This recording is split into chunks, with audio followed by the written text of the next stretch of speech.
You're watching the 420 Pace Re-Roll Saturday. Deadly free and smoking on the money. And me got some cushion on my... So what are you doing? Nothing. Nothing? Why not? Trying to get on this Lifestyle Radio website. Sounds like a cool website. Yeah, it's alright. Oh, I might have it. You might have it. You're listening to Lifestyle Radio. The opinions expressed during this show are those of the individual participants and do not necessarily reflect the opinions of their associated organizations or Lifestyle Radio. You like music, you like weed, well, we gonna be good friends indeed. This is how much I like more than smoking trees. They'll make you dance the do-si-do and teach you how the cheese will grow. Smoke a bowl on the 420 radio show. On Lifestyle Radio. All right, sing it, guys. Marcel's not here yet. He will be in. Hi, this is the 420 Radio Show. We are live at 420radio.ca and lifestyleradio.net. I'm gonna, Lori's here and Ross is here and Chris is here. Marcel will be in a few minutes. And the one, the only gentleman that everybody likes to call Dr. Bob, Dr. Robert Mallarmead is here with us. Hello, Dr. Bob. How are you? Hello there. It's a pleasure to hear your voice again. Sir, you have one of the most kindest voices I've ever heard speak. I think a lot of people would disagree with that, especially my 3 ex-wives. Oh, well, you know, when you're talking cannabinoids and cannabinoidal medicine, it's like music. It really is. And we've all been very, very excited about this week having a chat with you. I thought what I'd like to do is give you a minute to tell people who may not know who you are and why you're here. Well, that's a tough question. Who am I and why am I here? I have a tougher one for you later. Figure that out. but actually, what I'm going to talk about will explain all of that from the point of view of what I really am. But for just the trivial sake, I'm a retired PhD in molecular genetics and biochemistry. And what I really am is an old hippie that loves to get stoned. And I'm 69 years old now. I've been smoking and using cannabis for about 53 years pretty regularly. Lately, and for the past number of years, constantly, basically. I like to eat it. So what I've done for my whole life is try to understand what life is. And thankfully, from my perspective, I think that I now understand what life is. And that's what I try to share with people, because once you understand what's really going on from the point of view of physics, in other words, I can describe physical phenomena that will take us up to the point where we understand what life is and how it works. And at that point, we can understand the very special, unique role of the endocannabinoid system in the life of all vertebrates, and especially man, and how that's going to contribute and how it has contributed to us being here, but how it's going to contribute to where we're going. So that's it in a nutshell. I was chairman of the bio department at the University of Colorado, and before that I was research professor, assistant professor at University of Vermont and New York Medical College. So I was a lab geek for many, many years. I love lab experiments, and I think it's safe I think it's safe to say you know your shit. Right? I know a bit of science, I must say that. I'm kind of mentally ill. What I do is I sit around stoned and read all the time. I guess I do that too. I read the news all day. I sit here and I post news all day, so I'm reading all day. And I'm dyslexic. Well, I'm ADD, so I watch television, old westerns, ADHD here. And everything else while I do all my work. Netflix and Showbox for me. I have ADHD. I'm on disability for it, so we're totally on the same wavelength. Oh, I'm very ADHD. I tell you, it's difficult often for me to read one sentence. Well, since we've brought up the ADHD, I know the guys will want to talk to you too, but they can shut up. I've been here longer. Since you brought up the ADHD, I have severe ADHD. I talk about it all the time. My life has been totally impacted by it. I'm on disability for it. I have a hard time with, I have social phobias before it. I've had Dr. Behrman on the show. David Behrman was on the show, and he enlightened us onto why it works from a brain point of view. But I've always been interested in that whole, when you give a hyperactive person Ritalin, it calms them down. It works the same way, cannabis, for me anyways. The sativa does one thing and the indica will do another, but it's switched with some people. Can you explain why? Yeah. I can't explain that all, but I can give you some general ideas. Okay. Actually, it's better if I talk about what life is first, because then the answer that I would give you would be more meaningful, because everything that I understand about biology and health springs forth from this underlying understanding of what life is. You have the floor, sir. You go ahead. Oh, I can go on forever. So shut me up whenever you want me to. Whenever you want to. We're not going to shut you up. So, I studied molecular biology. I was still in undergraduate school when the genetic code was discovered back in the 60s. Wow. I was in undergraduate school back then as well. And what I searched for after learning a lot about molecular biology, at that time relatively simple compared to what we know now, but at that point the big discovery was what's called irreverently called the Holy Trinity: DNA, RNA, and protein synthesis. And it linked all of those together for all living forms. By discovering the code, you knew how the linear sequence of DNA could become the linear sequence of amino acids, which make proteins. Okay. So I took a course in thermodynamics, trying to understand what made life. I mean, you can understand that we have DNA and genetics and all of that, but how did that come about? Where did that come from?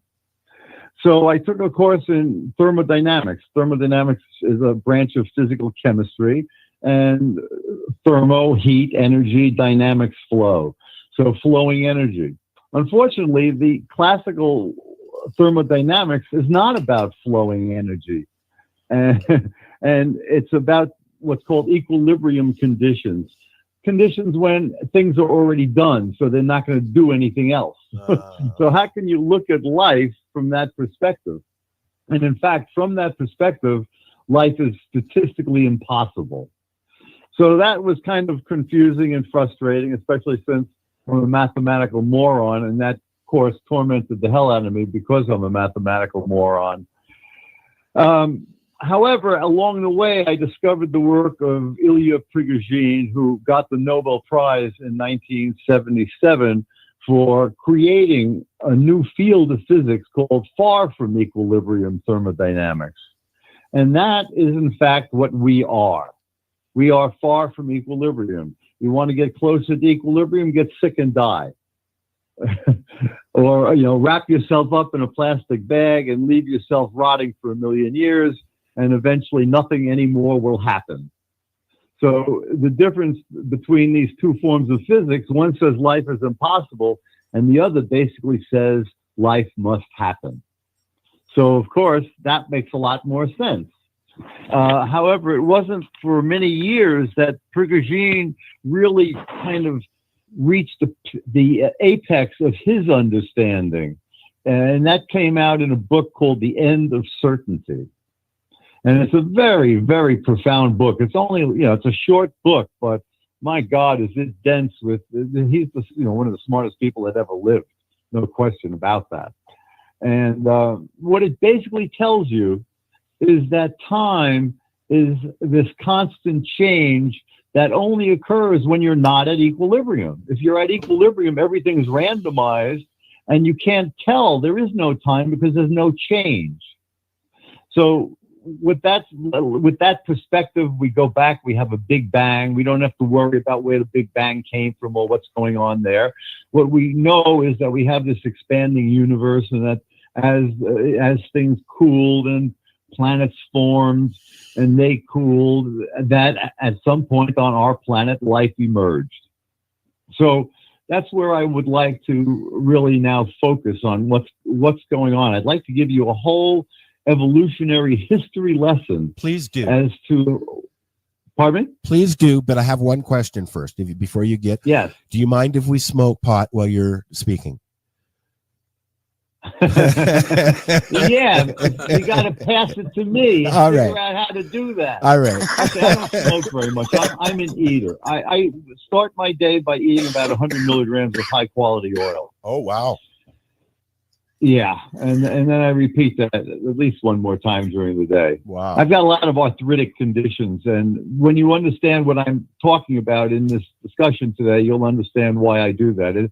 Cannabis, the quick summary, the quick answer is that cannabis is an essential nutrient for modern man. Forget this drug bullshit. Yeah. It's a nutrient that if you want to live a healthy, long life, you've got to consume it regularly, period. So what I'd like to do now is explain why that's the case. Okay. All right? Please do. Please. So go ahead. Sorry. No, please continue. That's all I said. Okay. Sometimes these late delays, scramble my brain a little. Yeah, mine too. All right. So about 4.5 billion years ago, the Earth condensed out of basically stardust, and it has a very hot core, so there's energy there, and it's constantly bombarded by sunlight, as well as all the electromagnetic radiation that we're constantly bathed in, as we move through the Milky Way, et cetera, et cetera. So what Prigogine discovered are these things called dissipative structures. And it's very important for us to understand what that is, because we are all dissipative structures. So it'd be nice to know what we are. And what it basically is saying is that we extract information and energy from our surroundings, and we use that energy to maintain our integrity. And we get rid of our waste to the environment. And from a scientific point of view, what that's saying is that the entropy of the universe increases by us actually forming a collection of molecules in which information is increased. Information is the opposite of entropy. And there's this law in the basic law of the way things work called the second law of thermodynamics that says entropy must increase. All right? Which is disorder. So that always led to the paradox. How are we here? How is life here if it's organization and if the natural tendency of the universe is to go to disorder? And what Prigogine showed is that as long as you have flowing energy, it can actually organize mass, which is then the mass is becoming more negative entropic. It's becoming organized. So this now adds a new twist to what everybody thought. See, before you thought, if I took all the molecules that made me up, for example, and I disassociated them so that they were individual molecules and atoms, and I put them in a big dye tumbler, and I threw out that dye tumbler, what's the likelihood of me coming out? Essentially zero. But I'm here. So how did I get here? So what Prigogine discovered by creating the physics and the supporting math for verifying observations that had been previously poo-pooed because it didn't make sense from the standard view. And what these were special chemical reactions that, in particular, there's one reaction where electrons flow from where they don't want to be to where they want to be. So now you have flow. It's basically electricity, right? Electrons flowing. So you have one chemical that has a lot of them and wants to get rid of them, and you have other chemicals that would like to have more, and as soon as you provide the appropriate channels, those electrons can flow and you can convert things, okay?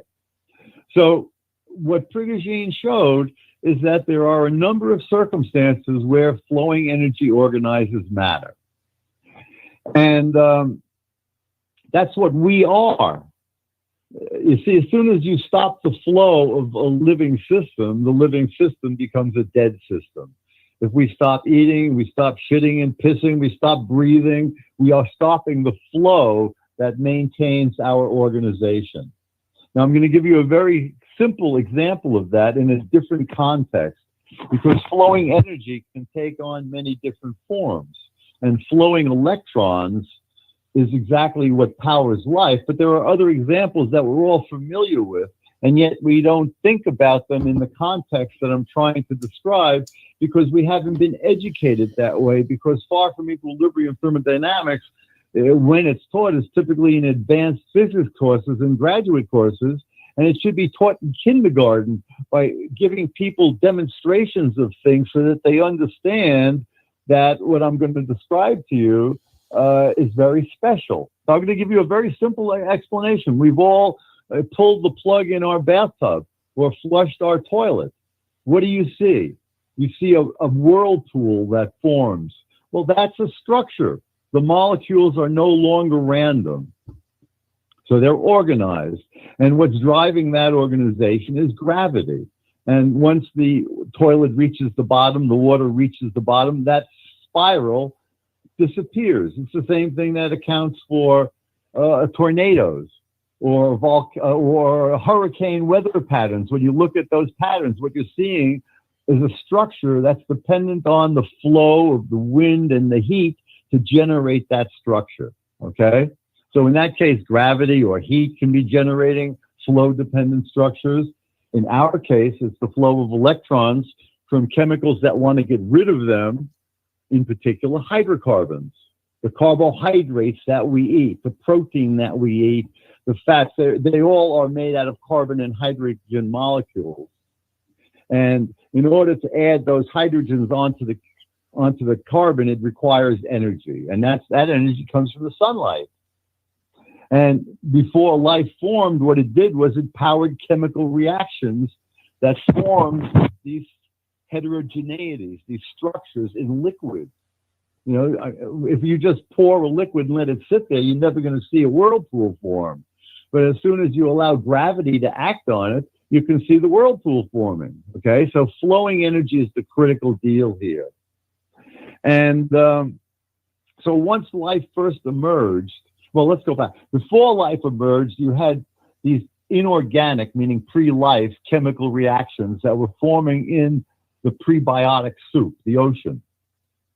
And as time went on, you had areas where the things were concentrated, and you had things coming and going, basically. Think of, you know, the sunlight's hitting it. We have daylight cycles, so you're going to change you're going to have heat gradients forming. All of these things lead to these concentrations that can eventually form these flow-dependent structures. So you had now the ability to generate prebiotic chemical organization before there was ever any life. And as that process continued, because the earth kept getting hit by more sunlight, and you had the warmth of the earth, and you had different chemistry providing sources of flow. Eventually, things got complicated enough that out popped life. And then the same process kept happening.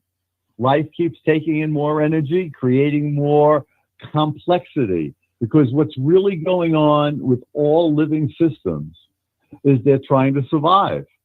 Well, you're trying to survive, but think about your life. Every instant is different, which means that you've got to constantly change to be alive. And what I'm trying to get at here is that change is a constant occurrence as the universe unfolds, as the biochemistry and chemistry on the planet continues to evolve, powered by the sunlight, basically. And as a result, we keep having instabilities in this big chemistry set called the planet Earth. And those instabilities generate higher forms of organization. In the same way that life formed, according to what I'm telling you, which nobody else will tell you, as this chemistry keeps flowing, it gets agitated, and so much energy flows that the only solution is to get more organized and create a new regime. It's a non-linear change. You go from nothing to something in terms of organization, okay? So the first the first organisms were bacteria. They were called prokaryotes because they had DNA, but they didn't have nucleus and a lot of other of the complexity that characterizes our cells, which are called eukaryotic cells. Eukaryote meaning true chromosome, as opposed to prokaryotic meaning early chromosome, essentially, okay? So for 1 billion years, sunlight and the chemistry from the heat of the earth allowed those microorganisms to reproduce and to thrive. But you got to look at what was going on back then. First of all, until they appeared, there was no organic matter. And, excuse me, as they lived and died, what you now did was you generated all of these hydrocarbon corpses from all 1 billion years of dying bacteria. And these bacteria, as they were using the sunlight to make themselves as a byproduct, as a waste product, they made something rather important for us, oxygen. And what that did was it ultimately changed the entire atmosphere of the planet, from one that had virtually no oxygen to one that had a lot of oxygen. So on the one hand, we now had oxygen, and on the other hand, we had hydrocarbons, where sunlight was used to force the hydrogen onto the carbon. So that means energy was in there. And now now you can burn that. All right? So that's how life evolved to a higher complexity to generate the kinds of cells that form us. So the first eukaryotic cells that were formed were protozoa. You know, amoeba and paramecium that you all saw in high school when you looked under the microscope. And those cells did not have endocannabinoid receptors. They didn't have a CB1 receptor or a CB2 receptor or a lot of the other receptors, but they did have receptors, so they have to communicate with their environment, because their environment is what keeps them alive. As you suck negative entropy, organization, and chemical potential out of your surroundings. So they kept getting more complicated as well. And we went from protozoa to sponges, which are pretty unsophisticated. The sponge is not very smart, you know. It doesn't really have a nervous system or a brain. It's got some cells that start to take on those functions. So look for a second at what your nervous system does. It takes information from outside of you, and it brings that information into you. Sight, sound, smells, taste, all of those things are regulated and brought into the system, the collection of molecules that is you. And on the other hand, your immune system is monitoring all the mass that comes into the system. Those are the only things that can come in, energy or mass, right? So your nervous system deals with the energy, and your immune system deals with the mass, because you're eating things from outside, and you've got to be able to bring them into you in a way that's safe and harmonious. So if you look, for example, in humans, our gut is where 70% of our immune system is, because that's where you're taking in all that mass. But we're also taking it in through our lungs and through our skin. So we have a lot of monitoring devices there to make sure that we deal with the things that are coming in such a way that they don't kill us. So these prokaryotes evolved into multicellular organisms that kept getting more complex over time. And it's very important to understand what evolution selects for. It selects for survivability. It selects for adaptation. It doesn't select for strength. It doesn't select for intelligence. It selects for the ability to adapt so you can survive, period. So organisms kept getting more complex, but they had a limit in terms of how much they could adapt. And it was at that point that the chemistry set got complicated enough that it had to, before you have a major change in these far from equilibrium phase changes, as they're called, the system itself starts to go crazy. It's like what's happening today with our politics, with our weather, with our banking, with our finances, with our economies. All of these things that you're seeing today around us are the same kinds of things that always happen. Yeah. because they're the product of this continuous unfolding. We are in a big chemistry set. It's called the planet Earth and the biosphere. It's a combination of the inorganic, the geosphere, along with the biosphere and how they interact for the life to continuously survive. So what happened with the emergence of the vertebrates, see, these other organisms, your insects and your worms and your lobsters, they don't have the level of adaptability that we do. And our lineage emerged from when a new level of adaptability occurred. And that's when the vertebrates were formed. And quite amazing and mind-boggling is the following truth. Along with their emergence, also for the first time, you had a cannabinoid receptor. You had the CB1 receptor on nervous cells.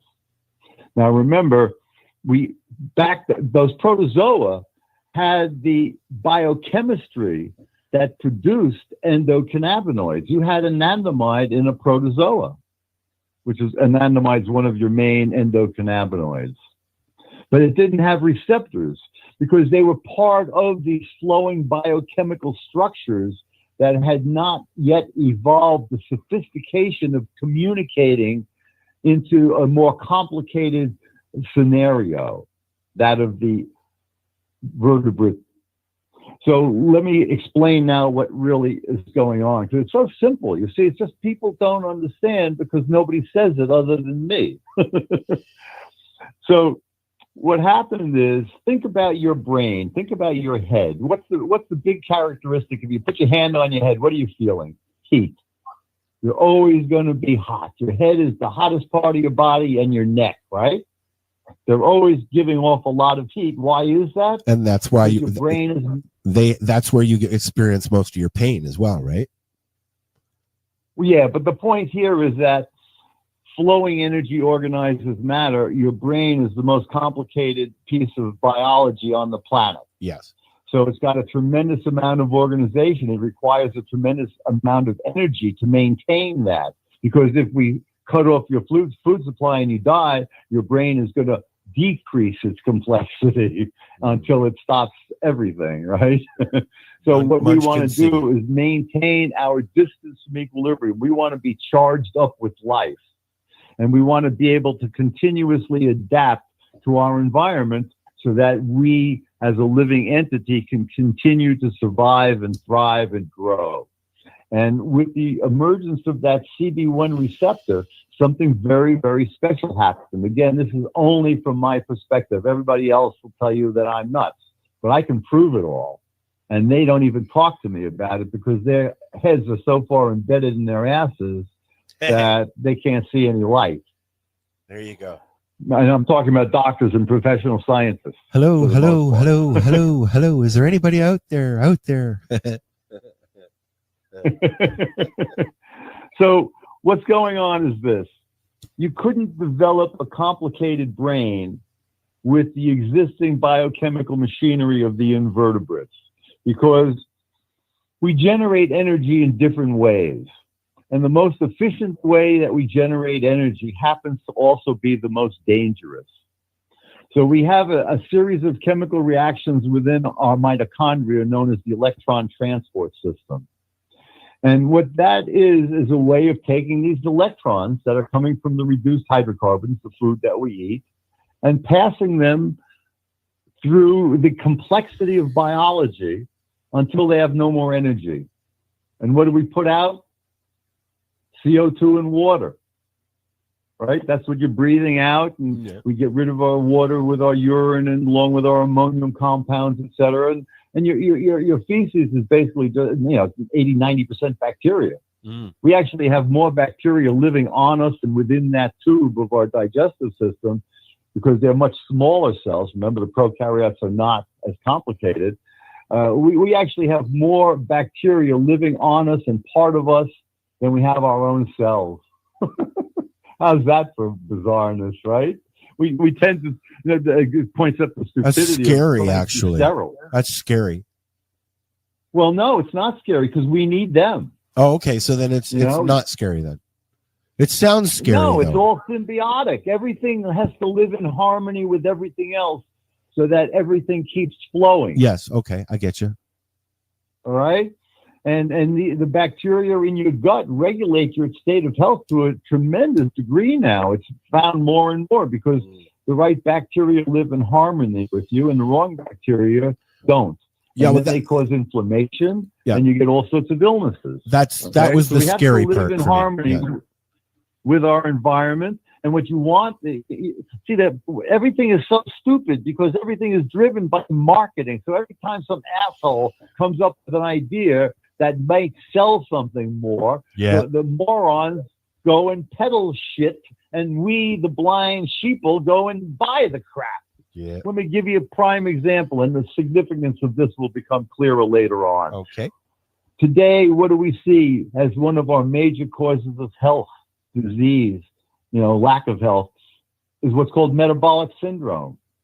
The overweight, the diabetes, the heart disease, all of these come from metabolic syndrome. Well, what is that? It's that we're eating the wrong foods and we're making too many free radicals. And it turns out that it's because we're eating too many sugars. So what has occurred over the past decades, peddled by the government and all the wise nutritionists and all the other morons, fat-free diets. Well, when you're on a fat-free diet, you're not burning any fat, you're only burning carbohydrates. And carbohydrates are very much enjoyed by this very efficient but dangerous pathway that I'm describing to you. The electron transport system that efficiently makes ATP. We break down most of our stuff ultimately to glucose, and then we funnel that glucose through a variety of pathways ultimately to make ATP, which is kind of like the dollar bill of biology. It's used for everything. It's the energy source. Just the way a dollar can get you anything, ATP can get you anything. All right. So where are we here? We have living systems. We're making waste, which in a case of humans is we're eating hydrocarbons. Just the way you burn coal and gas, we eat our food, which are hydrocarbons, be they proteins, fats, or carbohydrates. They're still all hydrocarbons. And we burn them down to CO2 and water. And at that point, we've taken everything out of those molecules because you can't do very much with CO2 and water without putting more energy back in. Matter of fact, we use CO2 and water as a fire extinguisher because it doesn't burn anymore. It's already lost its energy, okay? So where I'm going with this is the following. The CB1 receptor that gets you stoned has a very unique role in modulating energy flow in nerve cells. And what it basically does is it fine-tunes that efficient energy-producing machinery so that you can stay in the efficient mode longer than would otherwise be possible. What determines possibility is how many free radicals are being made. Now, is it like a battery? Back up again. Like a battery? Pardon me? Thing? Like a battery? Well, a battery is the energy flow, period. Think of the charged battery as you eating your food. Okay. And the discharge battery is when you're spitting out your hydrocarbons, your CO2 rather, and your water. Your spent energy, yeah. Yep. So that's discharging your battery. By you being alive, you're discharging your battery. Wow. And there are two components to that. One is your physical self, you got muscles and bones and all of that. But the other is the fact that you're flow dependent and all of your chemistry is constantly flowing. And if it's not flowing harmoniously, you're making free radicals and you're aging yourself. So you reduce aging by having harmonious flow and reducing free radical production. Now I'm going to tell you something that's mind-blowing. But this is my mind's already blown, man. Mine's gone, man. Holy My crap. mind blew like 15 minutes ago, Bob. Keep going. I'm like, ooh. Am I comprehensible? Are you Oh, guys for sure. listening? I'm tripping into All right, existentialism here. So. Please keep going, sir. All right, so listen to this now. one single free radical molecule, all right? One single free radical. It could be an oxygen with an extra electron, or it could be an oxygen with a hydrogen with an extra electron. Free radicals have unpaired electrons. Electrons like to always exist in pairs. And as soon as you have an unpaired electron, it's looking to hold hands with something else, which makes it reactive, okay? So a single free radical molecule will react with all sorts of things depending on how strong that free radical is, all right? Some of them are really strong and they react with anything as soon as they touch it. So a single free radical can interact with one of the bases in the DNA in one of your cells, and it can change that base. And if all of your homeostatic mechanisms don't prevent that, and then your DNA repair mechanisms can't fix it, and your immune system can't see the fact that you've created, for example, a cancer cell, that single molecule can amplify up through the organization of your biochemistry and kill you. Cancer. Okay? One fucking molecule can kill you. Now, you've got about 15 trillion cells of your kind, eukaryotic cells, making up your body. And every day, every one of those cells gets about 20,000 of these damages caused by free radicals, where one in the wrong place can kill you. And yet we're here alive talking about it. It's kind of like Pretty people. wild. It's kind of like people, eh? Some people are just bad for you. Exactly. It all depends on where they are and what they're doing, right? That's you right. Put them in a jail and they can't kill anybody. Well, but and those people that are bad for you can actually affect you. I mean, I know that I'm affected by my surroundings, and when there's what I call drama going on, it really affects me, because obviously I'm right there. I'm going to get drawn into it, but I really don't want to be there. And then when it's done, it's like I've been punched in the gut and I feel ill. I know exactly what you're saying, having had 3 ex-wives. No, so back to where we were here. A single molecule can kill you. You've got 20 million. I mean, you've got 15 trillion of these cells, each getting 20,000 damages a day. What that should be telling you is that your biochemistry has to be very specifically designed, selected for, to survive free radical damage. And that's the heart of what I'm going to talk about. Because what I'm saying is that while I'm on the one hand saying free radicals are bad for you and they damage you, on the other hand, they are critical regulators of your homeostasis. Because what happens is the complexity of your biochemistry has evolved so that you can do things on the one hand, but doing things is always going to make free radicals. So you've got to be able to do things, and you've got to be able to deal with the free radicals. And that's what all of your biochemistry is about. Letting you do things and letting you not kill yourself with free radicals. So we are constantly exposed to them, but they are what allows us to actually exist. Because in the complexity of our biochemistry, what we've selected for is the ability to self-monitor ourselves. The same way cannabis gives you awareness, your biochemistry has evolved self-awareness in that there are countless biochemical entities that detect free radical changes in otherwise normal entities. So I'll give you an example. We said a free radical could damage your DNA. Well, you have enzymes coded for by genes in your DNA that constantly slide up and down your DNA to check out if there's any screw-ups in your DNA. And if there is, they chop them out and repair it. It's called the DNA repair system. That's actually what I got my degree in. free radical damage caused by X-rays.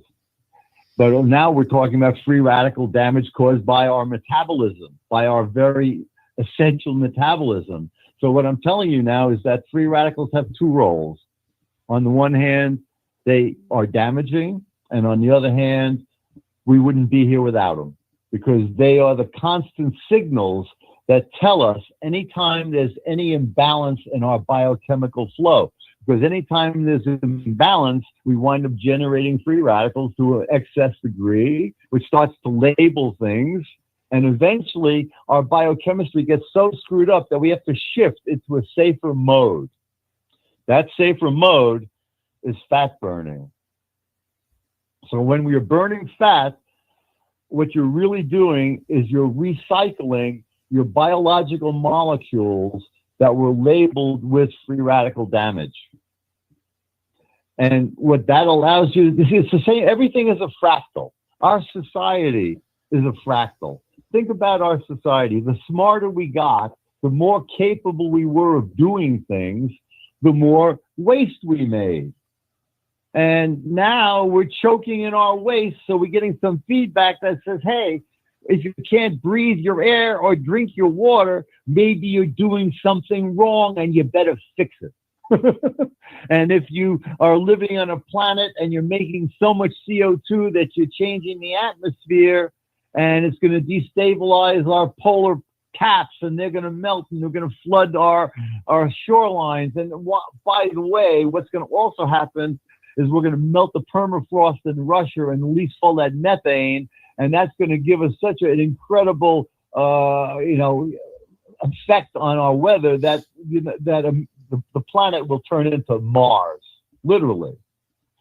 Well, we hopefully have developed enough brains so we can say we better do something about this, all right? But your biochemistry has also developed those brains, and part of that is it turns on fat burning. So instead of making things to be more differentiated, more sophisticated, and more advanced, it backs up and it says it's time to recycle our shit, get rid of the garbage that we're choking on, and clean up our act. Well, think about it. If you're recycling your parts, you don't have to make everything because you got parts that you can use. So you're going to require less energy. So you're going to make less free radicals, and you can afford to be a little less efficient in making them. Now, let me backtrack to something that I didn't finish earlier. So here we have our brains, and let's go back to the point when we were invertebrates, and we couldn't really get a better brain because otherwise it would get too hot and it wouldn't work anymore. And now we evolved the CB1 receptor, and what it's regulating are calcium channels. And calcium was critical when you go back before life occurred. You know, you had the cliffs of Dover, calcium carbonate, and depending on the acidity of the ocean, it'll either dissolve them or not. That's exactly what's happening in you with your bones. Your bones are either releasing calcium or pulling it out. And why is calcium so critical? Because all of those flow-dependent structures that are involved in you doing anything are always activated by calcium, probably because of the role calcium played in that prebiotic soup. So if you're looking at your muscles, your immune system, your nervous system, your endocrine system, production of insulin, everything is dependent on calcium. So what that's telling you is that calcium's got to be involved in energy activation and therefore free radical production. So once you fine tune that with the cannabinoid receptor, it allowed for our brains to evolve more. So the early invertebrates had no ability to really fine tune that way, so their brains were limited. Once we evolved with this new chemistry, we as vertebrates, our big deal is adaptability. Look at the difference between a vertebrate and an invertebrate. We've got that spinal cord with our nervous system, our Wi-Fi running through it, you know, our broadband running through it, communicating from your brain to your big toe at an instant. And all of that requires energy And all of that will generate free radicals. So we have things that will quench those free radicals. Antioxidants, our vitamin C, our vitamin E, all of those goodies that we eat from our veggies, they will help negate the free radicals. But the more you do, the more you make, and eventually you make more than you can quench. So now you've got to shift your biochemistry so you don't make so much. And ultimately, the solution to doing that is to turn on fat burning.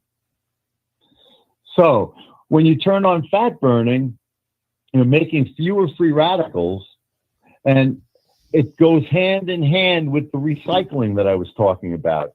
In biological terms, it's known as autophagy, self-eating. You eat yourself. A cell that is damaged pieces eats its damaged pieces and recycles them so that the cell can live and do whatever it was doing or divide if that's what it needs to do. So I guess the meaning, Right? there really is a meaning to the words "eat me." Oh yeah. So now what you have, let's jump now up the evolutionary scale. What you see is that as vertebrates kept developing more and more complexity, their brains grew in complexity.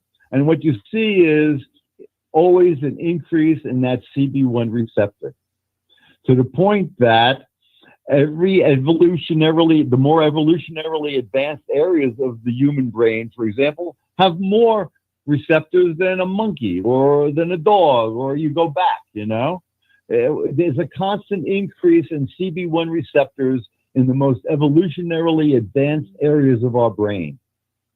Hint, we need to get high. It's what keeps us alive. It's what allowed us to be here. Let me give you a very. I'm gonna cut you off 1 second. Let's take a quick break, and then we're gonna come back and let Dr. Bob finish, because I gotta go to the can, and I don't want to miss a thing. And we need to play my a thing. brain needs to process some of this shit. That's right. We're going to take about a 10-minute break. We're going to listen to a song and Chris's news, and because I don't want to take another break, I just want to let Dr. Bob go. But Chris did some news for us. Is that all right with you, Dr. Bob? Absolutely. Of Awesome. course. I adapt. That's what it's about. There you go. It's accepting change and working with it. So now, as we're going forward and accepting change, I noticed this afternoon that you shared a song by a band named Pussy Riot. and I listened to him laughing. I heard it earlier, like really early in the evening last night, or like 1 or 2 o'clock in the morning, and then I saw you posted it. Now I've got it and I'm going to play it, but I would, if you wouldn't mind elaborating on what you posted, because I found it very interesting what you said, if you remember. He's looking. You're asking who? You. Do you remember? Do you remember what you said about the song when you posted it, the video? No, I don't. What did I say? I'm going to find it right now here. Just give me 1 second. But see, I'm very interested in that because I'm very interested in freedom, and we hear all of the stuff about Russia, and Russians hear all of the stuff about us, because you're dealing with political people peddling their loads, basically to keep their shit together. Exactly. That's the group of the Pussy Riot, the musical group of women that were arrested for Yes. performing in a church, right? Pussy Riot, they're called. Yeah, they did 2 years in jail. Yeah. I'm just so you post a lot of stuff, man. I'm trying to find it on your wall now. Go on, continue while I'm looking, please. Well, so I'm always very interested in politics and world affairs. Yeah. I guess in particular because I owe my life to Adolf Hitler and to Tojo, because my father was a GI in Germany and my mother was a young Fräulein, and I popped eye. Yeah. So, and then when I was growing up, this was in the early 50s. Yep. My father had come back from World War II. You didn't have very much TV, but what we did have on TV was Victory at Sea. So and my mom was German. You know? So I always was involved with that whole consciousness of the war. So I think that made me very tuned in to history more so than otherwise. Plus, my birthday is December 7th. What you said was, I've got it here, and then I'm going to play it, and we're going to all go and run to the bathroom real quick. We all need to remember where we came from. Stardust and neutral selection, with a little help from I should have said natural selection. Sorry, natural. I'm dyslexic. I did mention that. Natural selection with a little help from the endocannabinoid system. No, that was hard to say. Endocannabinoid. We could tell you were struggling with it there. Yeah. Well, everything that I'm telling you now, that I've been telling you this past time, is exactly what that statement means. Okay, well, we're going to listen to the song. Now, I will say some of you may be offended, so if you are, please don't leave. Just turn it down. We'll be back in about 10 minutes or so after Chris does his news. This is the 420 Radio Show. We are live with Dr. Robert Malamede, and we'll be right back.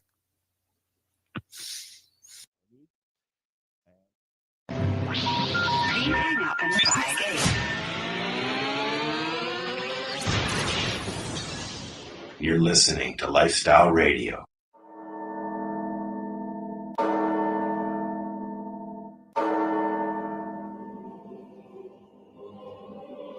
Some of you may become somewhat uncomfortable as parts of this film unfold. If you will listen carefully, you will agree that the concepts will contribute to the rearing of a mature person who has a healthy, responsible attitude toward the sexual side of his life.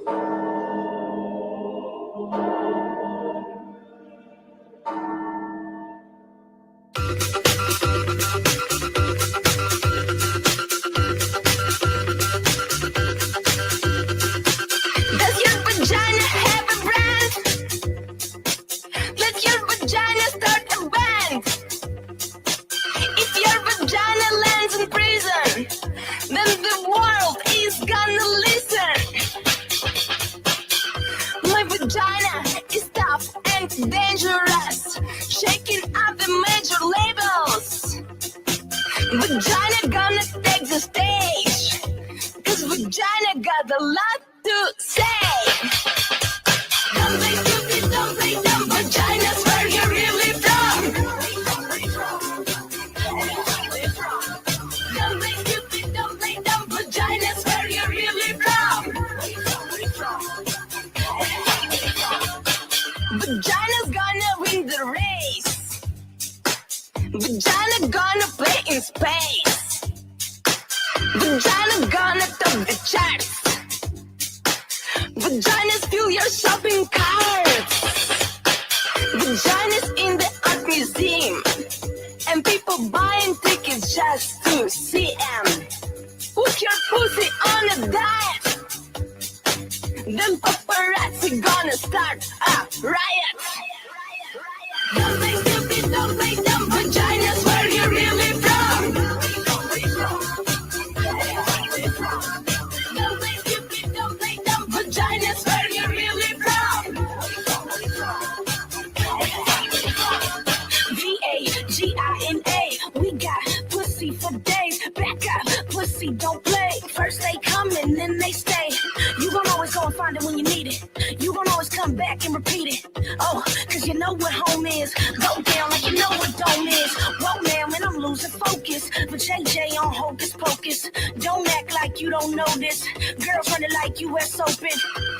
Throw a fit right now. Put up a fist right now. 'Cause you the shit right now. I'm probably acting like a bitch right now. Don't play stupid, don't play dumb. Vagina's where you're really from. Don't play stupid, don't play dumb. Vagina's where you're really from.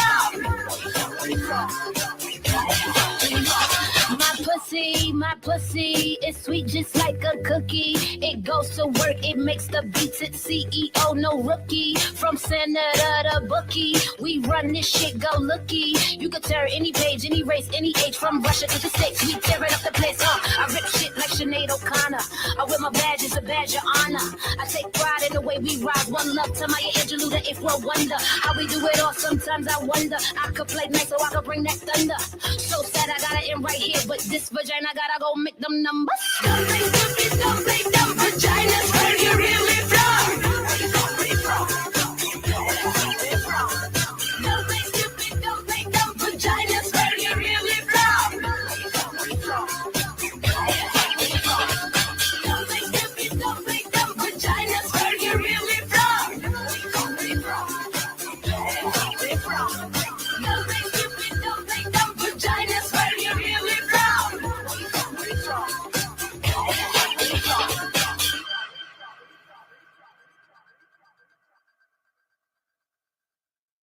This is how we all came into the world.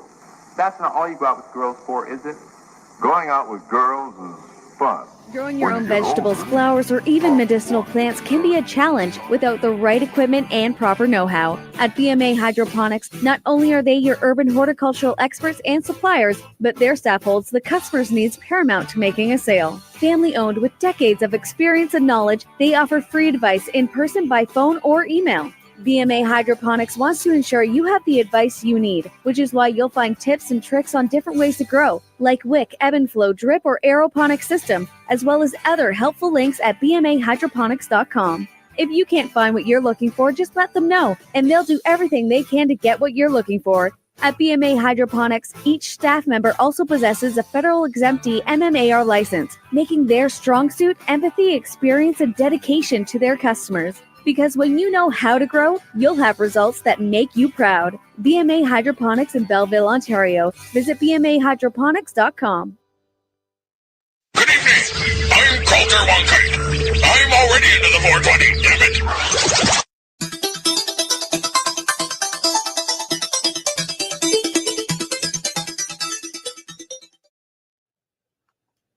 Welcome to the 420 Radio Show, and this is your 420 seconds of news with Chris Backer. Richard Bergman used to investigate people in BC for cannabis grow-ops in possession of pot as a sergeant in the RCMP. But now the retired officer is fighting the war on drugs as a civilian and concerned parent in the suburban Ottawa. He pleaded with Chief Charles Bordello at the Police Services Board meeting Monday to crack down on cannabis dispensaries, especially the two that have popped up in his Orleans neighborhood, one of which is just steps away from a kids' tutoring center and a martial arts club. Loving and caring parents cry disbelief when they walk their children to tutoring clinics and taekwondo studios that have a marijuana store right beside it. Speaking on behalf of parents who didn't have time to attend the board meeting Monday evening, Bergman called the lack of police enforcement a direct assault on our children. Police across Canada are faced with the challenge of enforcing the current laws that are poised to change with legalization of cannabis, as the new federal government has pledged to do. In Toronto, police have raided countless shops over the past few months, only to see some of them reopen the next day. Cracking down on them, Bordello said, is more complicated than just showing up at the front door with a police badge. There have been no such raids targeting the 16 known shops in Ottawa, but Ottawa's police chief confirmed there are active investigations into the businesses. We don't have at the Ottawa Police Service the ability to say you can't open, Bordello said. We don't have that legal authority. The chief also suggested that the city have a role in mitigating the proliferation of these businesses by strengthening licensing bylaws to prevent them from opening in the first place. Councillor Jody Middick, whose Innes ward has 2 cannabis dispensaries, said after the meeting Monday he has received hundreds of emails and phone calls from upset residents. While he said he will support recreational cannabis once it's legalized, he said he echoes his constituents' calls for police to take action now against the illegal pot shops. And now Shoppers Drug Mart wades into the cannabis market while Justin Trudeau stands around with cold feet. With the promise of legalization around the corner, the pharmacy has decided to take advantage of the burgeoning market. A public request by shoppers to sell pot in its stores shows the pusher stigma has finally begun to fade.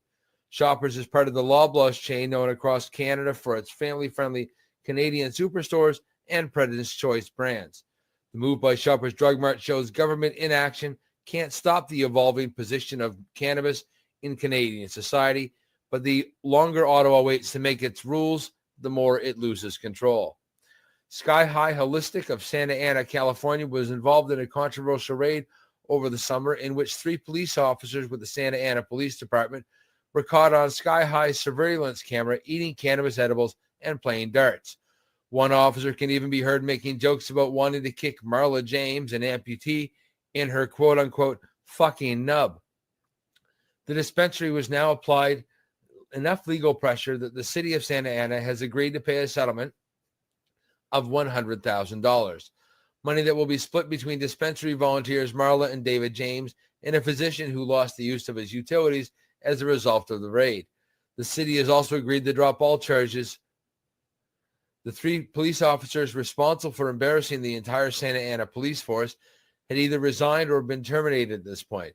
This is because the Orange County District Attorney's Office went after them, slapping all 3 with a variety of charges ranging from misdemeanor theft to vandalism. They have since pled not guilty and are due back in court some point next month. Not long after being charged, the cops filed a lawsuit with the Orange County Superior Court in an attempt to get the video suppressed as evidence, claiming their privacy rights had been violated. However, the complaint was tossed out of court because the judge said cops should not expect privacy in their on-duty performance of an official function at a cannabis dispensary. The Bolivian government's Special Force for the Struggle Against Narco-Trafficking, FELCN, have seized 8 metric tons of cannabis across the region this October. Several campesinos were arrested and crops burned in the fields at various locations. The Bolivian newspaper La Razón named the site of major raids. Both lie on the edge of the rainforest, just where the plateau drops down into the Amazon. This transition zone is the country's key cocoa production area, but now more and more cocaliers, or cocoa leaf growers, are apparently turning to cannabis. According to the official reports by the Prensa Latina, from January to August, the FELCN seized 114 tons of drugs in 7,874 raids across the country. But unfortunately, they don't break the stats down by the drug. And British Sugar will be swapping tomato plants for cannabis seedlings after signing a long-term contract to supply this crop to the drug company GW Pharmaceuticals. The cannabis plants, which are of a non-psychoactive variety, will be grown in British Sugar's 18-hectare glass house in Wissington, Norfolk, where the company, a subsidiary of Associated British Foods, is currently cultivating tomatoes. The space is the equivalent of 23 football fields. Every year we try to work out the best commercial assets for the glass house. Paul Kenward, managing director of British Sugar. Our glass house is very well suited for growing that particular variety of cannabis plant family, and it's fair to say that the return will be better than on tomatoes. We're confident of decent yields. GW Pharmaceuticals, a UK biotech, has developed an experimental treatment called Epidiolex for severe forms of childhood epilepsy. It is derived from compounds in the cannabis plant that have achieved stellar results in the final stage trials. The glass house will provide enough raw crop a year to treat 40,000 children globally, making British Sugar a major supplier to GW. GW wanted a very professional grower, and we have that expertise. This is a crop that grows into medicines. We need to be grown consistently and reliably, said Mr. Kenward. By growing this crop, we are indirectly helping sick children and doing something socially worthwhile. GW plans to file the drug with the U.S. regulators in the first half of 2017, and Chief Executive Justin Gover hopes that the treatment could be on the U.S. market by the end of next year, with the European launch following shortly thereafter. And the number of cannabis and hemp fairs in Italy has skyrocketed in recent years. The biggest in southern Italy, the Canepa in Mostra, was held in Naples this month under the shadow of Vesuvius, the region's 1,277-meter tall active volcano. Crowds flocked to the event for entertainment, dynamic conference speakers, and roughly 90 different exhibitors. Opening the fair, which ran from October 14th to 16th, was the charismatic mayor of Naples, Luigi de Magistris, who has signaled his openness to cannabis as an industrial resource, medicine, and source of inspiration. His support curried favor within the cannabis community, and organizers presented de Magistris with a 3D printed crown of hemp leaves embellished with a 22-karat gold hemp leaf. Hopes are high that De Magistris could help fuel a soft revolution in Naples. His approach is certainly different from the past. His predecessor, Rosa Russo Gervolino, was responsible for an anti-cannabis law during his time as Minister of Domestic Affairs. The law so disgusted the Italian people that the country passed a referendum in 1993 to fully decriminalize cannabis use. Italy's legal hemp economy is growing fast. The country is now Europe's third largest producer after France and Lithuania, with 2,070 hectares harvested in 2015. There are roughly 120 farms growing hemp in southern Italy, as well as dozens of paper manufacturers and other processors.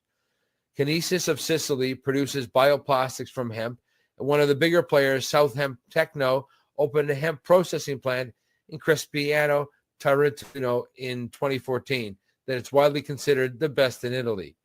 Public opinion and media coverage are evolving along with the industry. 10 years ago, the Fumero cannabis shop was discredited by the media as a new shop where drug addicts could find replacement organs.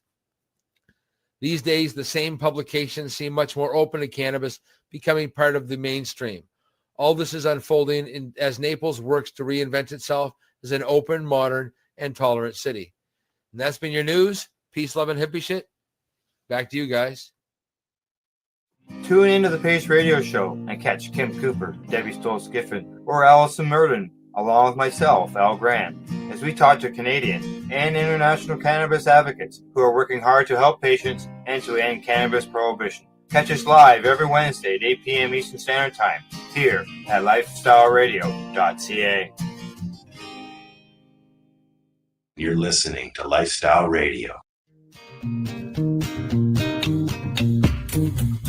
You like music, you like weed, well, we gonna be good friends indeed. This is how much I like more than smoking trees. They'll make you dance the do-si-do and teach you how the chiva grows. Smoke a bowl on the 420 radio show. On Lifestyle Radio. I'm feeling really good and very strong and very happy that I am now almost free of seizures and 48 for 48 days. So I feel so much stronger and better and much more better than I ever felt before in my whole entire life. This is like the best day ever. This is like a dream come true. Tune in to the 420 radio show. Fridays at 7 p.m. Eastern Time. With Marcel, Lori, and Al.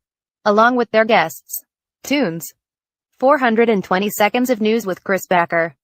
And weekly grow tips from Ross Middleton of BMA Hydroponics. Pull up your couch. Grab a coffee. Light up and join us right here on lifestyleradio.ca. And we are back. This is the 420 radio show, probably one of the most stimulating shows I've had in a few years. We're talking with Dr. Robert Malamud, or as we in the community lovingly call him as Dr. Bob. And Dr. Bob, crazy Dr. Bob.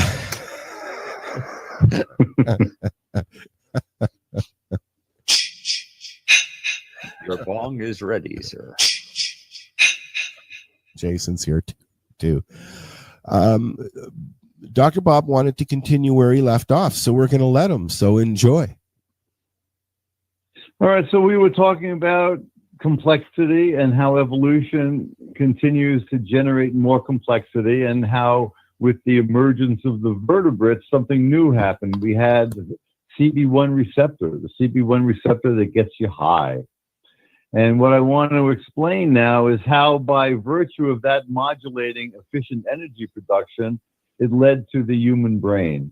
And how, as you look up the evolutionary scale, you keep seeing more and more CB1 receptors in the most evolutionarily advanced areas of our brain. And by the way, our endocannabinoid system is the most abundant neurotransmitter system in your brain. and we don't teach it in medical school. Your endocannabinoid system in general homeostatically regulates everything in your body because it regulates free radicals, which regulate everything in your body. So we don't teach the most fundamental reality of life in our medical school. So now I want to explain this, the kind of the proof of that, in a sense, in one particular aspect. Please do. Your brain is 5% of your body weight, and it uses 20% of your energy. And you feel your head is always hot. Well, it's hot when you're making energy efficiently, which is why you need to make energy efficiently. Otherwise, it would be too hot. And as you know, brain and the head is very susceptible to injury. There's a fundamental reason for that. The reason is that it's always in that sugar burning mode, in that electron transport system mode for making energy efficiently, and therefore always susceptible to any free radicals that would be made as a consequence of any kind of backup in the flow. There's an interesting little visual to this that I'd like to try out on you guys. Imagine you have a hose, and it's got a turn on one end and a shut off on the other end, and that the hose has a bunch of pinholes in it. Now, if the hose is open and you turn on the faucet, those pinholes don't leak and the water comes out the end. That's energy flowing through your electron transport system. And the water that comes out the end is used to make your ATP, your energy, okay, in this little visual here. But now imagine you either turn the faucet up really, really high, or you turn down the outflow so that pressure builds up in the hose. Now you're going to start to have leaks. Think of those leaks as your free radicals. So that's what goes on. As soon as too much goes in, like you're eating too much, or not enough is going out because you're not exercising and using the fuel, then you wind up making extra free radicals. But because these free radicals, remember, one molecule can kill you, and you're making this incredible number in all of your cells, what I'm saying is that most of your biochemistry is simply designed to keep the energy flowing and to keep you keep the cells from self-destroying with too many free radicals. In other words, apoptosis or necrosis, which are the two general forms of cell death. Apoptosis is kind of a slow unbubbling. It forms little balls that are membrane bound, and they can be eaten up by your immune system, as opposed to if you poke open a cell and it bursts all its guts out, because then it's extremely inflammatory. Because all of the things in the cell, so you got to remember, everything is talking to everything else. All of those chemicals that we're dealing with here are parts of flow and parts of harmony. And it's like an LSD trip where you're watching all of these visuals interacting and flowing with fluidity. That's what's going on in your biochemistry. And for things to be activated, your mitochondria, the energy factories, they open up little holes and they let calcium in, which then activates the electron transport system. So you make all this ATP. But if there's any impairment in the flow, then you make more free radicals, which then homeostatically tell the system to do something differently, because otherwise you're going to make too many free radicals and the cell will die. And ultimately an organism will die if enough cells die. So anyway, 20% of your energy usage comes from your brain, which is only 5%, which is why your brain has to be in that energy efficient mode, which is why it's so susceptible to damage. In contrast, you look at your heart, 70% of its energy production, 60, 70% comes from burning fat. So that means it's in the recycling mode. So, your heart goes through a burst where it needs a lot of energy, makes electron transport system, makes free radicals, damages things, and then it goes back to fat burning, recycles the problem, and everything is cool, except if you're eating the wrong foods. And for example, all that fat that clogs up people's arteries, it's not because they're eating fat, because they're eating carbohydrates. The carbohydrates are turned into saturated fats. You cannot make unsaturated fats. They are essential nutrients. We get them out of fish and seed oils, things like that. And they happen to have the ability to turn down inflammation. How do they do that? They turn on fat burning. So there's a lot of nutraceuticals that are very good for you. Vitamin D turns on fat burning. Resveratrol, that comes from red wine, turns on fat burning. Your polyunsaturated fatty acids, your omega-3s. Again, the stupidity of the medical industry. Every doctor will tell you, eat fish oil and polyunsaturated fatty acids. They're good for you. Take in your omega-3s. And then they'll turn around and they'll say, marijuana is no good for you. We don't know what it does. We know what it does, but they don't know what it does because they don't read the literature. Those fish oils are how your body makes pot. That's why it's good for you. Those same doctors don't understand that every time they get hungry, it's because their brain made some pot and they gave themselves the munchies. They don't understand that your endocannabinoid system regulates everything in your body from conception until death. Your immune system, digestive system, endocrine system, cardiovascular system, nervous system, digestive system, reproductive system, muscle, skin, bones, everything in your body is regulated and kept in balance by the pot that you make and the pot that you eat. If you don't have pain, chronic pain, your body makes enough pot. If you are in chronic pain, you need to take in some more, and you need to change your diet so you're not screwing yourself by what you're eating. And that goes back again to the insanity that's been perpetrated on the public with fat-free diets.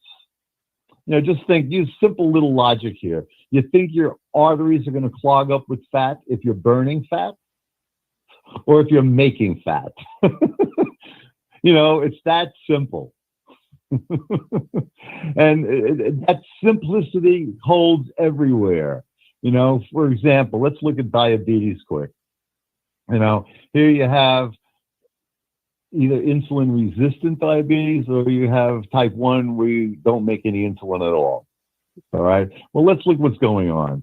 You're eating all these carbohydrates. You're making all these free radicals. Your sugar levels in your blood goes up. That alone, for physiological reasons, is not good. You know, too much sugar changes the osmotic activity of your blood. It's not healthy, okay?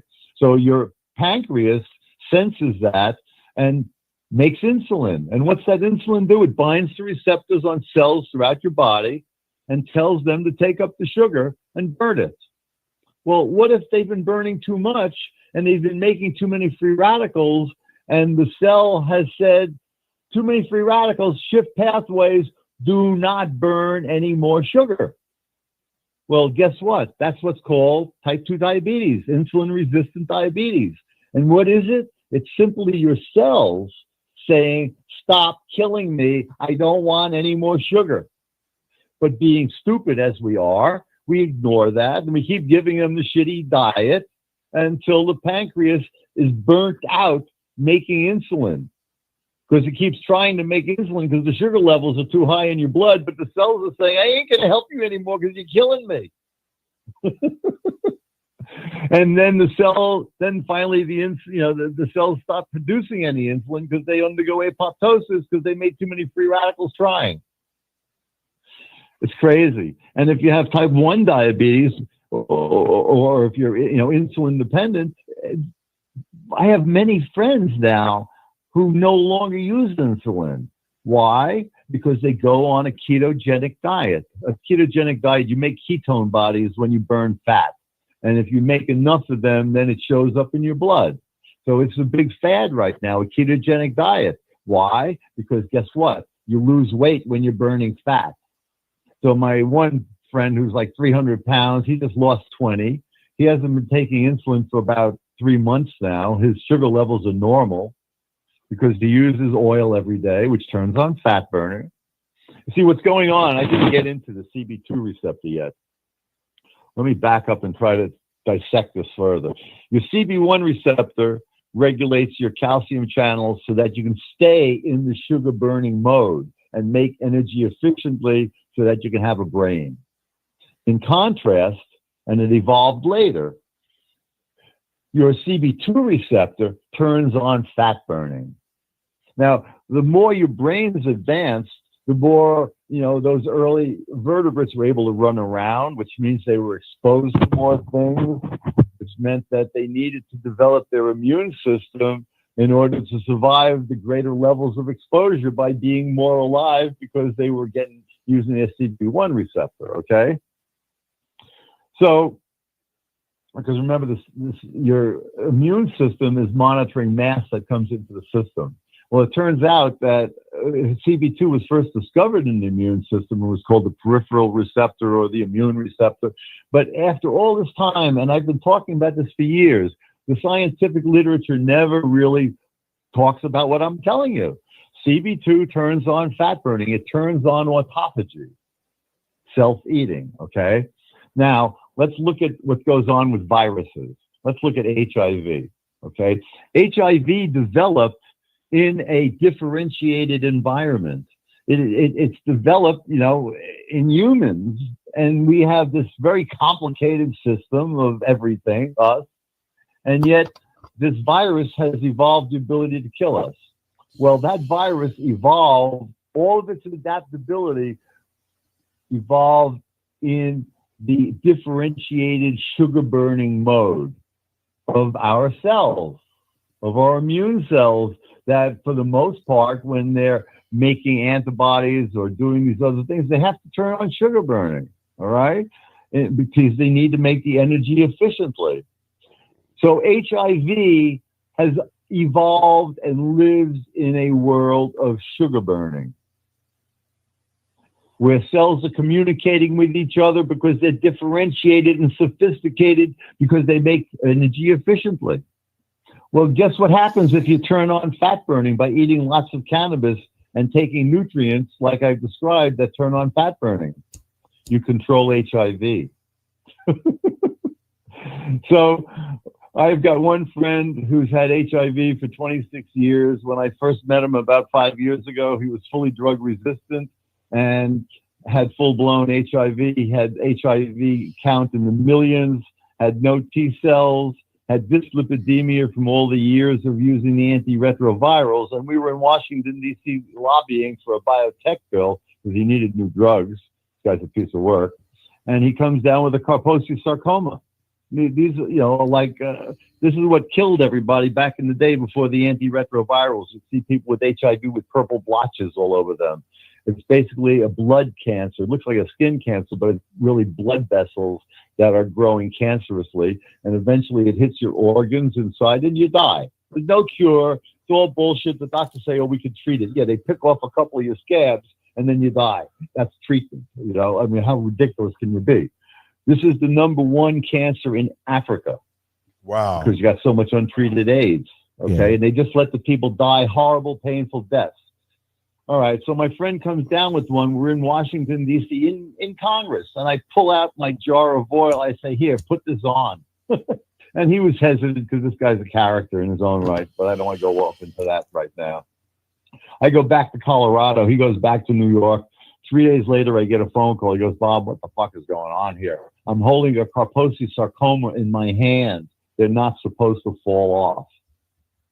So now it's 5 years later. He's got undetectable viral load, even with a spinal tap.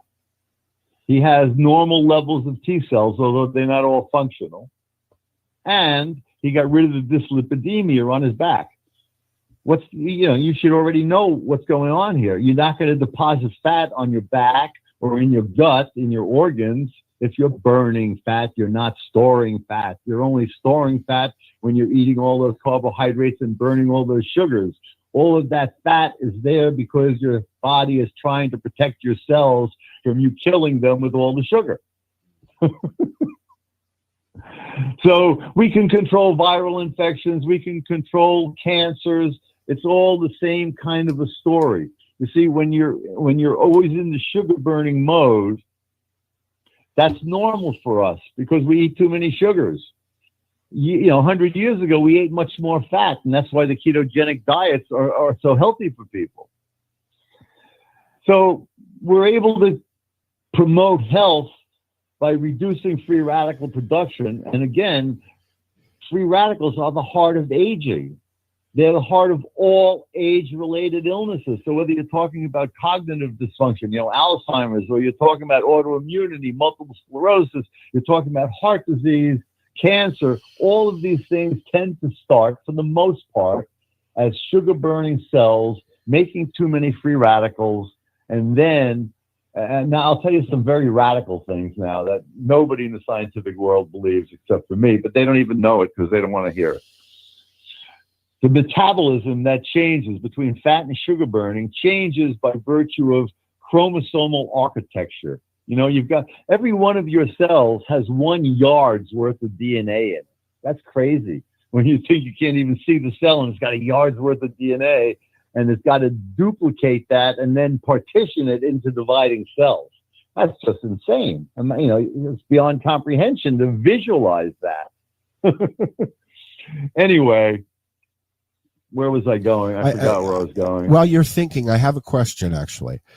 Yes. Al Graham of the Pace Radio Show here on Wednesday nights asks, are autoimmune conditions... Oh, Al, he asked me something else.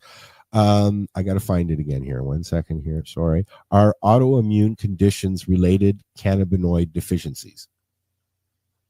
Yes, because they're related to free radical excess. Okay. I hope that answered your question. Did you remember what you were saying?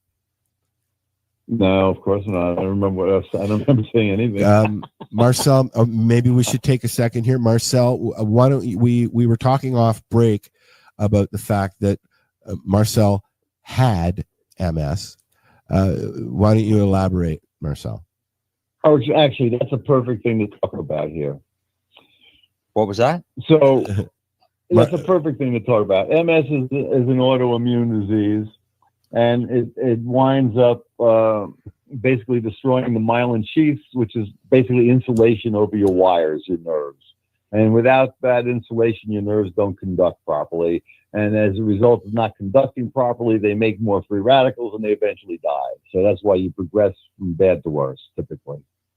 So when you take enough cannabis, you turn on fat burning, and your nerves can burn fats as well. They just normally are not doing that. But when you burn fat, you produce ketones. And ketosis, can serve as a replacement for glucose in your brain. And it turns on the recycling, but the other thing that it does is it turns on stem cells. Think about it. Stem cells are cells that can replace your other cells when they're aged and damaged. So, for example, in your brain, your cannabinoid receptors, your CB1 receptor, is responsible for neurogenesis, making new neurons.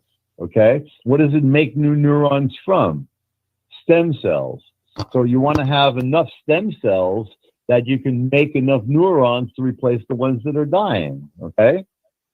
Now, you take the high doses of cannabis, the neurons that are dying are going to stop dying because they're going to not be making as many free radicals because they're going to be burning fat. And you're going to be expanding your stem cells because stem cells divide by burning fat. Stem cells have two different modes of division. They can do what's called symmetrical division, where they make one stem cell turns into two stem cells, turns into four stem cells, and you're only making stem cells. That's all driven by fat burning. That's all driven by the CB2 receptor. We know that that hemopoiesis, the production of new blood cells, is promoted by cannabis. We know that in the nervous system, you generate new nerves, neurogenesis, and you make new connections, plasticity, driven by the CB1 receptor. But what you need to be able to do as you turn on sugar burning in the fat burning stem cells is you need to have enough stem cells. So the fat burning expands the stem cells, and then the CB1 differentiates them, and that's why you've overcome your neurological deficiencies. Now, there is a school of thought, and this may be the situation where we're seeing different people essentially curing themselves of MS.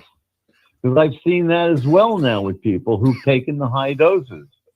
And what I think is going on is the high doses are expanding your stem cells, and because you're using cannabis, your CB1 are then differentiating them. And I think there's probably a lot of different ways, a lot of insults that could trigger the immune response that leads to MS.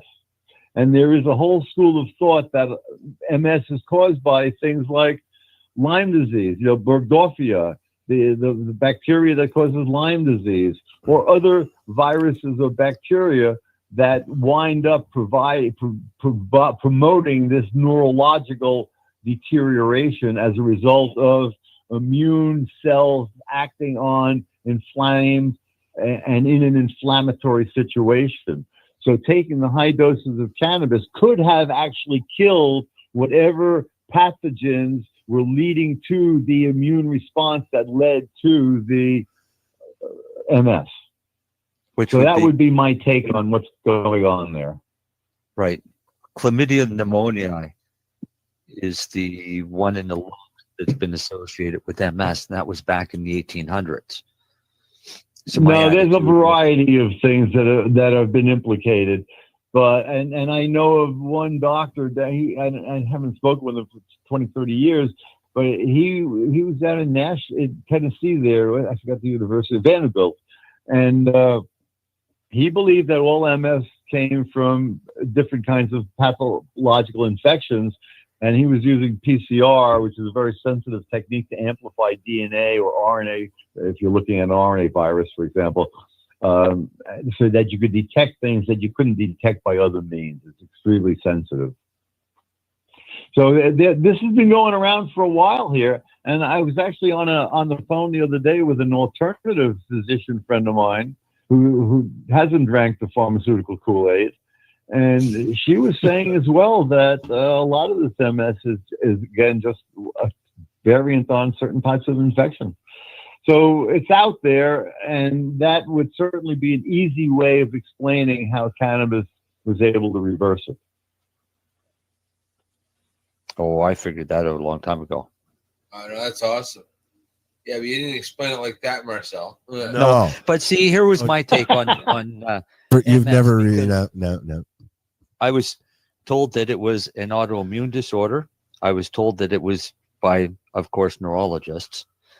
No, but it is autoimmune because your immune cell system is doing it on your cells.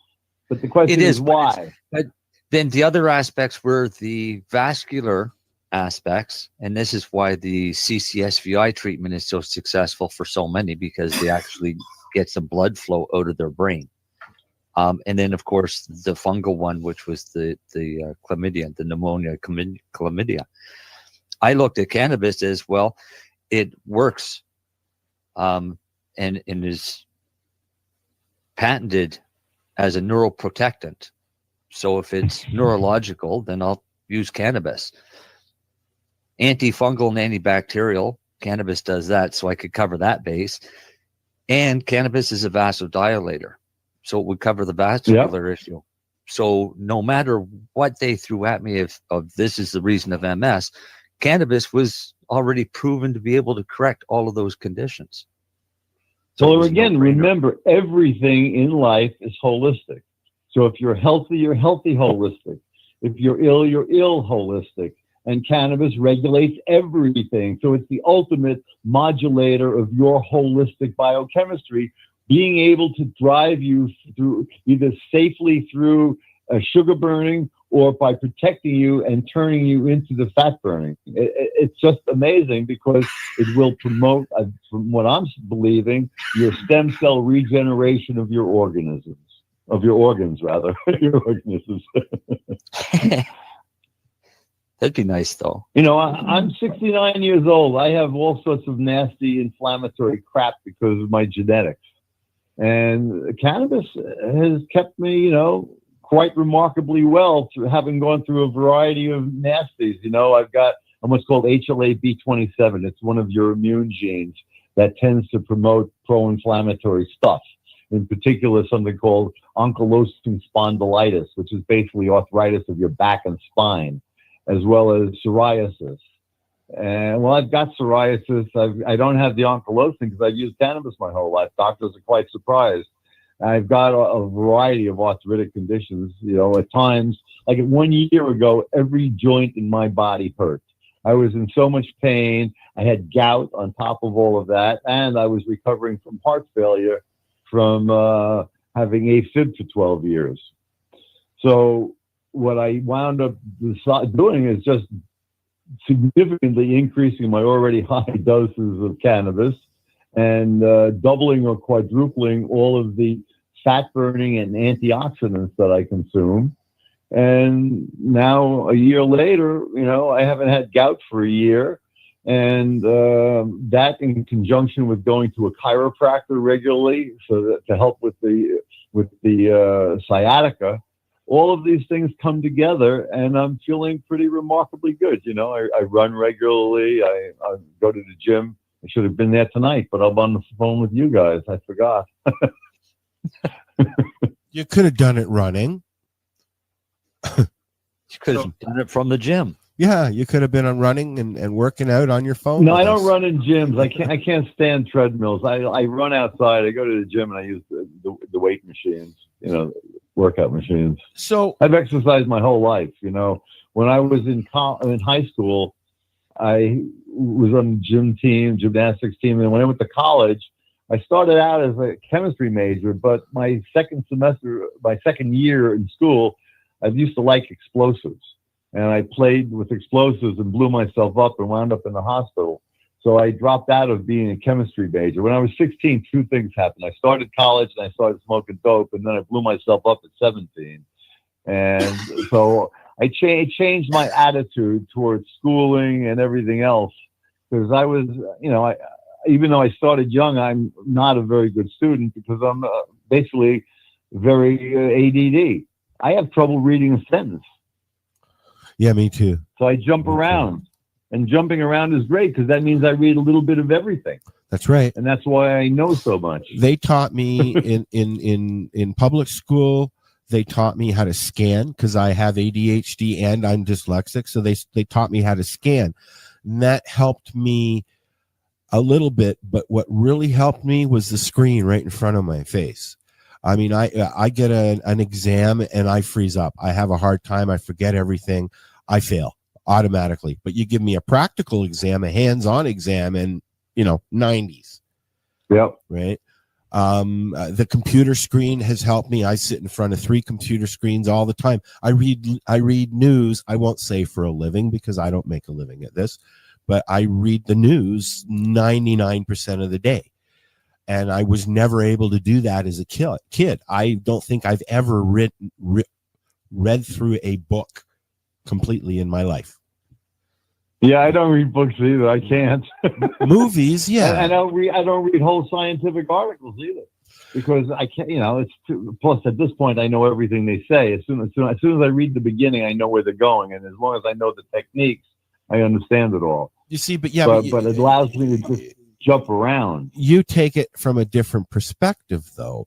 You take it your brain works science all the time. Like it's you're always thinking about a solution, yep. Right? So, I mean, from a learning point, the absorption, how you retain all of that information, you must have either a huge penis or a big brain, one of the two. Because you're storing it somewhere. Well, you know what? It's flow dependent. It's a different kind of learning. Let me tell you how I taught my classes, and you'll understand what I do. So my advanced classes, which included endocannabinoids and medical marijuana, aging, and DNA repair, those were the 3 advanced classes that I really loved. And I don't give any exams. And the first 2 weeks of the classes, no matter which class I taught, advanced or non-advanced, would be about the far from equilibrium thermodynamics, so that people would understand that we're all part of this constant creative flow. Yes.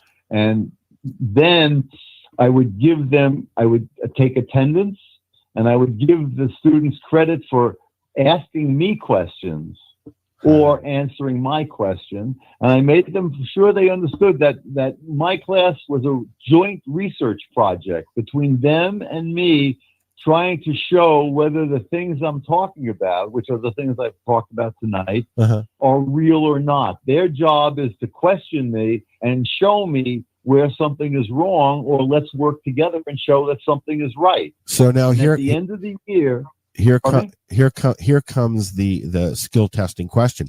There's going to be an exam after this, people. I hope you've been taking notes. No, it's the exact opposite. Came the end of and I told them right in the beginning, there's no exam. Okay. At the end of the year, they have to write out.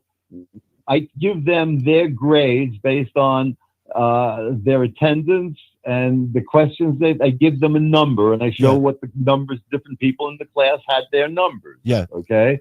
And then what they have to do is they have to give themselves a grade and write a one-page justifying the grade they gave themselves. Because the whole design of the class is not to be stressed. Because listen, everything I'm telling you about, health is distance from equilibrium. You can go further from equilibrium by developing your muscles or your mind. So it's natural for us to be healthy by learning more. Yeah. And that's all part of what I teach them. And the responses I got were that students learned more in my class than any of their other classes. It was the only class they would go home and talk to their family and friends about, and they loved it. And that makes sense to me because, back in the 60s, I would go to history and we would walk in, and I can't even remember his name. He was that memorable. We would walk in and he would be writing on the board, and there would be 6 boards full of his writing. And he would say, write that down. It's going to be on a test at the end of the week. Then I would go to my next class, which was music. And then I'd be out back smoking a doobie with the music teacher. And then we'd go in and we'd make some awesome fucking music. I'd blow the trumpet for the band and all that shit. Like totally different teaching styles. You can't get away with that now. I'm the son of a doctor and a vice principal / teacher. So, both things are done totally differently now, Well, I know that it worked for me because the stuff that I've learned and that I explain to you people is because my students have asked me the hard questions. You see, we spent years with teaching those classes so that they verified it all with me. It really was a joint, no pun intended, the research development project in all of my classes. I wasn't there to teach them. Yeah. We were there to learn together. And at the top of the show, I don't remember if I actually said it, but I know I was joking with everybody just before we started the show. The one question I wanted to ask you was why? And you explained why. You really did. I got it. Why what? Why does it work? Oh, yeah, because it's the essence of our life.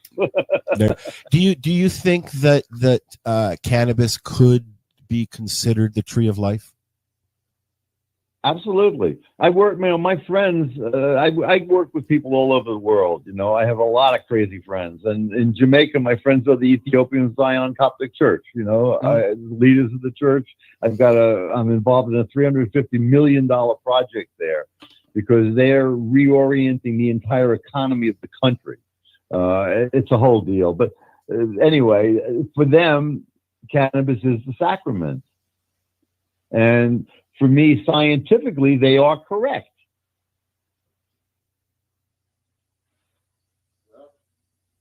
I have to agree. Doctor, here in Canada, I don't know if you're aware, Health Canada is taking it upon themselves to think that 3 to 5 grams is the maximum amount that any patient really would need in the way of cannabis. And I'm thinking you probably disagree with that, huh? Well, let's see, if they had 5 grams and you had an efficient extraction, that would give you, a tenth, let's say. So you'd get 1/5 of a gram of oil.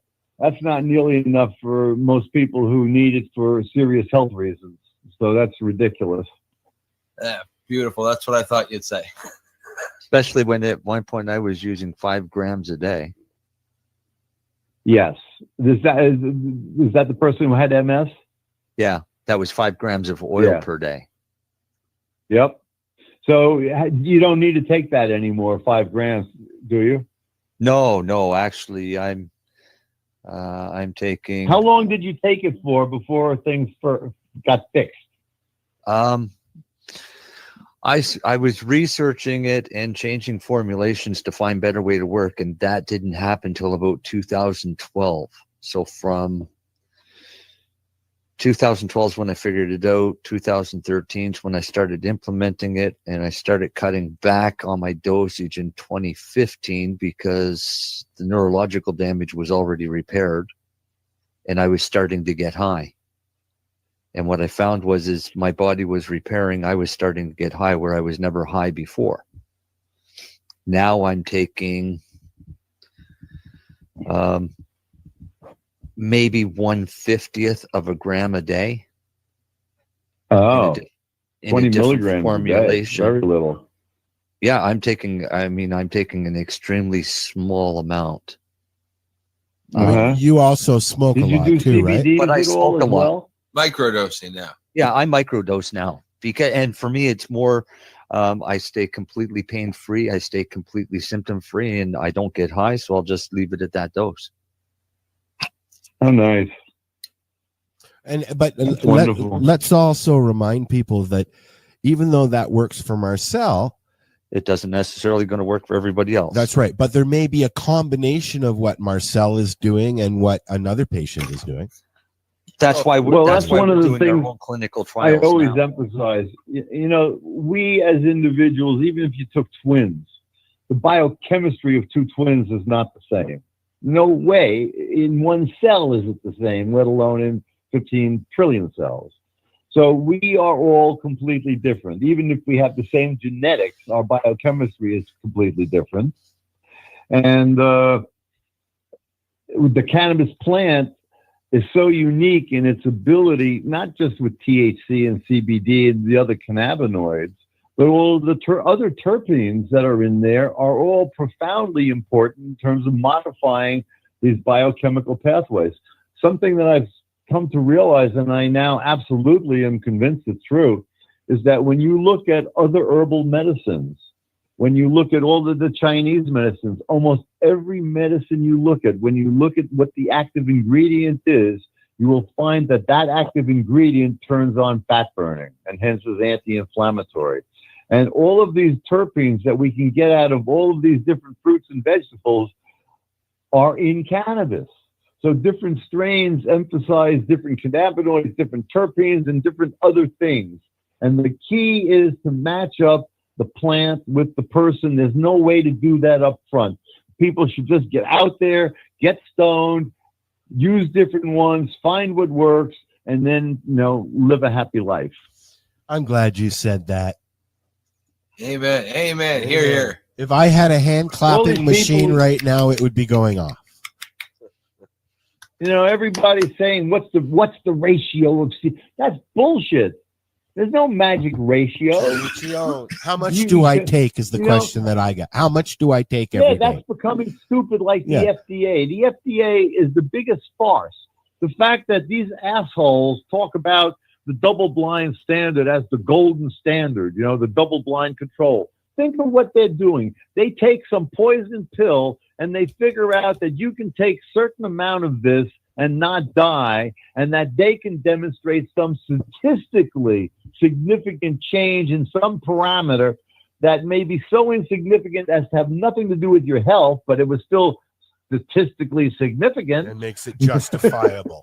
And it's just insane. Yeah. They're going to test it in some subset of people, and then magically, you take this quantity, this amount of times every day. We don't care if you're man, woman, young, old. We don't care what your diet is. None of that matters because we did the triple blind. What a bunch of fucking idiots. But there we I'll go. Jump in here on this one. Here we go. We kind of have no choice but to do those types of studies to appease government like Health Canada. So we're doing double-blind studies using a cannabis product. We're doing what fucking Health Canada should be doing. Right. And we're Of getting course, but they won't do it. astounding results, and we're starting our PTSD trial this week. Sweet. Well, you know what? Listen to this. This is what's going on, and this is what's going to happen if Canada's as stupid as the U.S.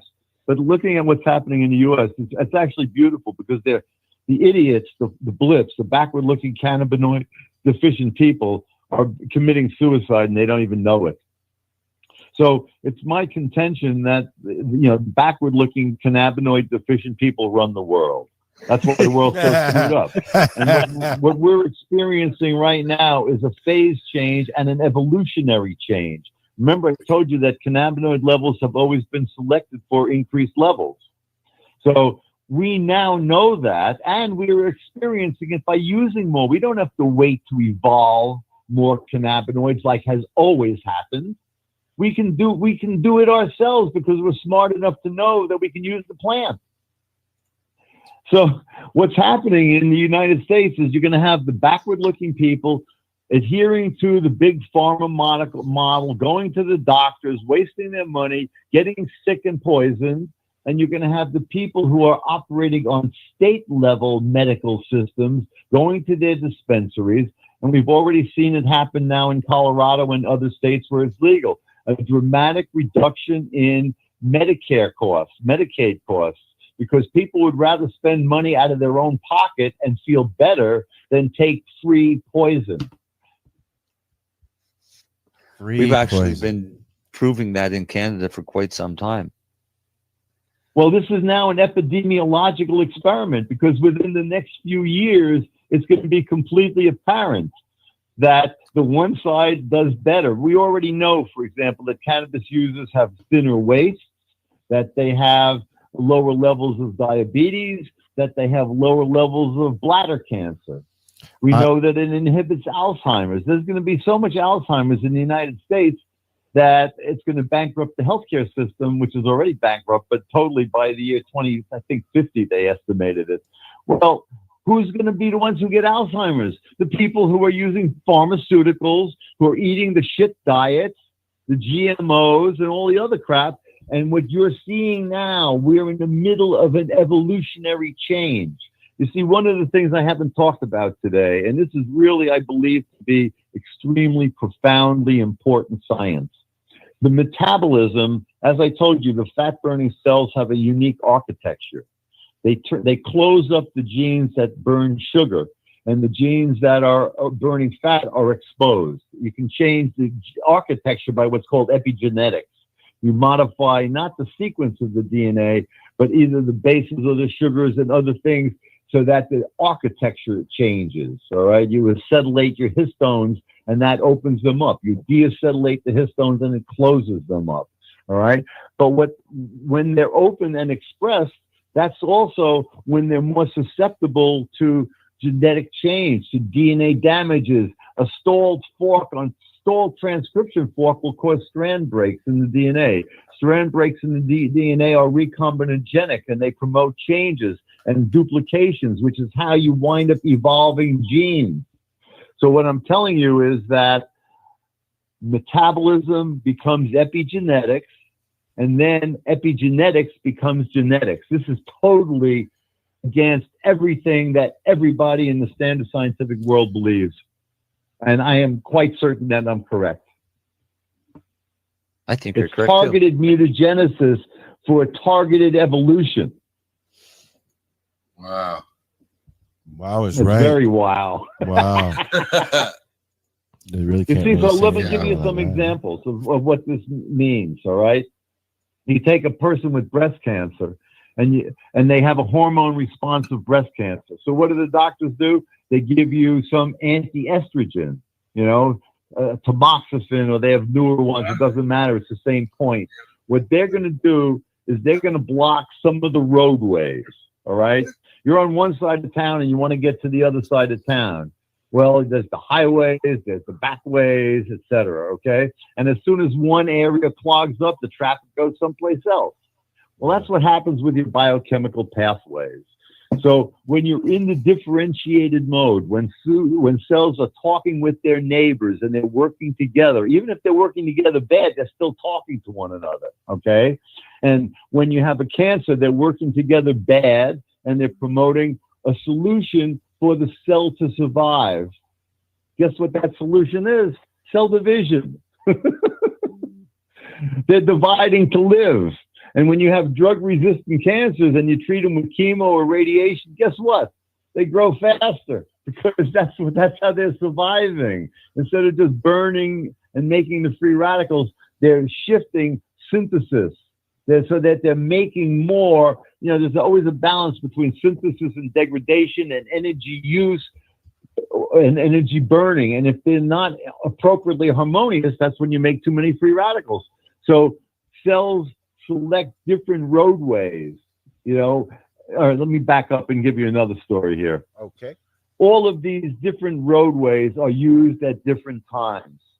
So one of the characteristics of cancer cells is what's called the Warburg effect. Everybody hears that cancer cells like sugar and cancer cells are acidic. Well, they're acidic because they're burning sugar, but they're not burning sugar down to CO2.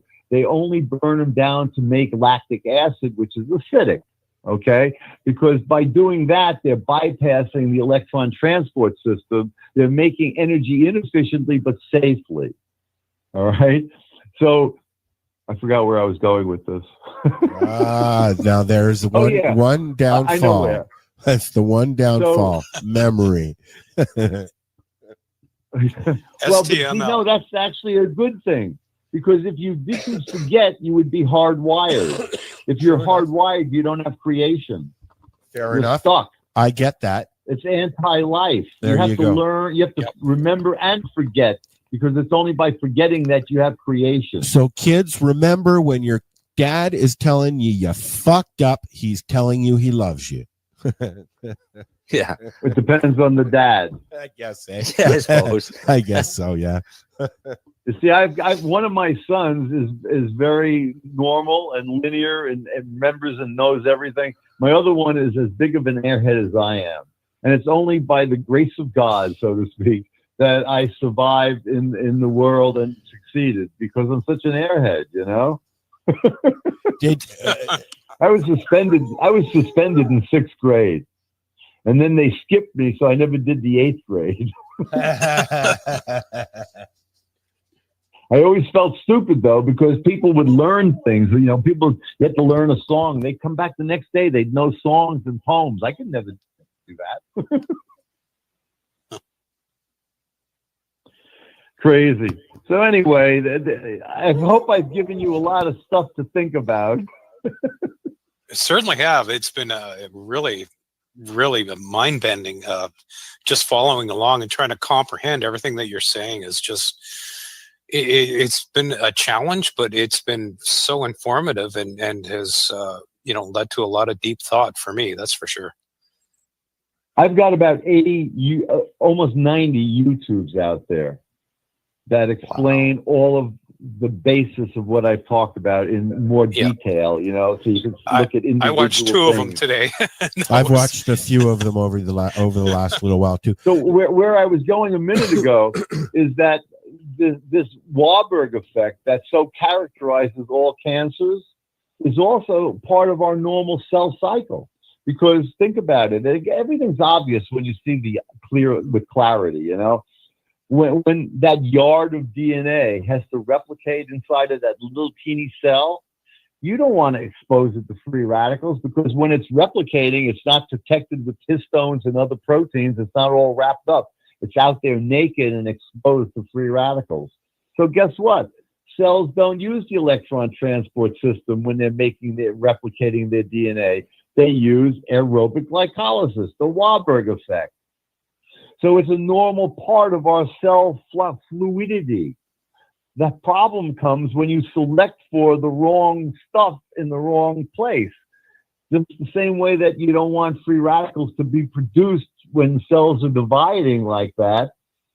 You don't want, a virus doesn't want you to produce too many, because then the cell will die, and yet the virus is telling the cell to turn it into a factory for making viruses. So they have to have ways of controlling this free radical production. And it's the same thing. The cells, if you have enough cells that are existing in all of these different states, because they're in different states of replication and other challenges, they're in all of these different adapted states. And now you go and you hit them with chemo. Well, some of those cells will die, and some of those cells will be in a state that allows them to survive. Their metabolic pattern at that time allows them to survive. They have an epigenetic platform that is consistent with their survival. And that epigenetic platform over time will mutate and turn that platform into the future genetics. That's why you see cancer cells. Like if you look at a breast cancer tumor, it's got like 100 different mutations in it. Well, those mutations came because you selected different roadways as you tried to block with tamoxifen. You see, you tried to block that end. So all you're doing with all of these therapies is selecting for drug resistance, the ones that you can't kill. And cannabis kills best, from what I'm gathering, when you have a sugar-burning cell that hasn't been treated with chemo or radiation, and you give it a lot of cannabis, and it forces it into fat burning, and they don't have the machine. They can't do the switch. It's like putting diesel fuel in a gasoline car. It doesn't work, and they die. However, if some of them survive, because they're in a metabolic state that allows for survival, then you got to deal with that. But now they already know how to go back and forth between these different metabolic platforms. And what seems to be working, and it's speculative, but it makes sense, and there's a whole lot behind what I'm saying, but intravenous high doses of vitamin C. Vitamin C in high doses doesn't act as an antioxidant the way it does when you eat a little bit of it, or even if you eat a lot of it. When you inject it into the blood, it interacts with the iron and generates free radicals.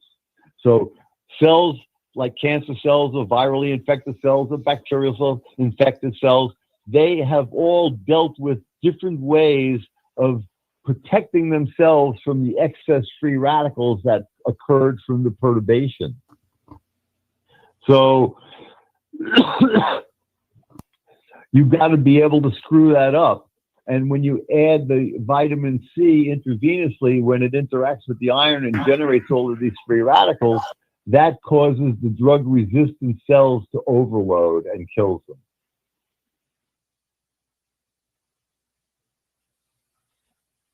We're all in the gaze of your listening. The hell took a bong hit sideways. Yeah. So that's my story, and I'm sticking to it. What a story. Wow. Holy smokes. Yeah, I've given you a lot of stuff, but you won't find it in any books anywhere. And if you tell it to doctors, they'll tell you you're crazy. But you know what? Stoners right away know it's true. That's how I knew it was true, as I figured it all out. It's obvious. It makes sense the way you explain it. It makes sense. If you take a minute and actually listen to what you're saying, it makes sense. And like Chris said earlier, when I'm listening to it, I'm drifting off. Oh, butterfly. Oh, wait, what is he saying? And you just come right back the way you're going. It's very smooth. I really enjoyed listening to you, sir. Well, I'm glad it was enjoyable, and hopefully it's some use, and hopefully some of your listeners. I put all this stuff on my Facebook page too, but I'm saturated, and I have to set up a fan page or something. But I'm just, it takes me time to get anything done because I'm so nuts. Of course. I feel smarter already. So please tell people where they can find you, though. Tell people where they can find you, where your website is. Well, if you go to Facebook. I got a Facebook page. I will set up a fan page so I can mirror things to that. I just am lame. And I've got about, I think it's very close to 90 YouTubes out there. And some of them are extremely, I believe, educational with novel thinking, like the stuff that I've, told you tonight. There's more details on all of that stuff, be it HIV, metabolic plasticity, breast cancer, estrogen receptors, blah, blah, blah, blah, I've got tons of stuff out there because what I do is as I think about stuff, I put it out there so I can get feedback and so people can utilize it. And, it works. It does work for all of the things. I think that we could be here all night if we wanted to, getting high and listening to Dr. Bob. But 2 hours has gone by. I wanted to make sure that people know we already did the where they can find you. You just did that, didn't you? Yep. Did you tape this? I hope. Oh God, yes. The podcast is ready. It goes out about 10 minutes after we've done it. So, okay. So if you could send me that link, I'd Absolutely. like that, and I'll post that on my site. Oh, we'd appreciate that. I also have I set up a foundation, a nonprofit foundation to try and help people like Shona, where the law is fucking sick people. Yeah, and we didn't even get to talk to her about that. Pardon me? We didn't even get to that conversation. That'll have to be a whole other conversation. Well, we can do this again sometime. But there's a lot. What I want to do is I want to go to the World Court and charge the various governments and agencies with crimes against humanity. And I lay out my arguments for that, which is based on all the stuff that we talked about tonight. Wow. And how is Shauna doing? She had surgery on Monday. I didn't speak with her today. Yesterday, she was looking better and feeling a bit better. A number of people have volunteered to bring her medicine. Hopefully they have. So we'll see. But at least she's feeling better. She has all these adhesions from various surgeries in the past. And the doctors tried to tell her that, she's a hypochondriac. And I mean, you're just dealing with idiots out there. I'm telling you, the medical profession really is criminally insane. I agree. Totally. 100%. I know more crazy doctors than you can shake a stick at. And ones that just plug their ears and go, nah, when you try to tell them the truth. It took me 5 years to talk my doctor into signing me for 3 grams. And he just kept, I know nothing about doses. So between conversations with me and other patients slowly started coming in. By the time I actually asked him, I waited a year, and he said, well, you never brought me the papers. The only thing a doctor has to really know is that there's no lethal dose. Yeah. And to verify that, my friend who I told you about with HIV, he also happens to have a PhD in molecular epidemiology. And when he went to South Africa to the HIV conference earlier this year, he didn't take any medicine for 2 weeks. If he doesn't take his medicine, he comes down with Kaposis. He came back from there sick as a dog. He had, I think, 16 Kaposis popping up on his body. This guy is a real piece of work, let me tell you. It's a story, and you can have a show just about him. No. But in any event, he took, and this is the second time he's done this, about 50 grams of high concentrated oil orally in one day. Wow. That's a lot. He goes into a cannabis coma for a few days and comes back and the Kaposi's gone. Unfortunately, I never gotten over that hump, that get rid of the high and just feel better point, because I don't have enough. It's a constant roller coaster of having some, don't having some.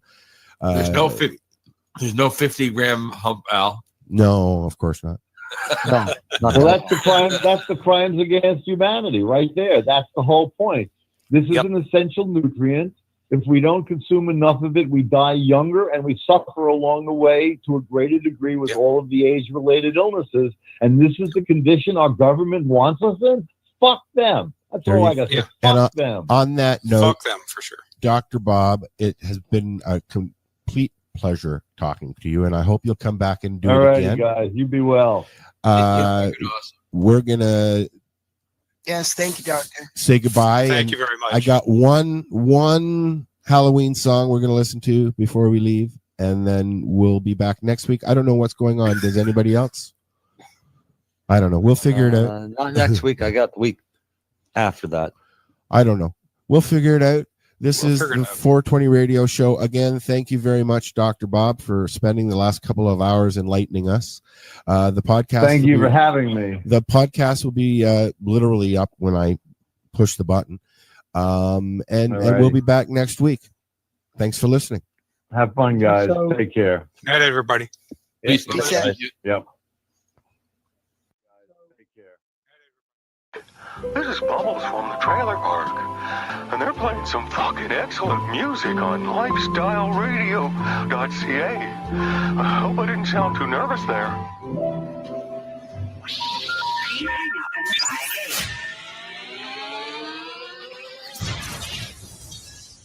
You're listening to Lifestyle Radio.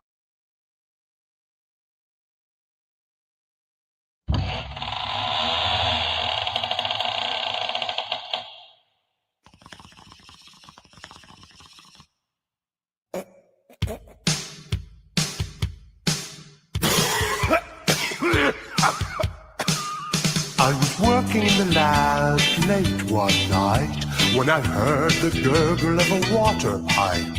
So I turned to see my monster in a cloud of smoke, who said, "This shit ain't bad. Here, have a toke." We smoked some hash. We smoked some monster hash. Some monster hash. It was his personal stash. We smoked some hash.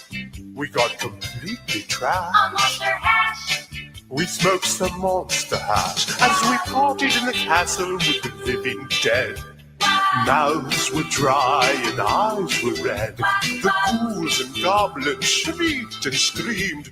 Won't somebody please pass the Visine? They smoked some hash. They smoked some monster hash. Some monster hash. From Frankie's personal stash. We smoked some hash. And they all were smashed. On monster hash.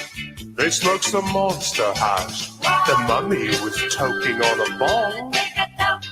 Wolfman said, "Don't bogart that, pass it along."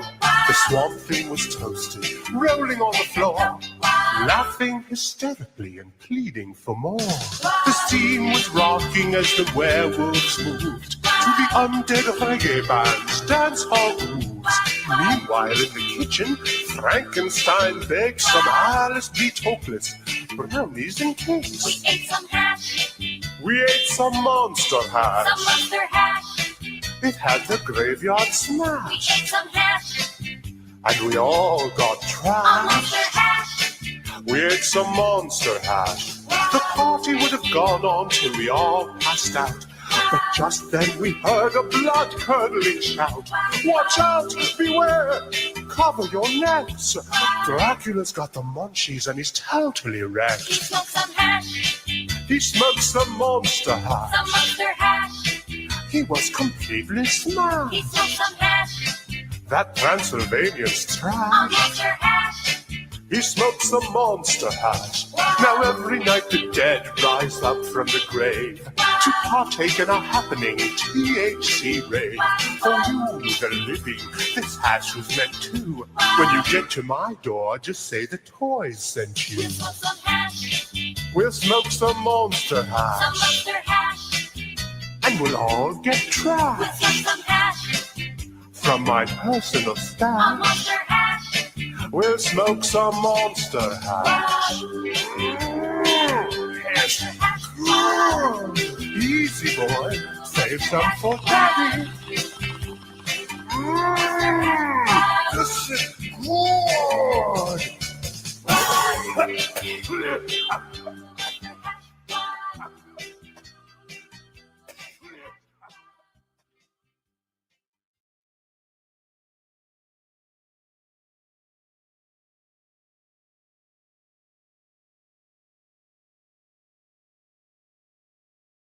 Tune into the Pace Radio Show and catch Kim Cooper, Debbie Stoll-Skiffin, or Allison Murden, along with myself, Al Grant, as we talk to Canadian and international cannabis advocates who are working hard to help patients and to end cannabis prohibition. Catch us live every Wednesday at 8 p.m. Eastern Standard Time here at lifestyleradio.ca. You're listening to Lifestyle Radio. You like music, you like weed, well, we gonna be good friends indeed. This is how much I like more than smoking trees. They'll make you dance the do-si-do and teach you how to achieve the growth. Smoke a bowl on the 420 radio show. On Lifestyle Radio. So what are you doing? Re-rolled Saturdays. Check it out. Nothing but non-stop cannabis and psychedelic programming. Find it at 420pace.ca. You're listening to the Pace Radio Network here at paceradio.net. The views expressed by the individuals during this broadcast are their own opinions, and they may not be the same as those of their group or other organizations they may be involved with. All medical advice during our broadcast is not a medical opinion and should be checked with your medical physician.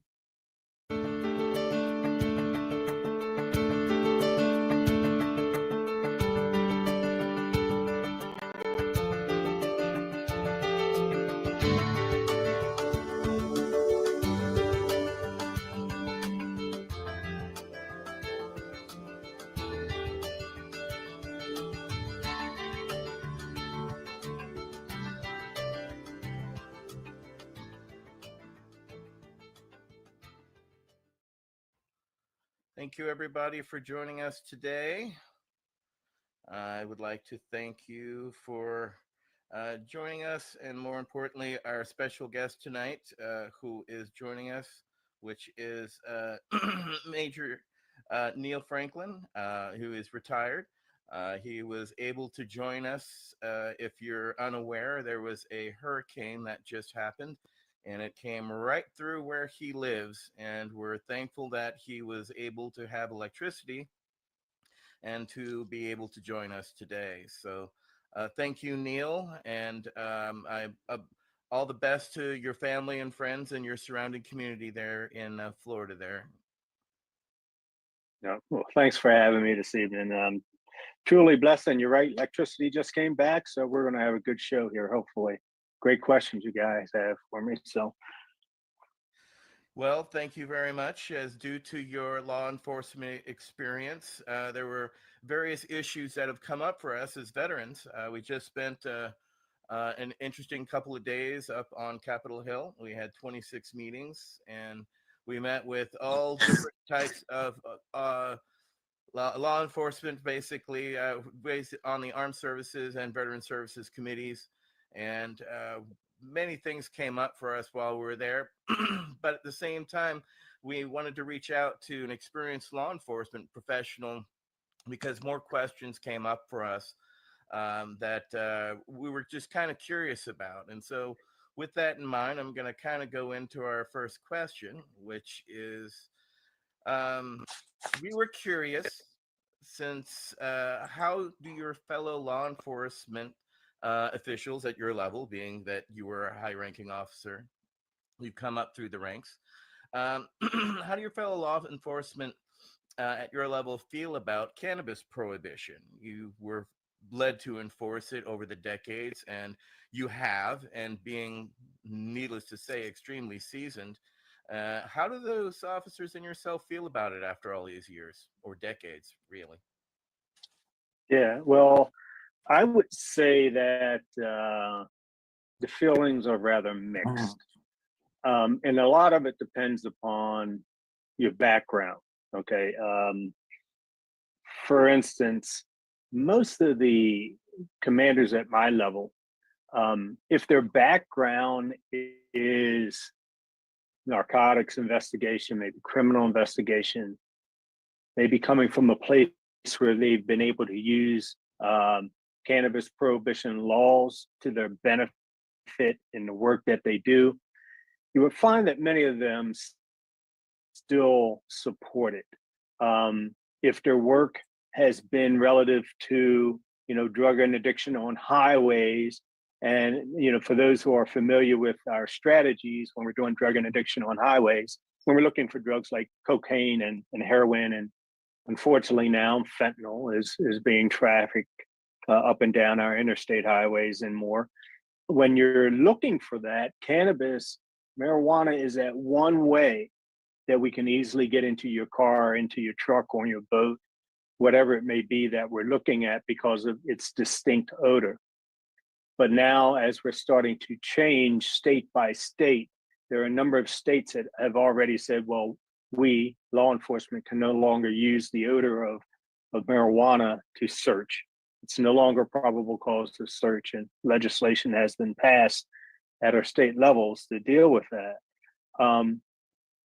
But if you're from a place of, say you're at my level in policing, structure-wise, as a commander, and you're maybe you oversee community policing efforts, maybe you oversee some administrative efforts, maybe you oversee,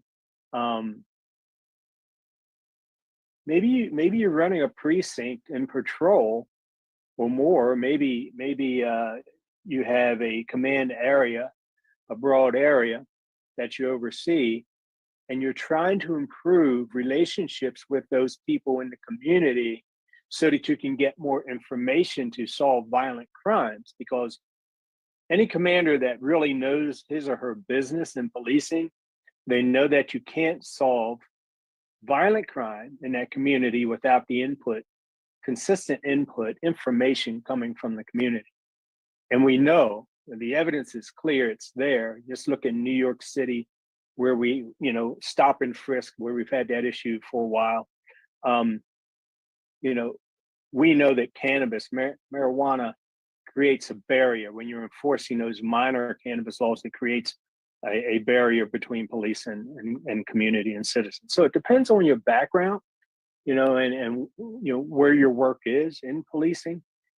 But I will say this: if you go back 20 years and you ask that question, the vast majority would not be in agreement with moving forward and ending prohibition of cannabis. But what has changed really in that 20-year period is education, not just for the general public, but it's really changed for law enforcement on a number of different levels. And I know that we'll get into that during our conversation tonight. Well, thank you. That's a very enlightened perspective. And needless to say, we appreciate you again coming out, because we don't usually have the opportunity to talk with officers straight to face about cannabis or prohibition itself, much less talk to experienced brass. So we appreciate again you taking the time. The next will be Council Member Al Byrne with our next question. Major thanks again for being with us tonight. It's really an honor to have you here. And wow, what you just said to me was amazing. Listen, my question is, we have the ATF, Alcohol, Tobacco, and Firearms, as an organization of the federal government, and it has created a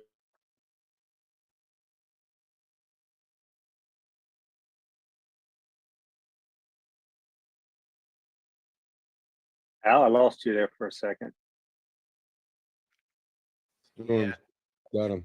He froze. The question is, what are your thoughts on the ATF singling out cannabis for special warnings when it is certainly not the only Schedule I substance to be made legal by a state law? So when I'm going to speak a little bit about ATF, but when I speak about ATF, we have to understand something about our federal law enforcement organizations. ATF, DEA, and FBI work closely together. I mean, they're joined at the hip under the Department of Justice. And if you know anything about the history of the DEA, recent history of the DEA relative to its thoughts on cannabis, you know that they're not inclined to move in the direction that we want them to move in, ending its prohibition. If you just go back just a few years to Michelle Leonard, when she was being interviewed, I mean, she was being questioned by members of Congress, she was being questioned by others regarding comparing cannabis to drugs like heroin or meth, and those drugs that are in that Schedule I category, and she was it was an interesting interview where she kept saying that, well, all drugs are dangerous and cannabis, basically she was trying to make a case for keeping cannabis in a Schedule 1 category, when just about everybody knows that it shouldn't be there. Many know that it shouldn't even be scheduled. But I say this, just to say that ATF and the FBI are going to support what the DEA say about a particular drug regarding its scheduling system. They're going to back each other up. So relative, to this question about, again, ATF singling it out relative to guns. What can we say? I mean, until Congress moves on it, that's going to be their position.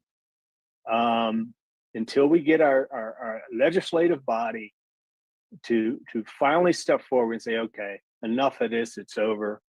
We're going to change it. We're going to end the prohibition of it. ATF is going to be there. They're going to continue to hold these their positions on relative to guns and the possession of guns and the purchasing of guns.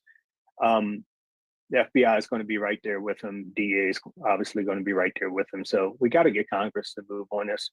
But you ask individual members of ATF, you have individual members of DEA, those folks who are working in the trenches. They're just like in regular law enforcement that we just talked about. Their positions have changed quite a bit. But the hierarchy, those folks at the top, they're political, and whatever the political rhetoric is, that's where they're going to be. They're not going to step out of line. Yeah, they're they kind of follow the flow of things altogether, unfortunately, which we always kind of hope that they would have their own individual mindset, but that's not necessarily the way things were set up. And you absolutely not.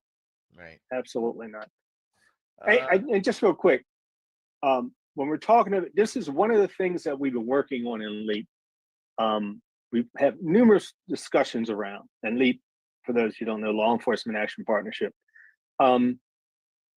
is trying to separate politics from policing, trying to separate as much as we can politics from law enforcement, so that you don't have this political pressure to enforce laws that we know are archaic, that should not be enforced. The political pressure causes so much heartache among the ranks. And if we can move away from that, if we can, however we can, wherever we can, it's always a good thing for policing and what we do within our in our communities. Thank you for that. Next up will be Council Member Nate Landau. Hi, can you guys hear me? We can. First of all, thank you so much for joining our show. My question is the ATF's policy costing lives because they are not, they're discouraging their members from not using cannabis for post-traumatic stress disorder as a treatment that we all know really works? Is that a policy that you think is costing lives?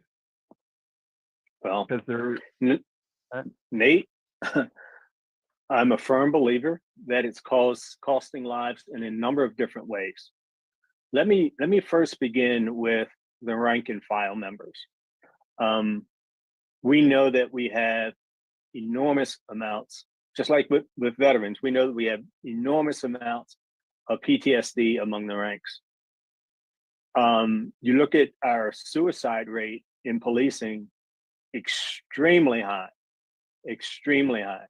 You look at alcoholism among the ranks, extremely high. And when compared to the national average of people across the country, if you're a police officer, your PTSD levels are extremely high. Your rates of suicide, your chances of committing suicide are extremely high. Alcoholism and yes, drug use are extremely high. You will find that drug use mainly in the area of prescription drugs for a number of different reasons, obviously. The domestic issues and abuse, extremely high within the ranks of policing. I can go on and on. We know that there are police officers across this country, I've talked to many myself, who would love to be able to use cannabis to deal with their issues of PTSD. All right, we know that. They are quite familiar with some of the work that many of you have done, you know, and some of the progress that's been made with managing PTSD among veterans. They know that. They talk to veterans. They know it works. They know that there are people dealing with PTSD who have been able to get off of these very powerful and problematic pharmaceutical drugs. Right? So because the federal government has yet to move, police departments across this country will not cross that line. They just won't do it in allowing their people to use medicinal cannabis. And it's a shame. I know of one police officer, I will not mention his name because his case is still being adjudicated administratively and probably soon civilly. But because he's still dealing with some things administratively in a very large Maryland police department, this police officer has come to us, has come to LEAP, seeking help because what he did, knowing how medical cannabis can help him with his psychological issues, including PTSD, he started using it. He actually applied for, and he did it the right way according to Maryland law. He applied for a card, medical cannabis card. You know, so he did it the right way. He wasn't using it while he was on duty, and he wasn't using it so close to going on duty, going on a clock that he would be under the influence. Very smart, doing it the right way, but now he's got issues. And now he's being administratively pursued by his agency because of this. So they're not only police officers that know it works, want to use it because they don't want to lose their lives. And see if something else they also notice. Number one, like this particular police officer's family life is better, his home life is better, right? He again is no longer taking those pharmaceutical drugs that he was using to manage depression, right? No longer using alcohol the way he was to go to sleep at night and to manage. So he thought he was managing depression using alcohol, right? So he was using prescription drugs that were not prescribed to him, which is illegal. So these are some of the things that he was doing. So in addition to it being better for them in managing depression, PTSD, so in hopes that they do not take their own lives. And yes, in policing, we've known police officers to not just take their own lives, but also to take the lives of their family members at the same time. But here's something else that we also know. Because of the depression, because of the unmitigated psychological issues that police officers are dealing with, the force that they use when they are enforcing laws, the force that they use on citizens when they are enforcing law, tend to be extreme. Okay, because what they're holding in is going to manifest itself at the first opportunity. So they're going to lash out, they're going to strike out, usually beginning verbally with verbal abuse of citizens, doing traffic stops, doing other calls for service. They're cursing at citizens, they're mistreating them, and then it escalates into the physical force. So we know that to be a fact. And as we know across this country, unfortunately, police officers have and continue to take the lives of many people when I know and I firmly believe that other courses of action could have been taken. Not just the instant when the deadly force was being used, but from the onset of the interaction with the citizen, de-escalation was an option in many of these cases, but it never even got to that before deadly force was used. So we know that if our police officers are healthier, mentally healthier, that they're going to interact and treat the citizens better they're going to use their judgment much better. They're going to do a better job of keeping emotion out of, a situation that they encounter. So it's not just safer for the lives of the police officers and those close to them, but it's safer for the lives of the citizens who they interact with on a daily basis.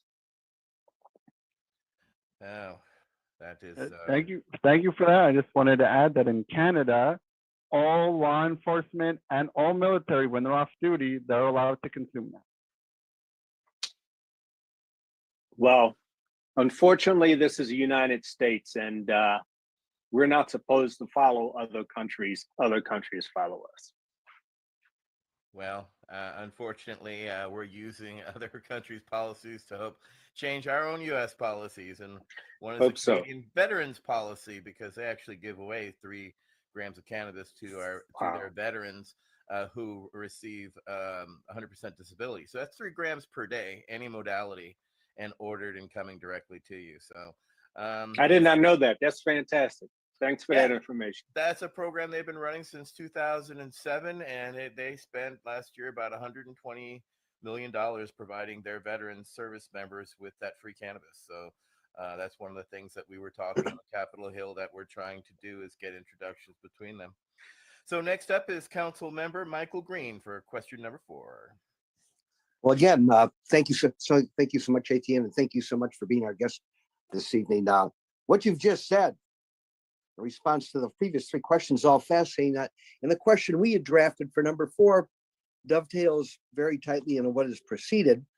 Our questions originally drafted is, what are your thoughts about the desire within active police ranks to use medical cannabis in their amongst themselves? And you've begun to address that. The example of the Maryland officer obviously comes up, and what you've said about reduction in violence, not only towards themselves, abuse, etc., amongst police officers, but how they approach the public is fascinating to me. So 2 things occur to me. One, to the extent that local agencies, states where cannabis would otherwise be legal, is it the finances of federal policy and the interaction between the monies that federal government provides states? Is that a major factor? And 2, amongst membership, rank and file, is there a growing consensus, and is there a time where that'll actually be manifest itself in some kind of political pushback where a positive change may be enacted? Okay, so a couple of quick points. First of all, just to add to my desire regarding active police officers and using cannabis, medical cannabis. I was kind of excited a little while ago when New Jersey passed its adult use for cannabis in general, right? And part of that policy was for law enforcement to be able to use cannabis, not just medicinally, but period. While off duty, of course, while off duty, just like alcohol, use it off duty. You can't come to work under the influence. But things are on hold there for now. We're eventually going to get there. It's no doubt in my mind. So obviously my desire is that police officers and many folks who are employed in a number of different disciplines, that they be able to use the same way they would be able to use alcohol while off duty. Obviously, you cannot come to work under the influence. If the employer says you cannot be under the influence while working for them, then fine. But while you're off duty, I believe it would be beneficial in a number of different ways. Not just medicinally for policemen, but generally speaking, I think there would be a number of police officers after a very strenuous day in the streets of a city like Baltimore to go home and to relax with some cannabis instead of a 6 or 12 pack of beer or a bottle of wine or a 5th of Jack Daniels or whatever they might be sucking at. I think it obviously would be more healthy. It would be healthier for them. And I think it would go a long way in helping them to effectively release and manage that stress that they encounter, many of them encounter on a daily basis. So obviously that's, how I personally feel about that.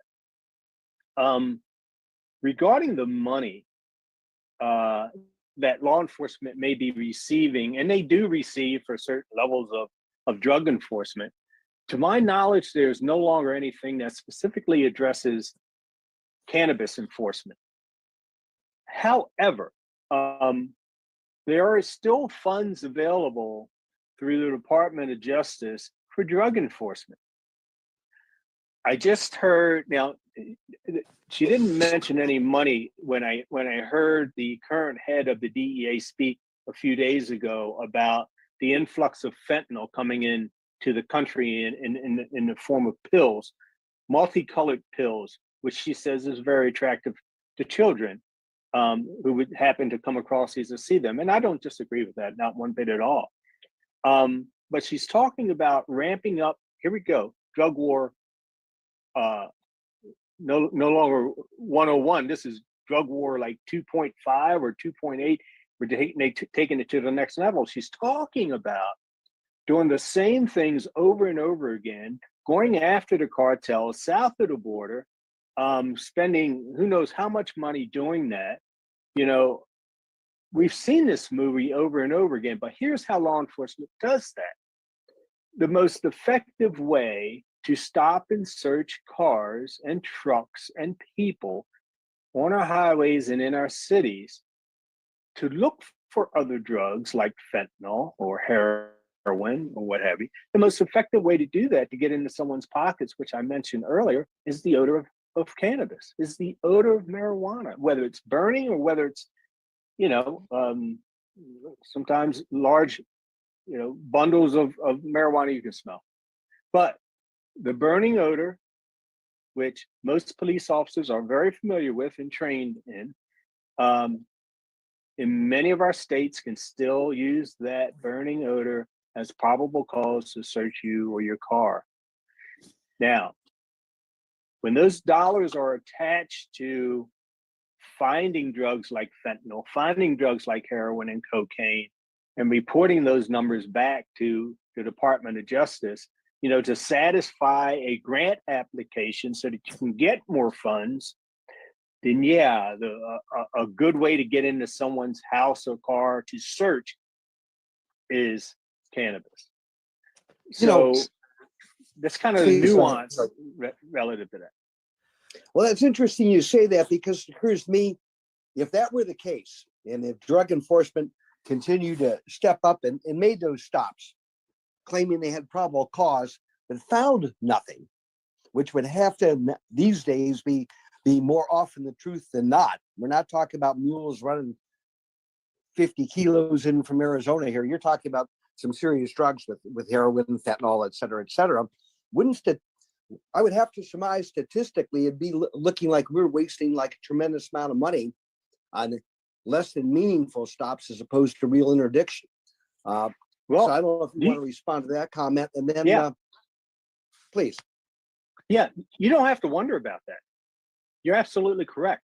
The statistics are extremely low. You see, because not just for finding, harder drugs are those numbers extremely low when they stop someone and search them because of the odor of, they claim the odor of cannabis, but those numbers are extremely low for finding harder drugs. They're also extremely low for finding guns. The police know that they know it's just a matter of numbers. The more cars they stop and search, the more people they stop on street corners and search. It's just it's numbers. It's a law of averages. You're eventually going to find harder drugs. You're eventually going to find, guns, but you're violating the rights of people. You're stepping all over their constitutional rights. And it's just not right. And then you have the racial implications that come with that as well. But go ahead. No, exactly right. So I guess even though this wasn't a question we formulated earlier, do you have an opinion what it's going to take to wake up organizations under the Justice Department like the FBI, DA, et cetera, and maybe the federal government, Congress, and the president for lack of a better term, maybe nobody likes this, just get woke about cannabis and move on to the things that certainly are more important?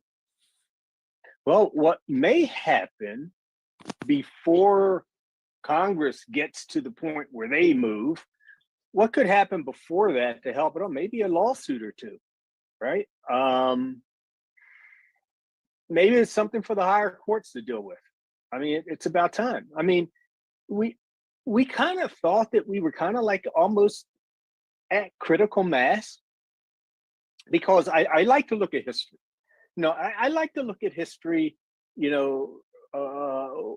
when things change. And if we look at alcohol prohibition, it was state by state that decided, you know what, we're no longer going to enforce the 18th Amendment, the prohibition of alcohol. And Maryland, my home state, was the one state that never ever agreed to enforce it. But as each state made it known that they're no longer going to enforce the prohibition of alcohol, the 18th Amendment, as more and more states came online, the federal government finally had to say, okay, it's over. And they passed another amendment to end it. I kind of thought that we're probably there, at least. I'm telling you, when we get through November, when we have a number of additional states, Maryland being one of those, where the people are going to decide that it's over, then maybe this will be the turning point. Maybe after this election in November, maybe we'll have enough critical mass via the states to get Congress to move. And if not, like I said, maybe a lawsuit or two that are in play might have something to do with helping to move that ball across the finish line. All right, thank you very much. Next, Wade Laughter has a follow-up question. Yes, thank you, Chen. And I really want to thank you for joining us this afternoon, this evening. I have all kinds of respect for persons who are willing to do police work. Back in the day, I lived in San Francisco for years, rode motorcycle, got to know cops who rode motorcycle for the San Francisco Police Department. And yeah, I would run into them at this one specific bar and got to be friends with more than a few of them. And one of the things I came to realize is one of the things that's hardest about your job, you spoke about PTSD, and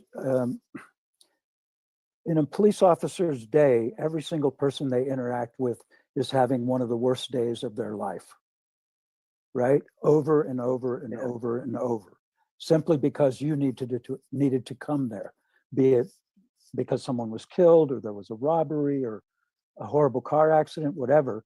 And that stress is cumulative. And some of these guys and gals at that point actually were heroic at their consumption of alcohol. That's really where I'm going with this. And they were friends, and I felt like it was hard to watch them slowly killing themselves. Alcohol is a poison. And I really, I know I'm saying a lot about myself here, but I'd really love for you to maybe talk a little bit more about how cannabis could have a different effect in the lives of not just the officers who do this duty for our culture and communities, but also for their families. I mean, you made reference to that in passing, but I'll stop there, sir. And thank you again for joining us. I'd love to hear your response. Thank you. Yeah. Just real quick about the alcohol use, and I'm going to mention two TV shows that are very much real to life. One is extremely real to life. I mean, it's a very accurate depiction. The first one being the HBO series The Wire, and unfortunately, both of them are about Baltimore. And I speak to that because I'm very familiar with Baltimore and Baltimore policing. The HBO series The Wire, if you remember, there were a number of different scenes in that series. It's a 5-year series.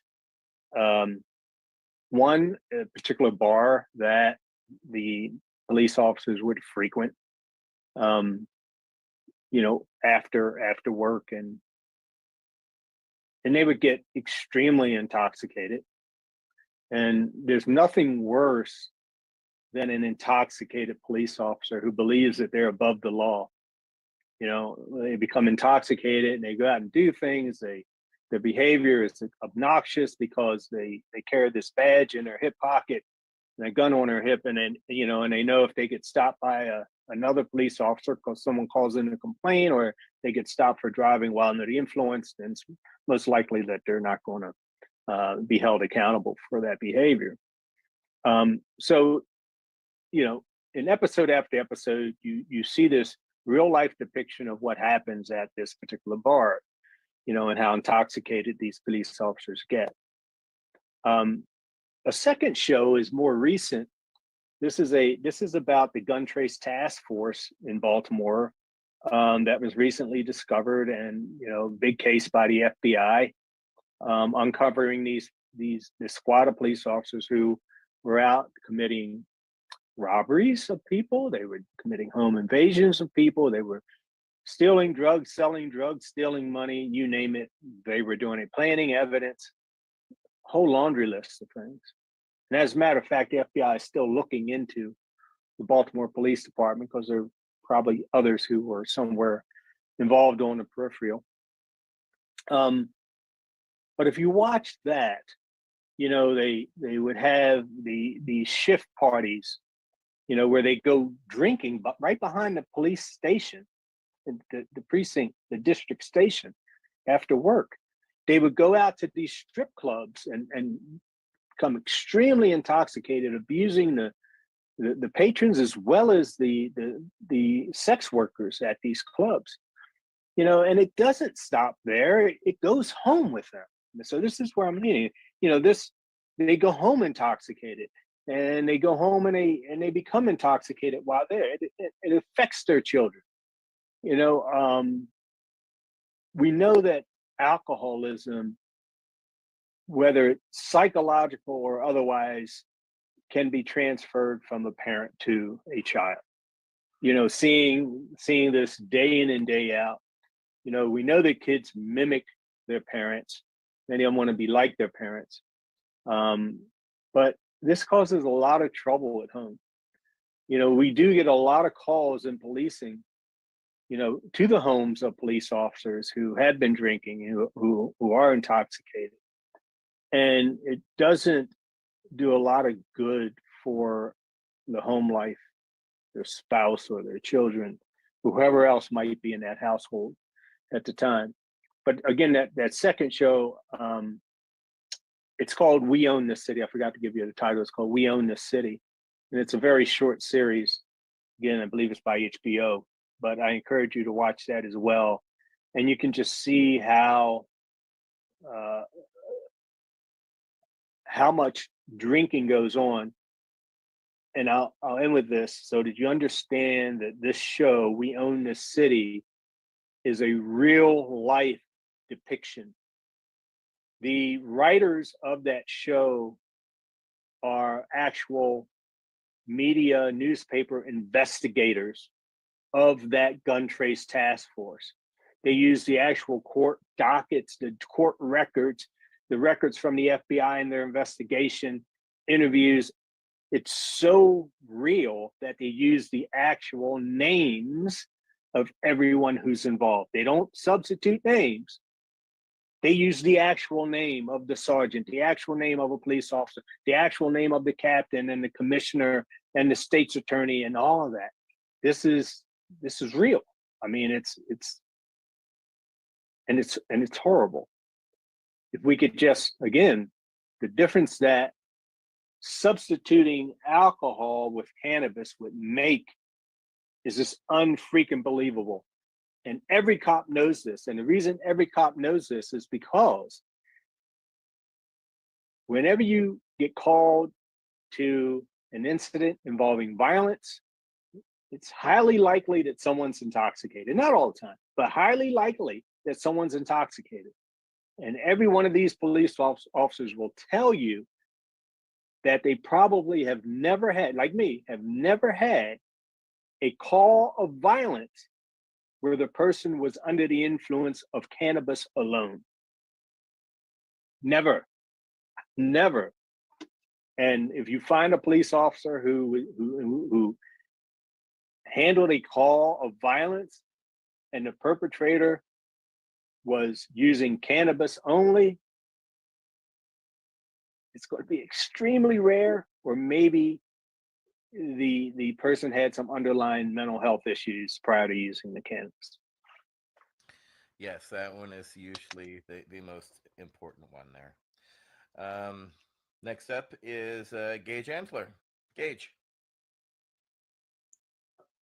Major, it's a pleasure to have you on here. So absolutely good to see you and good to talk to you. Thank you for being here. You know, Thanks, I don't think there's a lot of data on this topic, but you know, it seems that rural police departments are more likely to enforce cannabis laws than, say, urban police departments. And maybe this could be because that rural areas are more likely to be conservative and maybe have less tolerant attitudes towards cannabis use. So do you see a difference, personally, do you see a difference in approach in rural versus urban, you know, in rural versus urban responses to cannabis uses? And I'm talking maybe between state police departments, local border patrol, sheriff departments, you know, range in that range. You know, what's your opinion on that? Mm-hmm.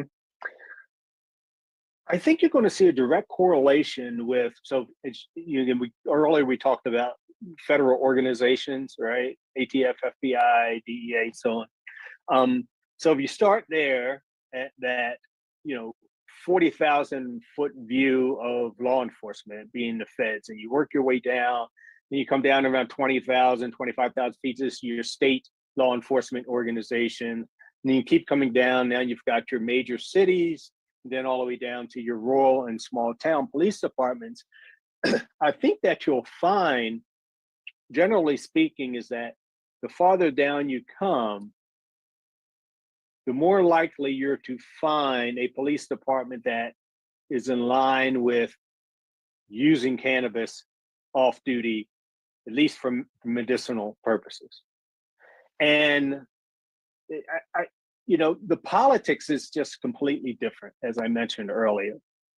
It's easier to get things done at a local level than it is at one of these bureaucratic, you know, overly bureaucratic, bureaucratic institutions like the FBI and the DEA, ATF. You know, even my agency, the Maryland State Police, and the bureaucracy, the politics at the governor's level, you know, in the state house and blah, blah, blah, you know, it's just crazy. Then you get down to cities like Baltimore, Washington, D.C., Philadelphia, you know, you still have the politics there, but you get down to, say, like a sheriff's department, sheriff's office, you know, where if you have a progressive, forward-thinking, forward-looking sheriff that says, this is nonsense, especially if they ran on that platform, right? So if I've run into sheriffs who have run on a platform of, you know, this cannabis prohibition is ridiculous, right? Because we know that the vast majority of the public agrees with them, you know, so they run on that, they win on that. And so that now they're not afraid to say, you know what, it's ridiculous. You know, our state just passed the law, you know, to make it legal. You know, we're not going to be out there enforcing these laws. We're not going to be doing this. We're not going to be doing that. And they have the support of their constituents because they're elected into office. They're going to do what the people want them to do. But unfortunately, at the governor's level, for instance, I mean, at the say state police superintendent at his level or her level, for instance, they're put into that position by the governor. The governor can yank them just as easy and quickly as he put them into that position. So they're going to, whatever the governor's position is, that's their position, no matter what they know, no matter what their education level is regarding cannabis and cannabis use, they're going to side with the governor. They're going to play that role. So again, as you come down closer to the people with these smaller agencies, you know, sheriff's department, you're going to find a different perspective. Now, don't get me wrong. I'm here in Florida, and we have sheriffs here in Florida that think cannabis is the most evil thing on the face of the planet. So again, I'm just generally speaking, that's what we see, and it's just easier to make decisions at the local level, and than what it is at some of these higher, heavy, bureaucratic with bureaucracy and yeah. Gotcha. That more talk, less walk. So understand that. Thank you, sir. Appreciate it. You're listening to the Pace Radio Network here at paceradio.net. Camelford Lifestyle Shop, open Monday to Friday from 10 till 7 p.m. or by chance. Check out our flags, our t-shirts, plus our hats, and look of that supply of rolling papers, plus much more. We've got bongs and your favorite herbal vaporizers. Look at all the incense we have, as well as for those who collect knives, check out these knives in our collection. And while you're here, stop in to see Shay at the piercing room, where you can get poked by Shay. Daily deals, check them out. Camelford Lifestyle Shop, 17 Bridge Street West, Camelford, Ontario. What do you find at paceradio.net? People advocating cannabis education.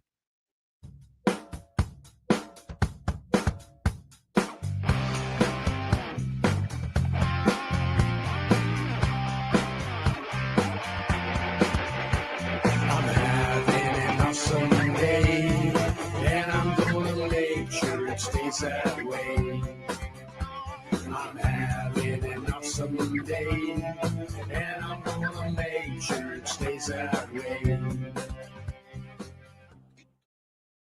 Limestone City Hydroponics is Kingston, Ontario's hydroponics shop. Take your growing to the next level and create the optimal environment with a tent kit, or maximize your yield with an ebb and flow flood table kit. Either way, Limestone City Hydroponics has more sizes and options to fit your needs. Are you looking for the power of the sun that adapts to your budget? Then look no further, as they have professional grow lighting. They have indoor grow systems that are easy and cost effective, with many options to fit your living space and lifestyle. Cultivate your growing potential. We have everything you need to succeed. And if you can't make it to the store, they offer local delivery to the greater Kingston area. Remember, when you're looking for experts to help you grow, then look no further than the locally owned Limestone City Hydroponics, 105 Sunderland Drive in Kingston, Ontario. Call them at 613-548-0420. Rerolled Saturdays. Check it out. Nothing but non-stop cannabis and psychedelic programming. Find it at 420pace.ca. You're listening to the Pace Radio Network here at paceradio.net. Next up is Council Member Tony Landry. Welcome. Thank you, Neil, for being here tonight. And my question is, how do you feel about driving under the influence of cannabis? In terms, maybe comparison to alcohol or some other drug or. So earlier I talked about crimes and violence, alcohol, people using alcohol versus people using cannabis, and what I see and what we generally see in policing. People using the alcohol, violent, people using the cannabis are just so relaxed and so chill for the most part. And I've never arrested. Now, understand something. When I was working the road, I was at the one barrack that I worked at the longest. It was between me and this other trooper. We were the highest DUI riders in that part of the state, not just in that barracks or in that county, in that part of the state. I've stopped people who I thought were under the influence of cannabis, but I stopped them for something altogether different. I could smell it. And some of them admitted to using it. But prior to stopping them, I didn't see a driving behavior that would cause me to question their ability to drive. I'd give them a field sobriety test. And again, their balance was fine. They could answer my questions and all that. I say that to say I've never arrested anyone for driving strictly under the influence of cannabis. Now, they may have been smoking cannabis and also drinking, then yeah, they got arrested. But never just for cannabis. Again, I arrested numerous people for driving while under the influence of alcohol, whether they were involved in an accident, as many of them were, whether they were just all over the road, step out of the car and they practically fall flat on their faces. But I must say, hundreds, if not close to I probably arrested maybe 500 to 600 people for DUI in my career. And not one of those arrests were for someone strictly under the influence of cannabis. And I want to say something here because you'll hear our elected officials and others who are against ending the prohibition of cannabis. You'll hear them scream and jump up and down, oh, there's going to be more people out driving under the influence of cannabis, making our roads more dangerous, blah, blah, blah, blah, blah. Now stick with me here on this. So here's something that people have to understand. Is that number one, there are already a lot of people out there driving under the influence of cannabis. There always have been, and these are people who, if they've had too much to smoke, where their judgment and their motor skills are influenced at a level where they're dangerous, to themselves and others on the highway, then that person is a lawbreaker. Okay, so they break the law, just like someone who drinks too much and goes out and gets behind the wheel of a car and they're intoxicated. They're lawbreakers. So yes, we do have a number of people out there who smoke too much and drive, and they're lawbreakers. But they've been out there, they're going to be out there because you know what? They break the law. Now understand something though. The additional people who will start smoking cannabis once it becomes legal, they're not lawbreakers because they're waiting. They're waiting for us to say it's legal, now you can smoke. So why would they become lawbreakers all of a sudden, smoke too much and go drive a car when they shouldn't? So my point is, there won't be an increase in people dangerously driving while under the influence of alcohol, because the increase in the user population are law-abiding citizens. They're not going to all of a sudden break the law. And then you know what? And you look at the data doesn't reflect that. You know why? Because you'll have a study over here that says it does, and you'll have a study over here that says it doesn't. So there's no, I'm going to say, there's not enough cooperation out there among these studies to say that in these states where cannabis is now legal, that our roads have become more dangerous because of people driving under the influence of cannabis. The evidence just isn't there, so, but again, if someone, even those that probably have had too much to smoke and drive, they're not driving 30 miles over the speed limit. Like some of these people who are intoxicated by alcohol, they might be driving, 10 or 20 under the speed limit. But anyway, I don't, I'm not one to, I don't believe, seriously do not believe that our roads become more dangerous because of us making cannabis legal for adults to use or for medical patients to use. Well, our last question, you kind of answered outright, because it was basically all about driving under the influence and your thoughts on driving under the influence of cannabis. So I put up another question for Tony. So Tony Landry, you want to go ahead with that question?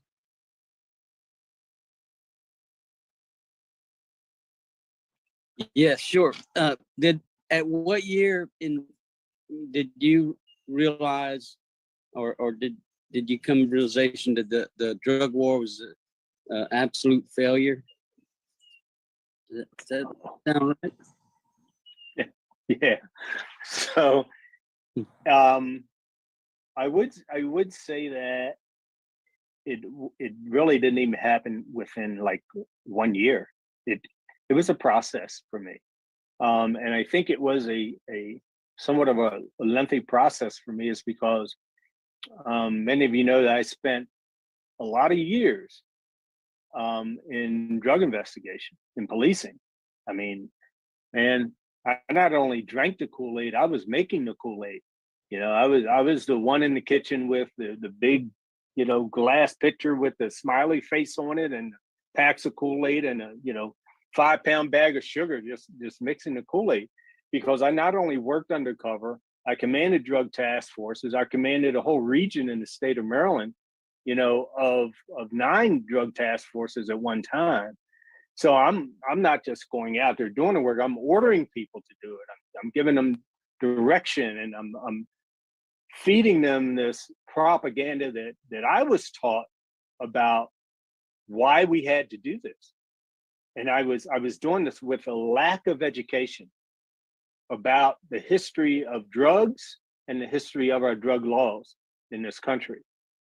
And so I started in my later years as a commander, commanding drug task forces. I started to see a little sparkle or glimpse here and there about some things that just didn't seem right, how we would target certain communities of color. So I began with seeing an imbalance in how we applied the law, in certain communities. Same thing with poor communities. Knowing that we had drugs in some of our affluent communities, we didn't dare touch those communities. We didn't dare go into a affluent community with drug dogs and just randomly scan cars for drugs, because we'd find ourselves, reassigned the next day to some worthless job. But in poor communities, we just had a ball. We thought it was fun. So, but when I got to the end of my career with the Maryland State Police, I started working for the Baltimore Police Department as the head of training. And this was in the year 2000. And it was a good friend of mine, Ed Totley, who was working undercover for the Maryland State Police. He had worked a number of cases for me under my command. And he was working with the FBI October 30th, one night when he was making what was supposed to be a final buy of cocaine from a mid-level drug dealer. And he was assassinated that night by a drug dealer. He was shot point blank range in his head. And that moment kind of made me start paying attention to the violence that surrounded the drug trade. And it was easier for me to do because now I was out of the Maryland State Police and I was in a different role completely, training. And in Baltimore City, around that same time, we had 2 police officers who were killed by local drug dealers in the city. And so I'm starting to see these pictures of violence surrounding the drug trade. And then I think what was really critical, that 2 years after Ed was killed, I was still working in Baltimore City. It moved from police violence being recipients of the violence to citizens being recipients of the violence, be it that an entire family of 7, mother, father, and 5 kids were killed in one night by the neighborhood drug dealer who had set up shop on a corner right outside of their home.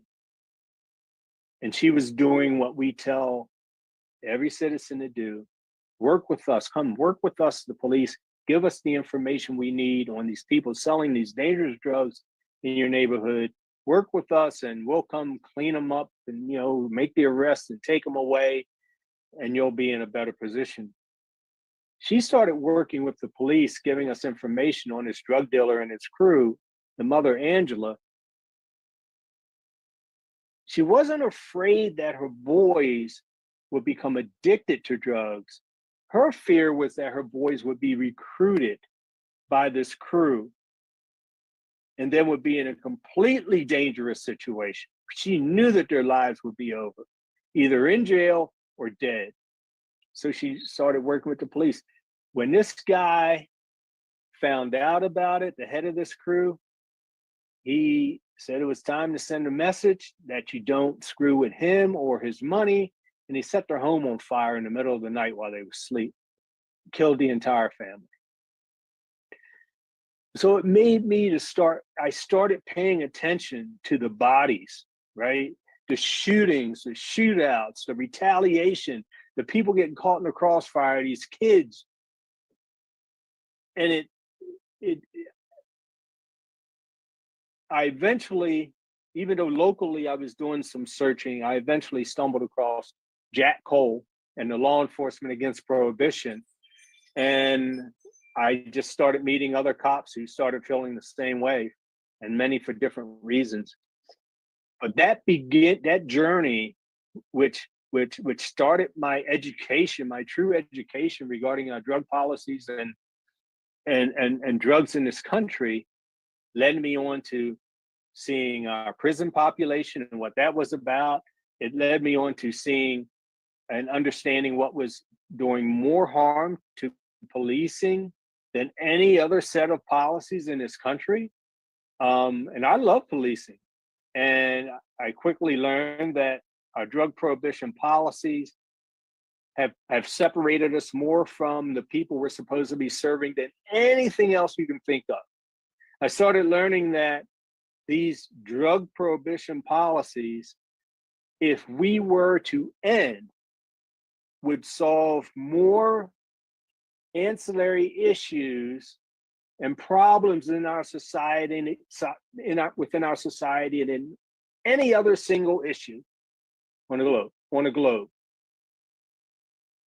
Those set of prohibition drug policies would solve so many other issues, not just in this country, but globally. Immigration, right?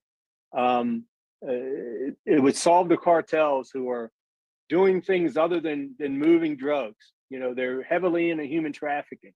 It would strike such a blow to those organizations and organized crime. It would be unimaginable. It would allow us to end the stigma of drug use in this country. And again, this conversation we're having tonight, regarding being able to use cannabis for PTSD, not just cannabis, but to explore more in the world of psychedelics for PTSD issues, right? It would solve, it would solve so many issues. I think it would strike a blow to alcoholism in this country as well, no doubt. But and child abuse and physical and mental child abuse. I mean, the list is long. Poverty issues that would definitely do wonders for our overburdened prison population in this country. I mean, we could sit here and talk all day about, or all evening, about the things that would happen. So that place of violence, starting my road of education, that started over 20 something years ago, and my education is still continuing today. And I'll end with this. Regarding this journey of education that I've had and continue to have, those that have been introduced, like I have, to this education, to learning the history, to learning other things, I don't care what your journey is like. I don't care what your discipline is. I don't care what you've done, what you plan to do. Once you've started this journey toward ending prohibition of cannabis or anything else, once you start down that road, I've yet to meet anyone that has stopped, turned around, and headed back toward prohibition. Not one single person, and I've met thousands. They may have slowed down a little bit, but they've never reversed their direction once they started moving to where, to where we are on these issues. Some make it all the way to the end, like I have. Some pause in the middle, only go as far as cannabis, only go as far as psychedelics, but no one has ever turned around and headed back in the other direction.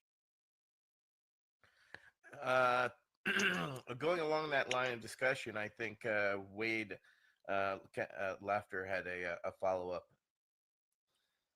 Yeah, again, I really wanted to thank you for joining us this afternoon. This has been an amazing and educational conversation. My question originally was about the interest in particularly mushrooms, but other forms of psychedelic therapy. But you brought it up and covered it pretty thoroughly, that you think there's area of interest there, and then made reference to the idea of decriminalizing drugs as a whole.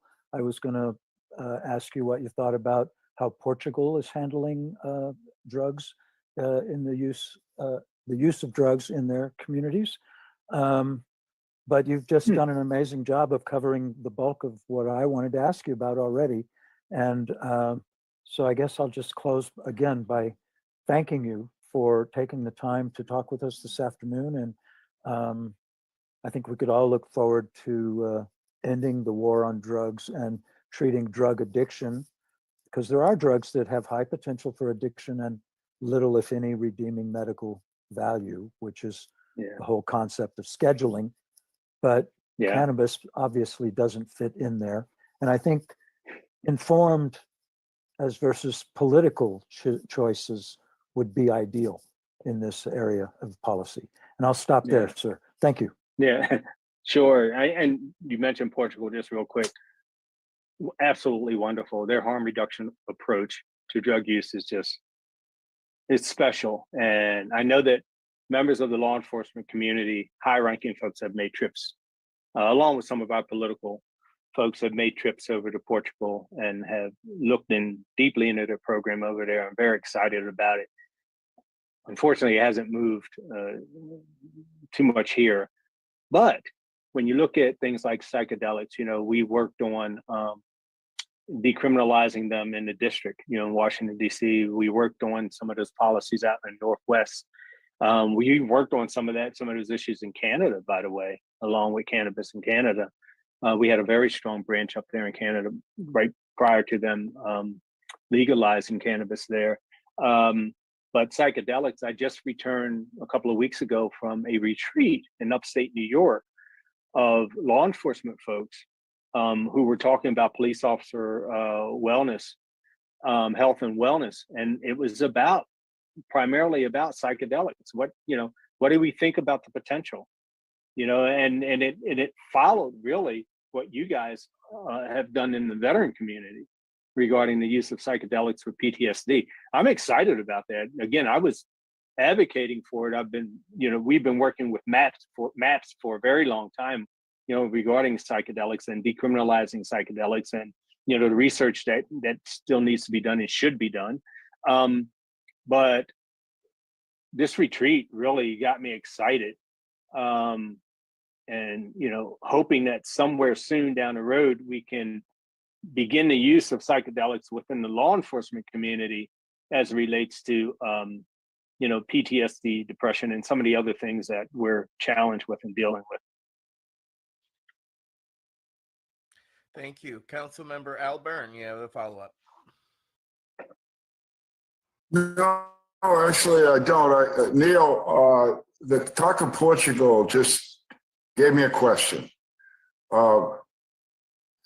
As you're aware, the medical community in the United States is pretty much centered on their own research.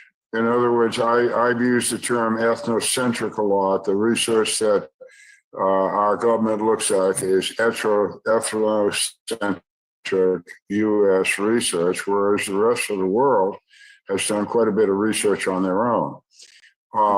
And while that other research medically is ignored, I'm wondering if it's the same for law enforcement. I mean, you have a place like Portugal, you have countries like the Netherlands where cannabis has been some sort of legalization for quite a while. uh, has their violence level dropped in these places, or has it increased? And the next part of the question is, just like the medical situation, does anybody in the United States pay attention to that?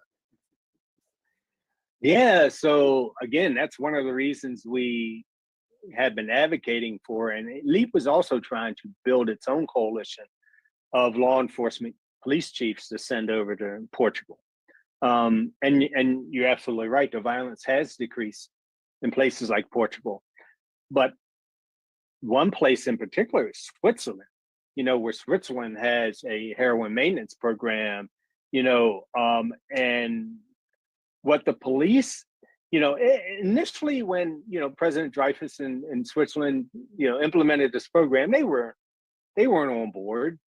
But then when they started in violent crime, property crime, and theft, they immediately, got on board with it, because as any police officer would tell you, many times when it comes down to these robberies and these thefts and so on that you see on a daily basis all the time, it's users who are trying to get the money they need to support their habits, right? So, because we've created a society that pushes them out to the margins of society, right? We ostracize them, we kick them out of their jobs, out of employment, they have no money, we put them in jail, they come back out, they can't get employed. However, they still have their addiction and they still feel the need to feed that addiction. So what do they have to do? They have to buy it from an illicit market, which means they don't have a job, they got to go steal money. They got to go rob somebody. So the police started saying, wow, this is great. We're seeing reductions in these types of crime. So yes, the evidence is there. But again, the challenge is getting our people here to admit that we were wrong, to admit that we do not have the best or the right approach to dealing with this issue of drug use in our country.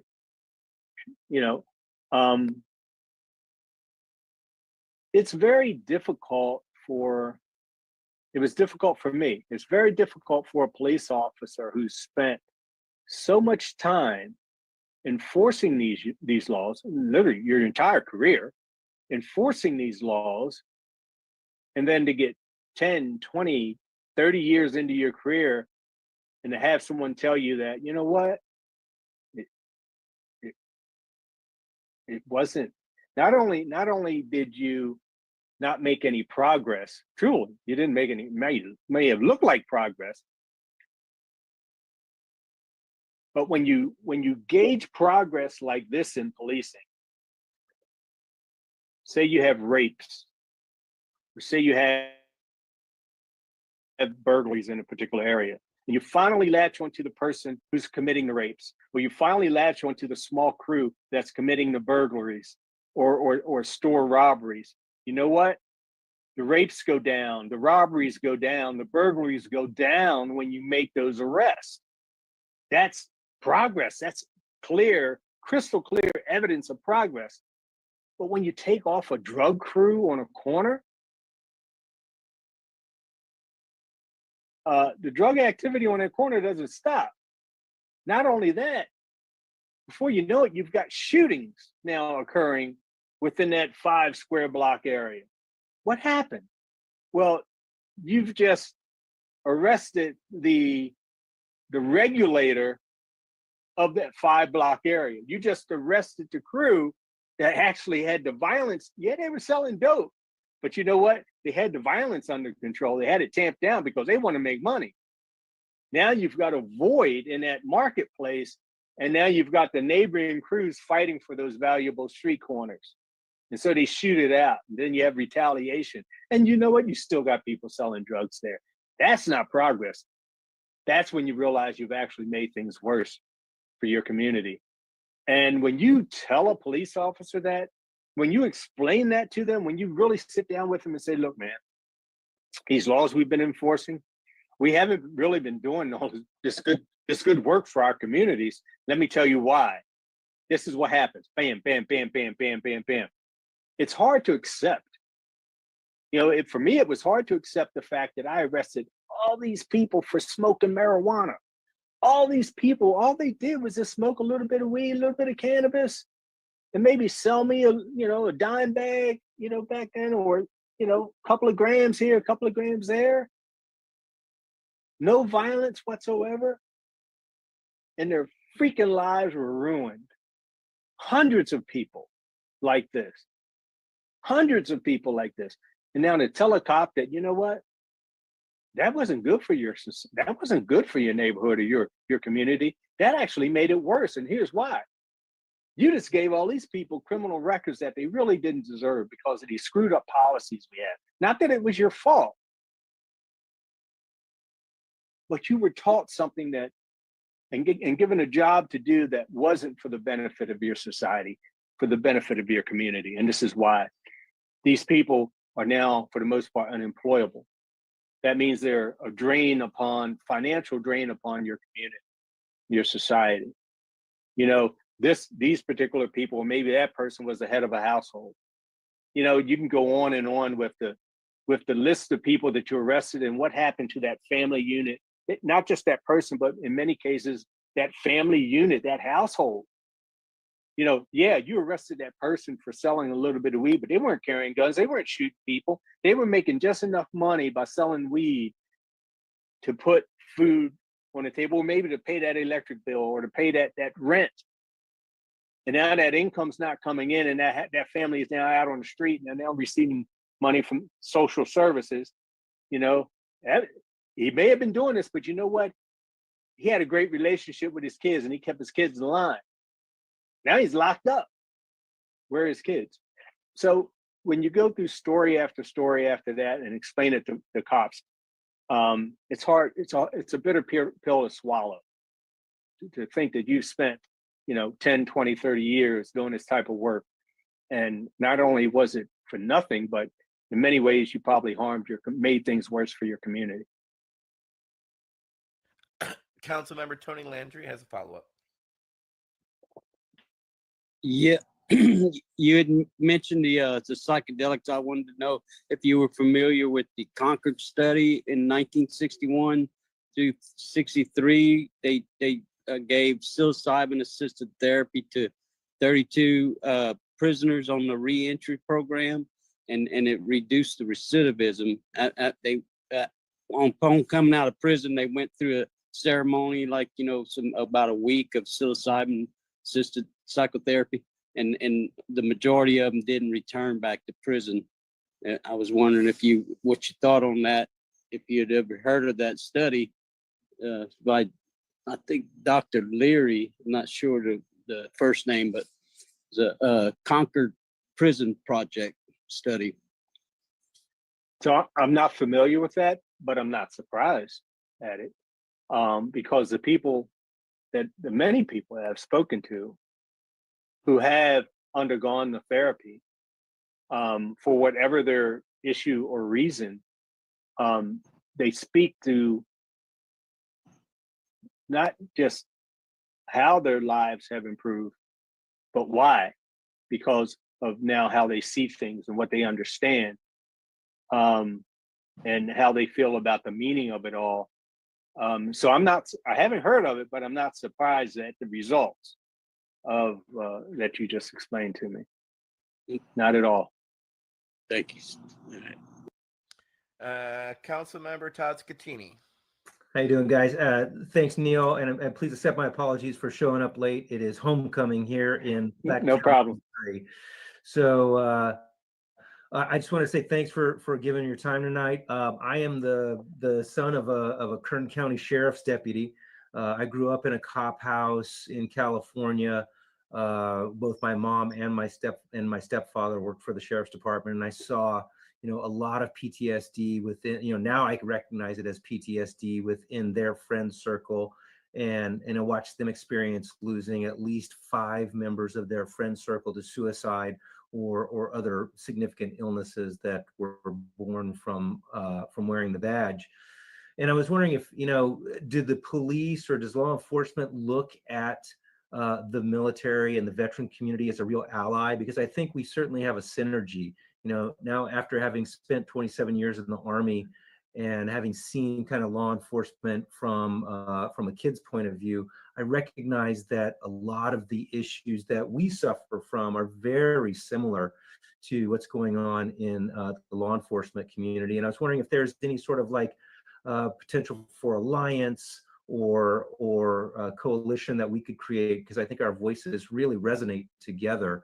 We are a certain class of society. We are the warrior society, and the law enforcement is a certain class of society that's so deeply respected, yet it is us who is judged by the content of our urine. And I feel like if the law enforcement officials would have access to cannabis, perhaps we could get a long way very quickly.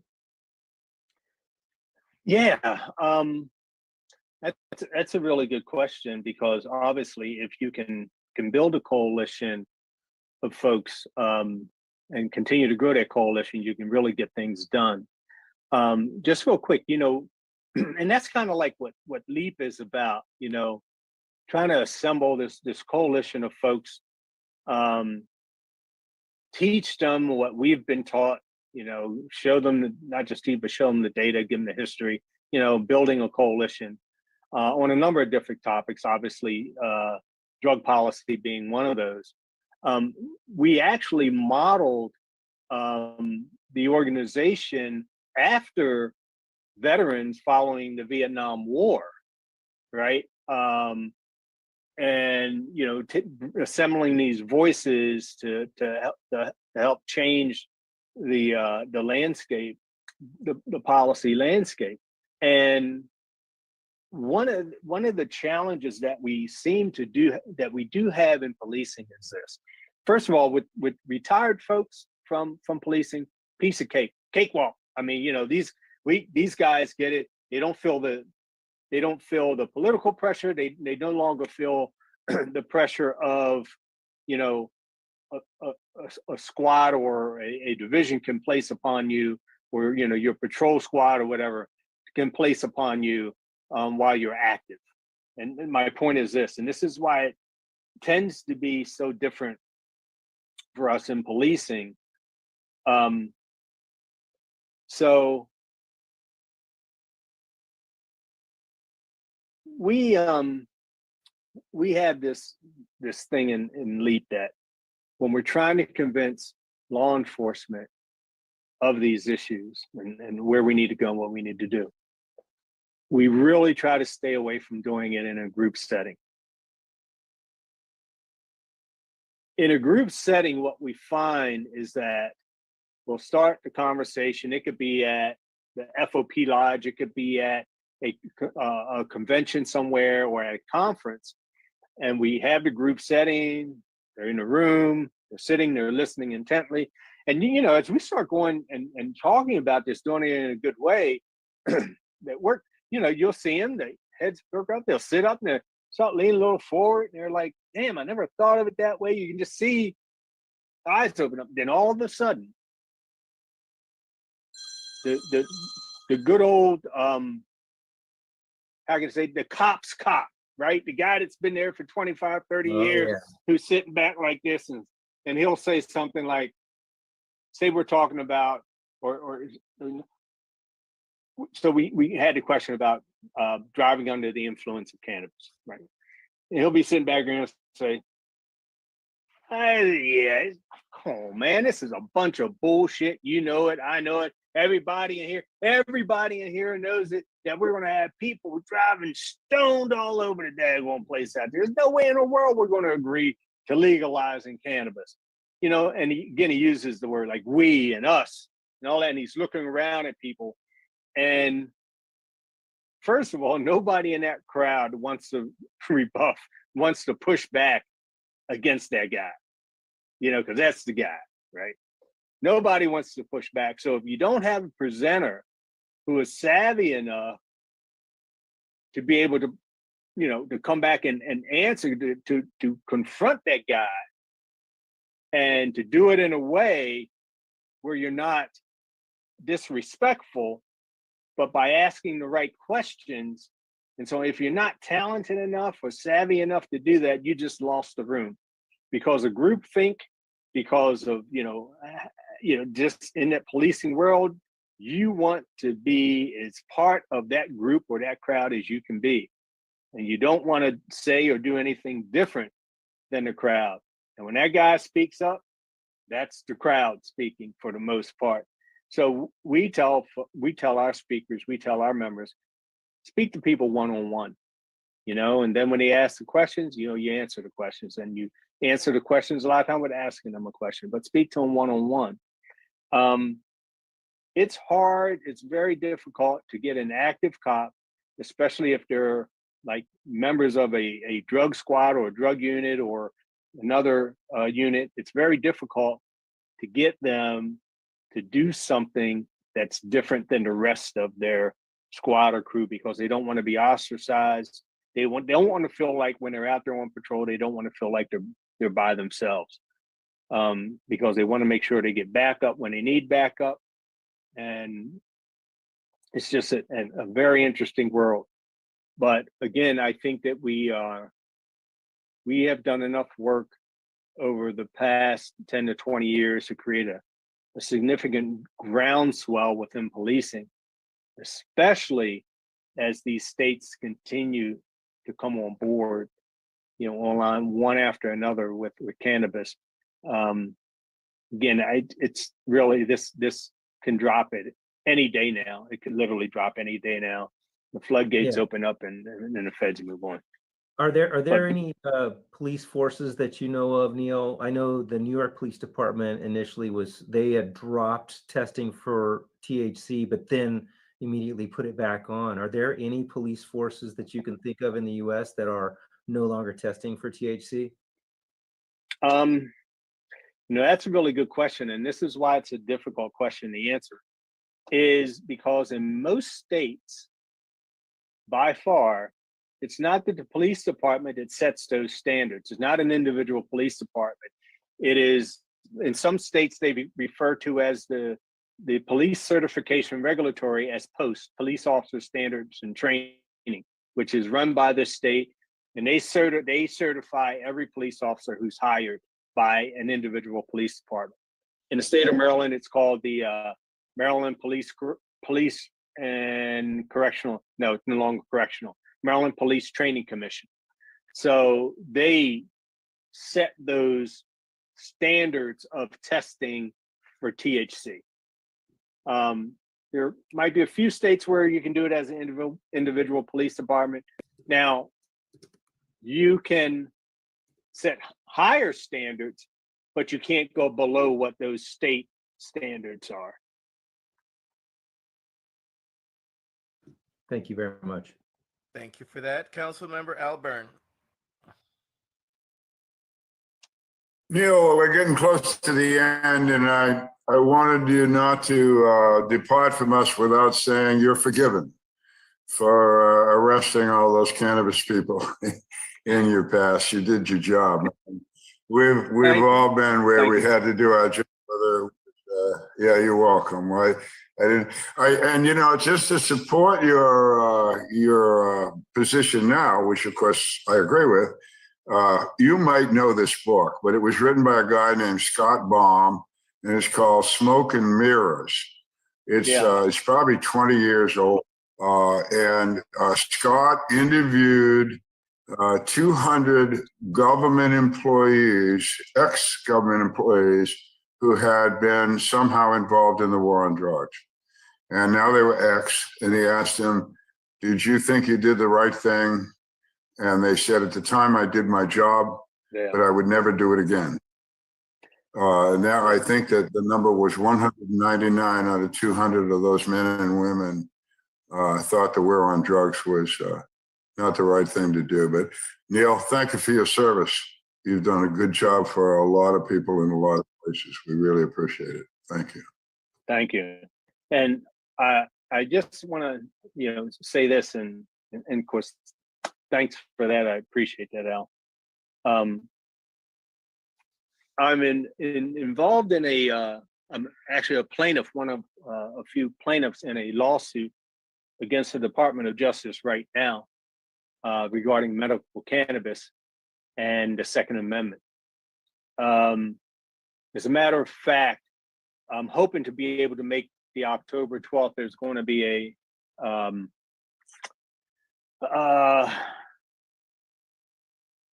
so there's a motion to dismiss by the Department of Justice. And there should be a hearing in Tallahassee on October 12th. And I think I'm going to be able to make that. And so as the plaintiff, my position is, I've had a number of back surgeries, dealing with some pain issues, trouble sleeping at night. And I know I still have some,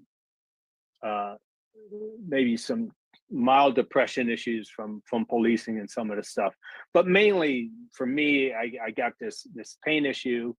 I have taken opiate pain medication in the past to deal with it. I just had knee surgery, so that's another thing that's working on me, but mainly my back and my neck. So I got here in Florida 2 years ago, and within the past year, I applied for my medical cannabis card here in the state of Florida. Also, since moving to the state of Florida from Maryland, I've been able to, I like to shoot, and I've been able to buy a number of guns, and I've bought a number of guns. But I realized that if I'm using medical cannabis, I can't buy guns. I can't possess guns. I have a national concealed carry permit as a retired law enforcement official.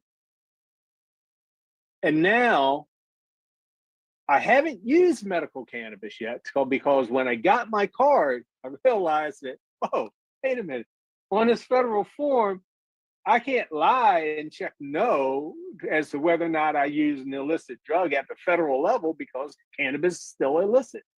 So if I lie, I go to federal prison. If I check yes, I don't get my gun. Now there's my Second Amendment. So as a plaintiff in this suit against the Department of Justice, my position is I'm being pressured. I have to make a decision between whether or not I want to suffer pain-wise and use these powerful opiate-based pain medications that we know be extremely addictive. Why are you, the federal government, making me choose between my Second Amendment right, especially as a retired law enforcement official? You're making me choose between that and a pain-free life, absent opiate pain medication. You know, why are you making me choose these?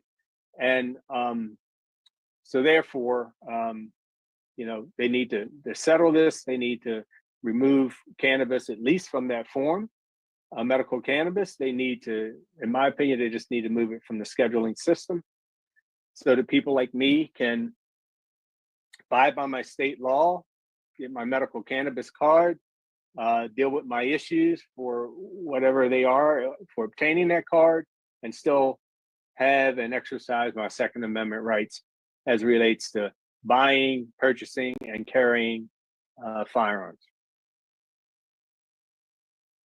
Absolutely. And that's one that is one that is an issue that we are aiming up and gaining steam toward, because various, you know, we've got almost 40 states now that have medical cannabis, and just due to that basic fact alone, we should have equal enforcement in a sense of access to our Second Amendment across those. I, as a dispensary owner here in California, I can't own a firearm either, and that is has its own problems and issues of being, one, I'm a combat veteran, I know how to handle my weapons, but at the same time, it's the laws that are inherent around me dispensing medical cannabis, as well as, you know, being a veteran on top of that. But it's something that we need to also be inclusive of is, and one of the things the Veterans Action Council wants to do is we want to be more inclusive of our police and first responders, especially in the talk on PTS and suicide, because I know that there's a lot of focus specifically on, veterans and veterans focus specifically. But as you stated very succinctly at the beginning of our discussion, how high the suicide rate is amongst LEOs as well as first responders. So in talks of post-traumatic stress, Second Amendment, etc., I hope the police force and first responders know that they have allies in us veterans, and that we are here, and as voices that we are here to lend a hand and our voices to the cacophony so that it can be heard loud enough so that we can move things forward. That's it for our discussion for tonight. I want to thank Neil Franklin for joining us. Needless to say, it was a challenging situation with the hurricane that came through yesterday. And again, all the best to your friends and family and to your community there in Fort Myers and the surrounding areas there in Florida. And thank you for taking the time to join us tonight. Do you have anything that you'd like to talk about or plug, or any events that you're coming up that you'd like to speak toward? No, actually, I don't. My at least my immediate calendar, except for this event here, has been wiped clean because of this hurricane that just came through. As a matter of fact, earlier today, I was supposed to be addressing members of Congress at the Congressional Black Congress up in DC, but the airport here is still closed in Southwest Florida, so that did not happen. And I don't know what's on the horizon, but I would like to just mention one thing, something else that I am working on, and that is in this area of prohibition that continues to get us, this country, in trouble. We're traveling down a same, I'm going to say, dangerous path with another drug that is nicotine. Now, understand, I think we all understand that smoking cigarettes is extremely hazardous to one's health. But I'm, a couple of things real quick. Number one, I'm a 64-year-old man. You know what? If I want to smoke a cigarette, I can smoke a cigarette. I don't smoke, never have smoked. I just wouldn't do it. But right now, the FDA is appearing to be moving forward with banning menthol cigarettes. Now, on its face, you might think, okay, so what's the problem with that? They want to ban the sale and manufacturing of menthol cigarettes here in the United States. But what they fail to understand and realize, we all agree with the health issues, but what they fail to realize from a policing perspective is that within the Black community, 80% of Black smokers, more than 80%, prefer and use menthol cigarettes. Now, if they can no longer buy menthol cigarettes tomorrow from their neighborhood store or gas station, do you really think that that's going to end the use and purchasing of menthol cigarettes within anybody's city or community?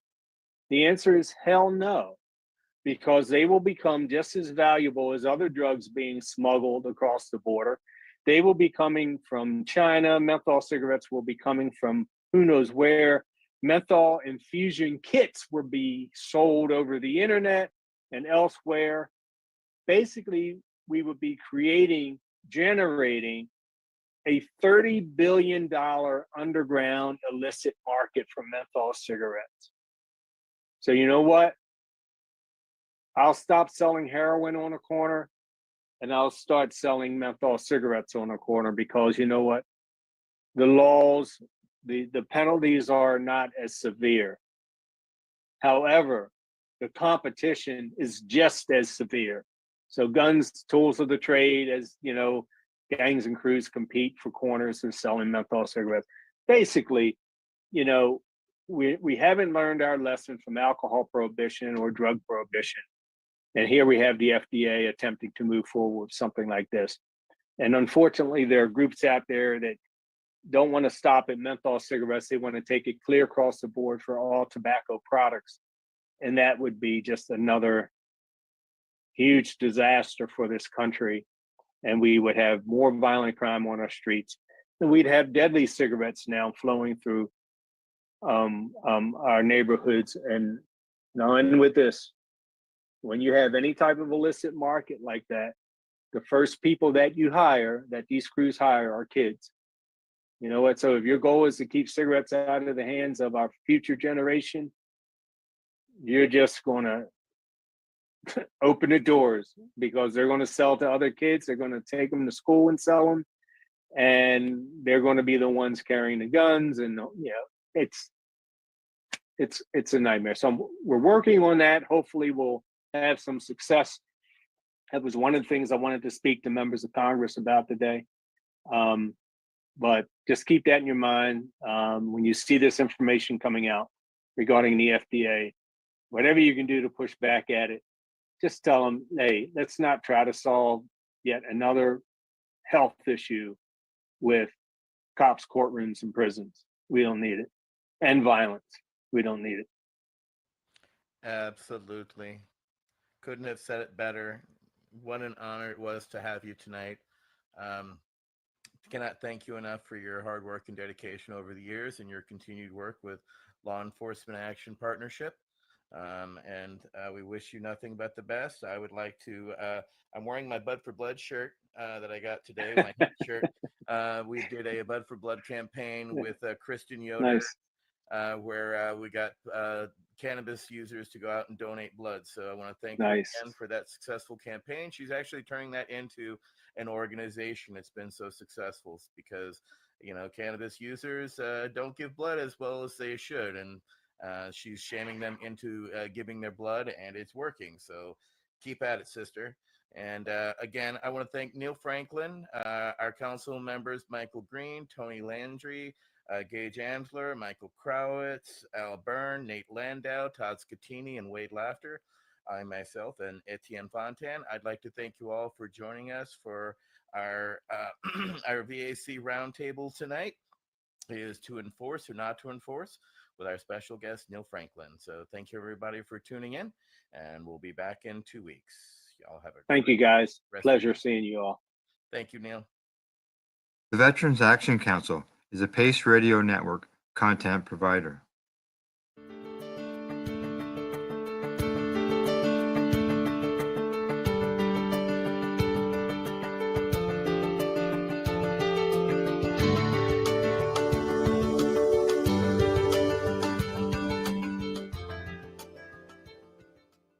You're listening to the Pace Radio Network here at paceradio.net. The opinions of the individuals during this broadcast are their own and may not be the opinions of their group or other organizations they may be involved with. All medical advice during our broadcast is not a medical opinion and should be checked with your medical physician. Enjoy the buzz of legalization with Campbellford Lifestyle Shop. From lights to plant nutrients, books, consumption accessories, and more, we've got all your basics to grow or consume cannabis. Visit our info center or take a look at our piercing services and body jewelry, now available in-store through Campbellford Lifestyle Shop, 17 Bridge Street West, Campbellford. Limestone City Hydroponics is Kingston, Ontario's hydroponics shop. Take your growing to the next level and create the optimal environment with a tent kit, or maximize your yield with an ebb and flow flood table kit. Either way, Limestone City Hydroponics has more sizes and options to fit your needs. Are you looking for the power of the sun that adapts to your budget? Then look no further, as they have professional grow lighting. They have indoor grow systems that are easy and cost effective, with many options to fit your living space and lifestyle. Cultivate your growing potential. We have everything you need to succeed. And if you can't make it to the store, they offer local delivery to the greater Kingston area. Remember, when you're looking for experts to help you grow, then look no further than the locally owned Limestone City Hydroponics, 105 Sunderland Drive in Kingston, Ontario. Call them at 613-548-0420.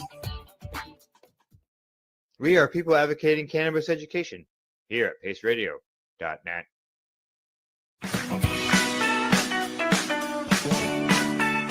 This podcast is for adults only, should not be used as a meal replacement, and may contain nuts.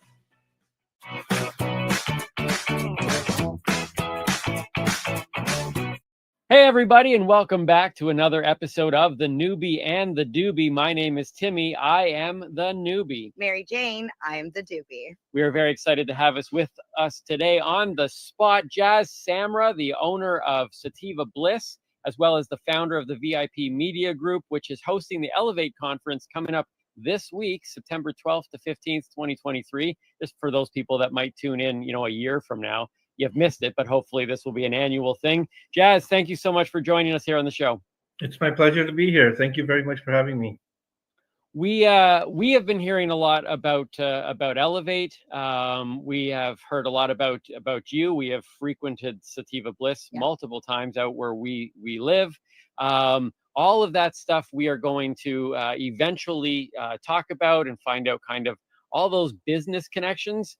But as people who've been watching the show know, as the newbie and the doobie combined, we seek to break the stigma. And in order to do that, we really believe that it's the stories connected with the science that is coming out. But those people's stories about the why that they use cannabis, the how they got into it, the consuming with intention, and hearing all of that is so important in continuing to break down the walls that are now coming down and allowing events like Elevate to even happen in the first place. Yeah. So, MJ, why don't you take it away here? This is her favorite part of the show. It's literally the only question that we always ask every single person, and it is my favorite question because I love the experience behind cannabis because it changes depending on who you are, the method of consumption, where you are. There's so much that can affect it. So my question to you, Jazz, is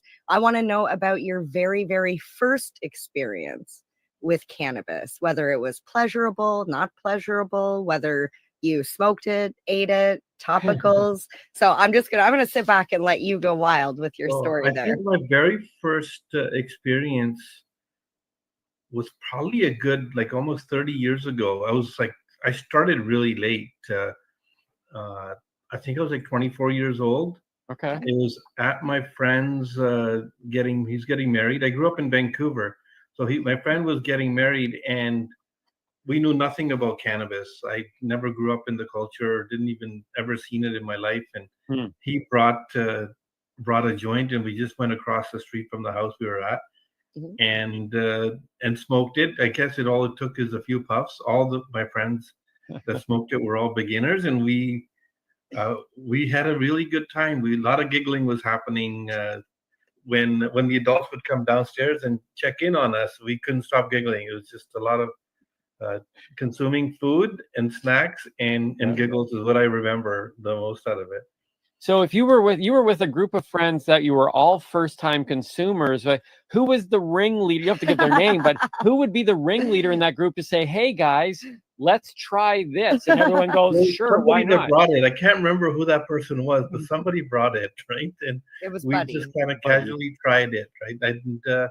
It didn't take much. It took a couple of puffs, and that was it. And so then that became have you been consistent since then? No, did that start a lifelong thing? To be honest, since I got into the cannabis industry, I maybe tried it 4 or 5 times up until 2019, 20 actually, when the stores opened. It's only after that where I started experimenting. So I can call myself a newbie and maybe transferring into a little bit of a doobie, but not I'm sure nothing at the level that MJ would be at, right? I'm getting high just looking at her smoke with her weed. That's funny. We did a thing when we were at Lyft where I asked from the stage, if anybody can guess how much I can consume in a week, what my average consumption is in a week, we'll give you a prize, but you got to be within half an ounce. And a couple people in the audience were like, "What? Within half an ounce? How much do you smoke?" I could go through. So I just do some vaping right now, and maybe 2 or 3 puffs. I can have one vape cartridge probably last me 4 months. I'm probably the worst customer for a cannabis store, but I'm living into that motto of don't get high on your own supply either, right? So it's nice. You know, what I love about your story and why these are the types of stories that I think really helps break down a certain stigma. And when I first met MJ, and I grew up in a very conservative religious environment, I performed as a professional stand-up comedy, mostly in churches for at that point coming up on 12 years. And when I first had kind of met MJ and we started this podcast, people who are followers of this show know that I lost a lot of friends and contacts, most of which just assumed that now I was going to be this pothead. And I think when you hear stories like yours, and hopefully stories like mine, where you say, you know, like I tried 4 joints when I first met MJ. That was 5 years ago, and I haven't consumed anything since. And your story is such a good one too, to say, look, it's not like you have a joint, and next thing you know, you're sitting on the side of the road with no life ambitions, with pink and, hair, you know, consuming all day long. And I just think it's such a valuable story to tell. Well, honestly, I think when Jazz said, you know, I only take a couple puffs and I'm good, I feel like, Jazz, you might have figured it out for yourself, like what your body needs. Because clearly, I shouldn't have to consume 3 ounces of cannabis a week. There's something wrong there. It's clearly either not the right strain, not the right ingestion method. Maybe I feel like I'm doing something wrong financially for sure. Actually, that's a car payment, right? That's Yeah. I don't even want to talk about it. Yes, it is, Jazz. Yeah. No, I got into it very, very lightly, and I was actually nervous when I got into the cannabis industry. A few friends kind of talked me into it. I got into the industry primarily because of CBD. I started researching it and said, okay, CBD is a good thing. There's seemed to have a huge future with all the medical benefits. And that's how I kind of entered the industry. I did have to do a lot of soul searching to see if this is the industry I wanted to be in, but because of the medical benefits, I decided to get into it. I had to tell my parents what I was doing, sharing it with some family members who I knew there was going to be some stigma and judgment about it. I didn't really have the intention of going into the retail space. Just the way that the laws and everything kind of panned out, it became an opportunity. So I decided to pursue it. But yeah, it was really awkward. Nobody that knows me would have ever imagined I would be in the cannabis industry, when in fact my own my youngest brother, who's like 12 years younger than me, I didn't even know he consumed cannabis because he was afraid to tell me. And only when I opened up the stores is when I found out that he actually consumed regularly every night almost. Right? So, yeah. I often have told people that that MJ was the first person I met who consumed cannabis. He told me he didn't know anybody, and I was like, "It's impossible. It's impossible. It's because nobody talks about it." Yeah, I now think back of sitting in the church that I grew up in with all of these elderly people who probably were taking it at various things for health benefits, but would never ever discuss it. So as far as I knew, who in my life was possibly using it. And now I've come to realize that there's a lot of highly functioning individuals, highly motivated, highly successful people who you would never think. And I mean, and CBD being a big part of that. Yeah. Oh yeah, me too. I'm a lifelong entrepreneur, and most of the people that are friends of mine are quite successful. They own businesses, highly functional people, and they never mentioned it. But now, in the last couple of years, there's talk. He goes, I have a drink once in a while. These gummies are pretty good. It helps me relax and get to sleep. And I think a lot of the people are just trying to get to sleep, battle anxiety and the stresses of work, and then also some pain management as well too. So I talk about it openly now. I'm not afraid and shy about being in the industry. I found my position as a person that advocates for the industry, pushing for positive change, trying to help the industry grow and thrive despite all its challenges, and doing my small little part that I can to make the industry a better place for everybody. What kind of pushback as an adult do you get from your family? I remember it wasn't too long ago. It was very recent that I sat down and actually for the first time had a conversation with my parents about because as a non-consuming advocate, like I just sat down and talked, and we had been to the Lyft conference, and we stayed at their house, and so they were constantly kind of like, so where are you going? What is this thing? Yeah. And it was the first time and it was just Well, because it they've was seen super photos and they've interesting. seen it wasn't just like a typical, because like I've been to Karma Cup, we've been to, all these events, and I always show them photos, but this one, his mom was like, that looks different. I'm like, well, yeah, because it's an expo, and it's more like business and education and not just like fun and community. So yeah, like she would, they just seemed, there's still, I still think they have a little bit of a kind of a hesitation, but they were interested in listening. And so it's interesting to me that you as an adult have that conversation with your parents, and what was their sense when they're feeling that out?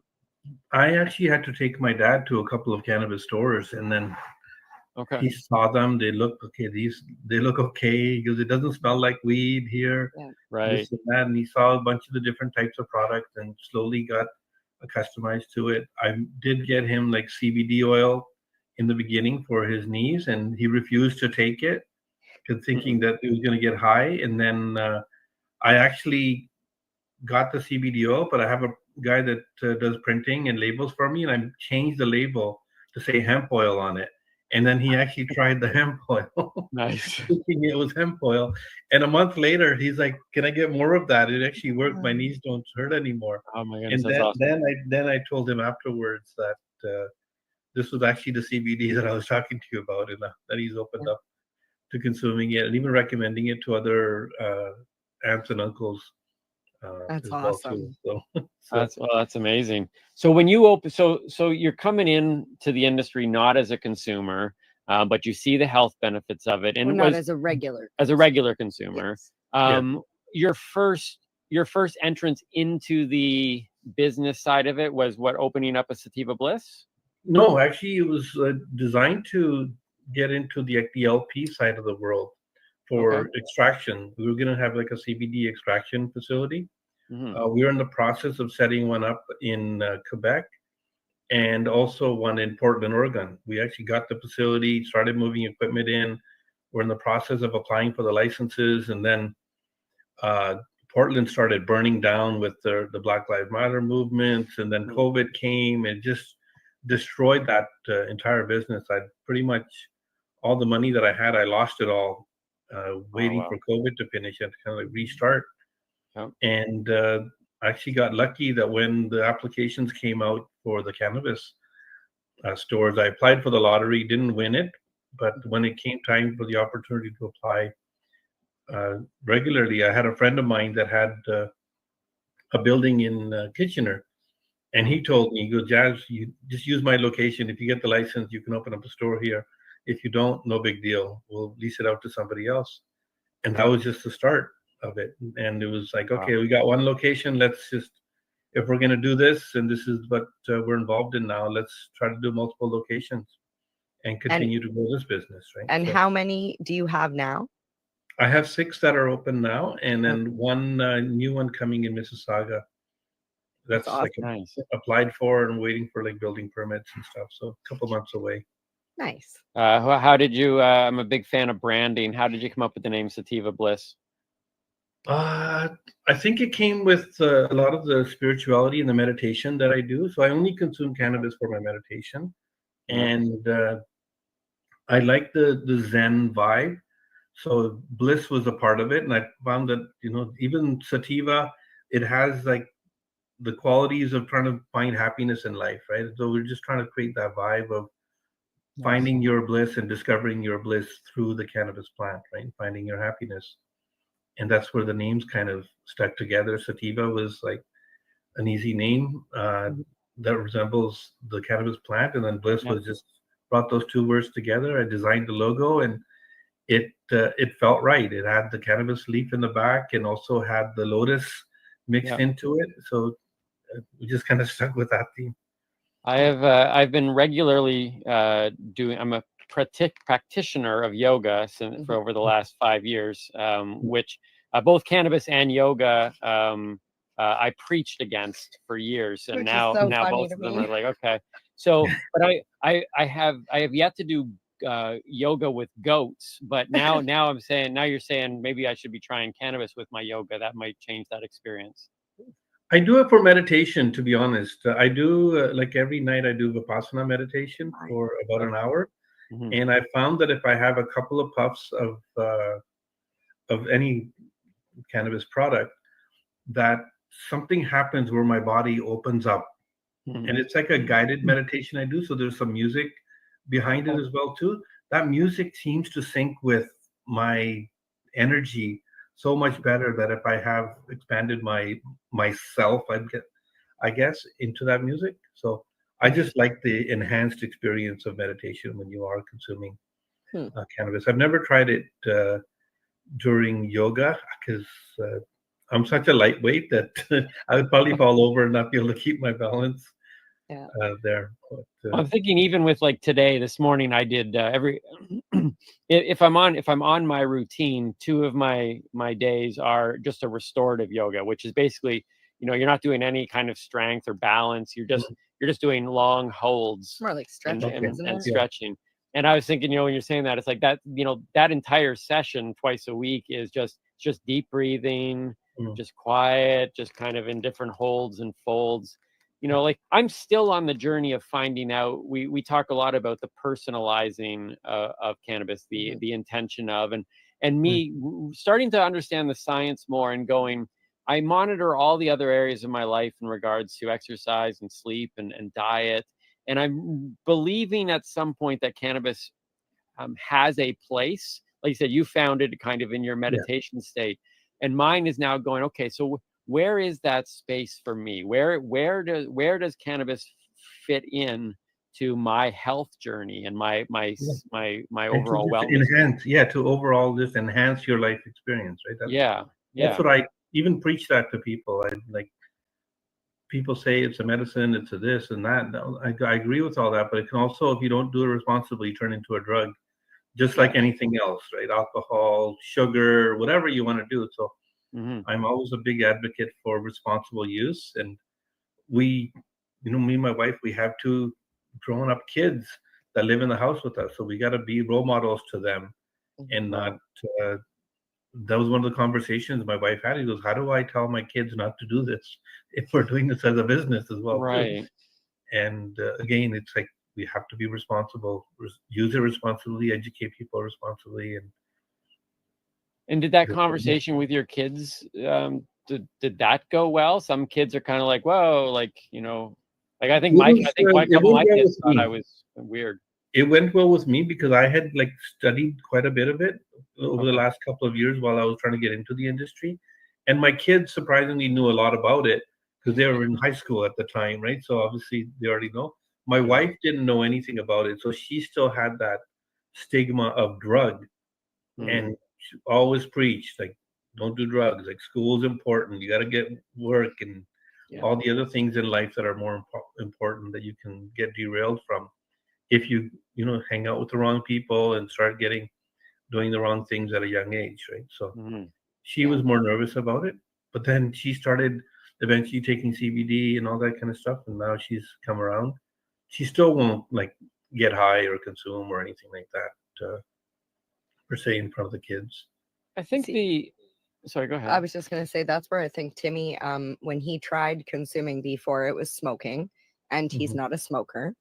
And 2, it was both times you didn't like it was when you actually felt it, and they were both high THC strains. So I really feel just like kind of like what you're saying with your wife, like she doesn't want to consume, especially around the kids. It's that feeling of I'm not myself.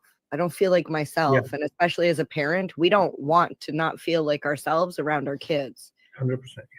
Because we want to make sure we're there. Do enough just to take the edge off. You don't want to get high or all that kind of stuff. So it's like that, right? Well, I think that's been one thing that I don't like. It's why I wasn't a drinker. I still don't drink. I had seen too many people in my life go off the rails. Well, there's a difference between a glass of wine in front of your kids and then getting sloshed. Do you know what I mean? Like to take the edge off is great. No, I'm not. Yeah, I'm not opposed. But- I'm not opposed. Yeah, My point of it was that my fear in regards to cannabis, based on misinformation, disinformation, and all of that, was that you were basically going to lose your mind. Like you were. the It was. reefer madness. It was going to kind of, like you wouldn't be there anymore. And I never liked that feeling. In fact, Yeah, the being second, out of control, I don't like that feeling either. I like to No. be in my faculties.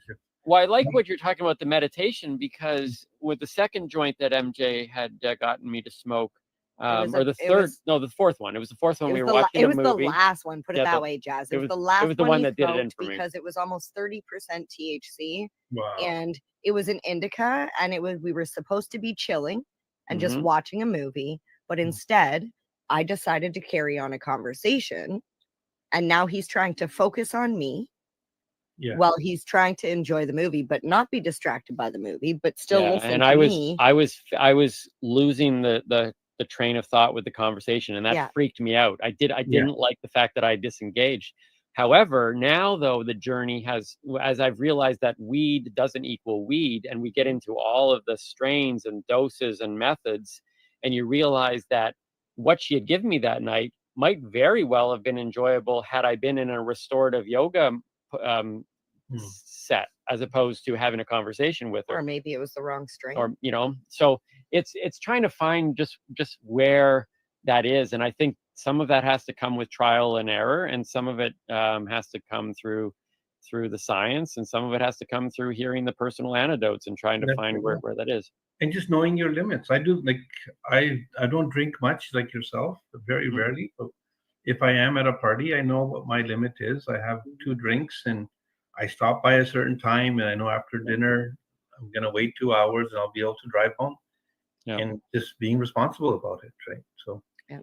and I think as you get older, you don't need to like blast your brains out all the time. Right? You can enjoy the company of people sober, right? As well. Too. Yeah. Well, it depends on the company, to be I honest. guess. So. Yeah. There's only so much time. I'm in I'm in section 2 of my life. I'm going to live to 140, so I'm in the next phase right now, and I want to be completely clear up here to be able to. I like the enjoy feeling this. of being actually clear when you're working out and healthy and Yeah. all that. You can get there's a weird type of high that you get just from being really healthy and clean minded. Right? Yeah, exactly. Yeah. And that's where I'm not against we just talked to somebody recently about the quote was it's okay to consume, and it's okay not to consume. Yeah. Like Yes. it's almost like there's this pull of people like, if you believe in cannabis, you should be using cannabis. And it's like, no, it's okay either way. Like I can be in this industry, I can be advocating for the changes of laws and opening up and the breaking down of the stigmas, and it's okay not to consume. I think sometimes the pressure seems to be going on. It's like, are you in the community? Because then you should. It's just like, no. It's okay to consume, and it's It is. okay not to consume. And most of the industry is okay with that as well too. One of the reasons why I got into the industry was people told me that I wouldn't be accepted in the industry because I don't consume cannabis. They're like, you don't even know how to roll a joint. The industry's not going to accept you. You don't smoke. You don't do this. You don't do that. And then I was like, you know what? Watch me, right? Let me do something. So that was actually my motivation for That's awesome. for getting Use it in like and then fuel. continuing to grow, right? In the industry. And people are totally fine with it. All Yeah. the people that know me, they know that, I don't smoke at work. If I go to conferences, I don't stand outside and consume. And Well, there's a work is misconception. work, business is business, and pleasure is pleasure. Right? If there are people out there that believe that you can't be in the industry if you do not consume, then that's their problem, because you can still have passion for something and not want it inside you. Do you know what I mean? Like 100%, yeah. I'm huge on avocados, but I don't like to eat them. I know they're beneficial. I'm not going to tell people, you have to have avocados. No. Yeah. Maybe you do, maybe you don't. Well, you should. I'll stand by that. Yeah.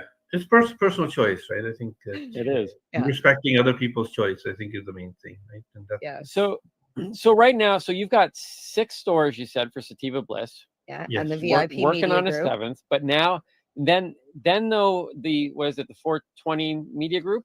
VIP. The VIP Media Group. The VIP Media Group gets started, and where does that come into the story? How do you already had a couple stores, and then you started I had like 5 stores already open. That came about last June, where I started going and attending events because I wanted to learn more about the industry and just learn more about cannabis and even the retail side of it.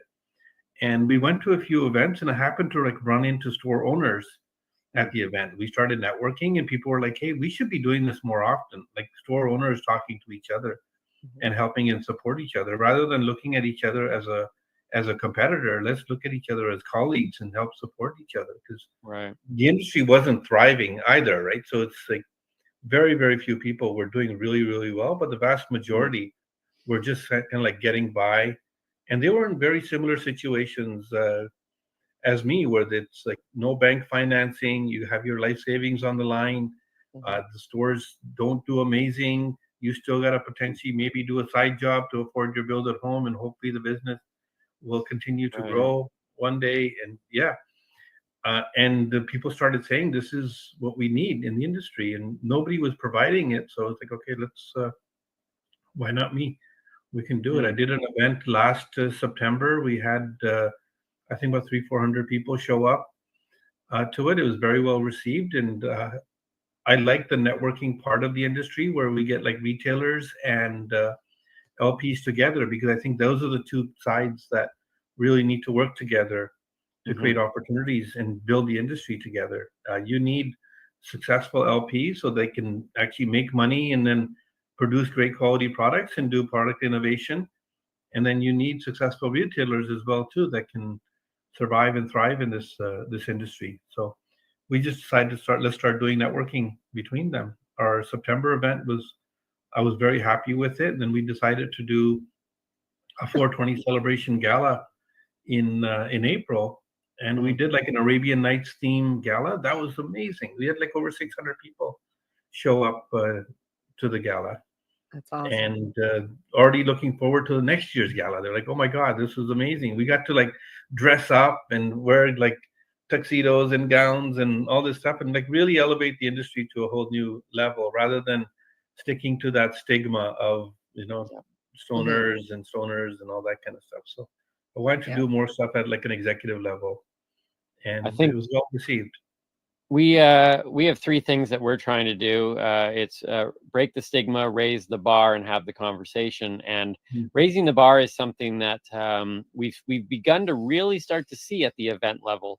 And it's only been over the last few years. And obviously, I mean, we're still young in the whole, legalized realm of and people still trying to sort this whole thing out. But the events that were being produced that I had been familiar with, even early on, it was almost fostering the stigma. And now you're starting to get these conferences and stuff. Like we've been very, very vocal on our support of say Lift and Kind, and events where I think the one thing that we try to measure these events on is, can a newbie walk in and feel safe to see what's happening, and a lot of that comes from and raising that bar and changing. Overwhelmed as well.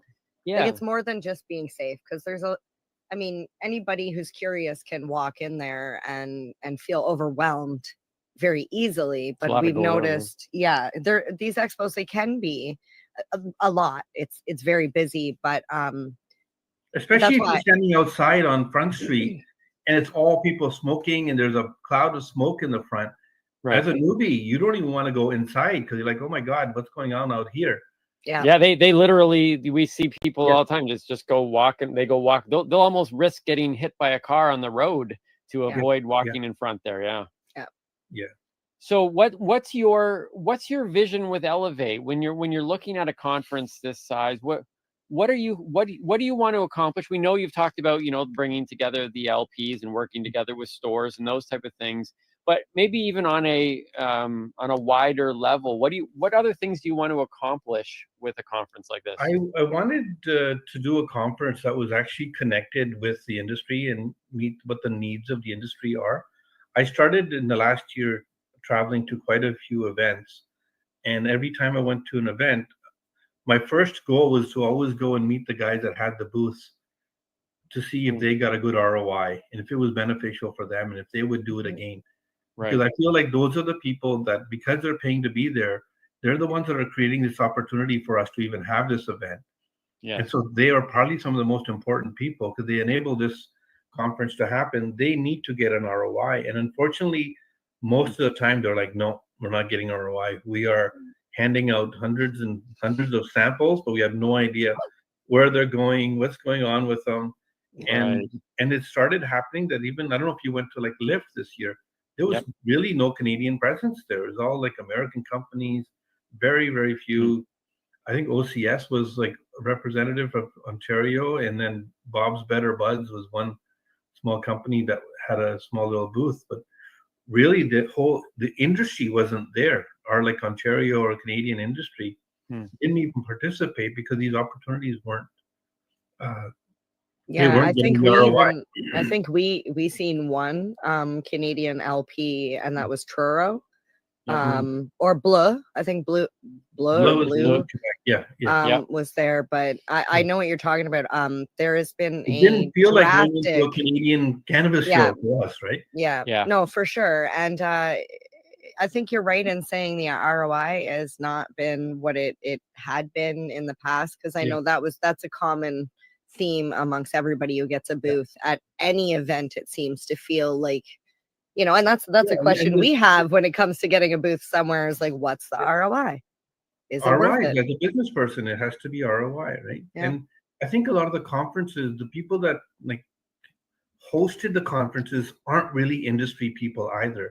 So they don't really understand what the industry needs. Like, I personally don't know the people at Lyft, but when I go to Lyft, I think the conference was amazing 5 years ago when the industry was brand new.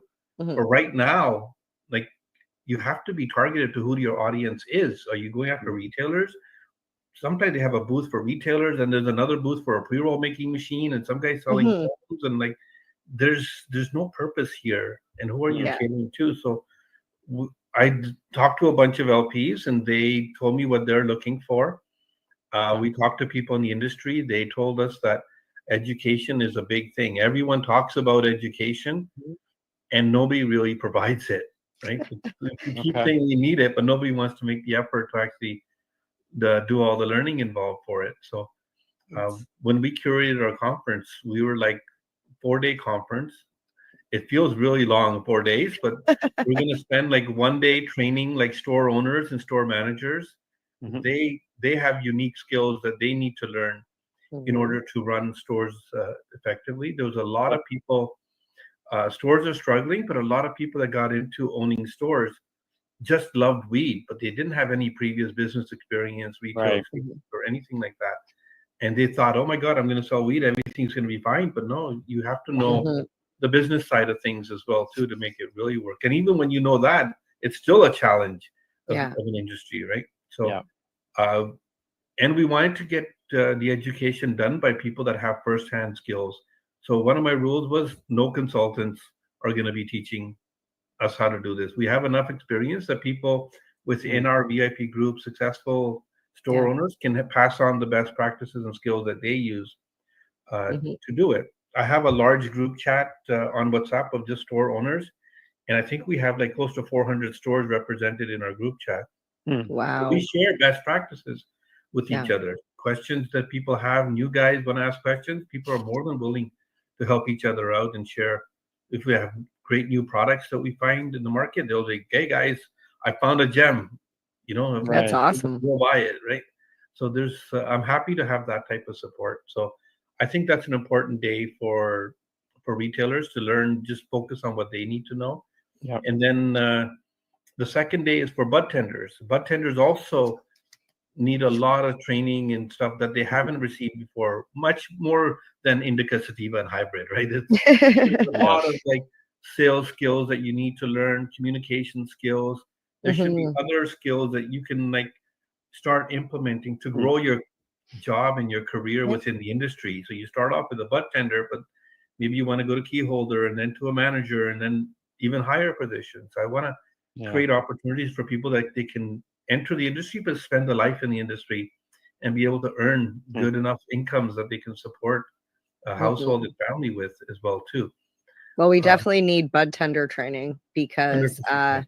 the cancel was not enough. Well, that was just It's not enough. I I'm took- just going to leave it there. I took it was not I enough. took the cancel, and some people have been surprised by that. I'm technically a bud tender, but on You paper. are a bud tender. And I took it because I wanted to, it's as part of my growth and wanting to learn.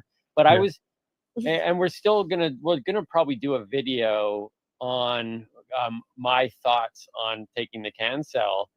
Because I walked away from that going, I like what you said there. It's like I walked away from that feeling still very uneducated. In fact, the only things that I learned on there were already stuff that MJ had taught me while doing this podcast. Stuff you already kind of know, right? Yeah, I and equivalent it to when you're a server or a bartender and you have to do your smart serve. Yes. But doing your smart serve doesn't make you a good bartender at all, right? Yep. It just gives you a basic foundation, but there's so much more that needs to be learned for them. And I think if the better trained that they were, the better the stores would do, because these are our front end ambassadors to the industry. Right. Many of them don't even know what like OCS is and how it works and how products get created and brought onto the market. There's a lot of sides to the industry. Then many of them don't understand the business side of the industry as well too. So we wanted to teach that. And our third day is like LP training day. So we're training LP reps. LP reps I found weren't trained on channel marketing and B2B sales. They were just hired by LPs and say, go knock on doors of stores and hand out our flyers and try to get your products listed in the stores. But that doesn't work either. You can't just like drop into a store and you meet one bud tender and expect that store is going to be carrying your products, right? There's a system of how you sell to owners. Like for me, if they want to get a hold of me, they're not going. The last place they're going to find me is probably at one of my stores. Right. They're popping in. They have to make an appointment, and then I'll be at the store, and we can talk about your product or do a Zoom call. So there's a system for sales. So we actually have some people that are going to teach them those sales skills. Nice. And there's a lot of small LPs that are micros or just small family businesses that are amazing at growing great products and making great weed, but they don't have the business skills to then take those products and go to market with them and actually have the resources to get them listed in stores either. So that's another business. If we have time, I can talk to you about it. We're finding a solution for all these problems in the industry. And I found that the more I get involved in the industry, the more I learn about all the issues and problems from all sides. I can put my entrepreneur hat on and then create businesses and opportunities to solve problems and offer solutions to people in the industry. So I think what you had mentioned earlier about that the people that are running some events aren't in the industry, and I think even what you're talking about now, there's some value in the fact that sometimes the person outside the industry can see things a little differently, and like you're talking about this business sense. And I think there was a lot of people who, like you said, they're running around, they've been selling weed and they've, under the table, all that stuff. And now they're just like, well, now I'm just going to sell it like this. And it's like that business level. And sometimes you need someone to come in from outside who says, okay, like I haven't been in the industry, so I don't know how you guys have been managing, even staying alive financially, but here's how we do it out here. And it happened to me like when I was in the church. I used to see all these events put together in the church, and I was like, what? I used to think, because I was in the bubble, is like, these are pretty good events. And then I started to work for an organization and began tour managing with an organization that put together like events.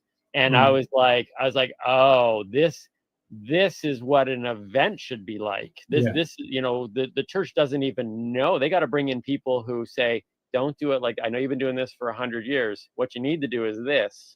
Yeah, but this event actually, I just want to say I'm super excited because like when you said bud tender training and that they don't know, some of them don't even know what the OCS is.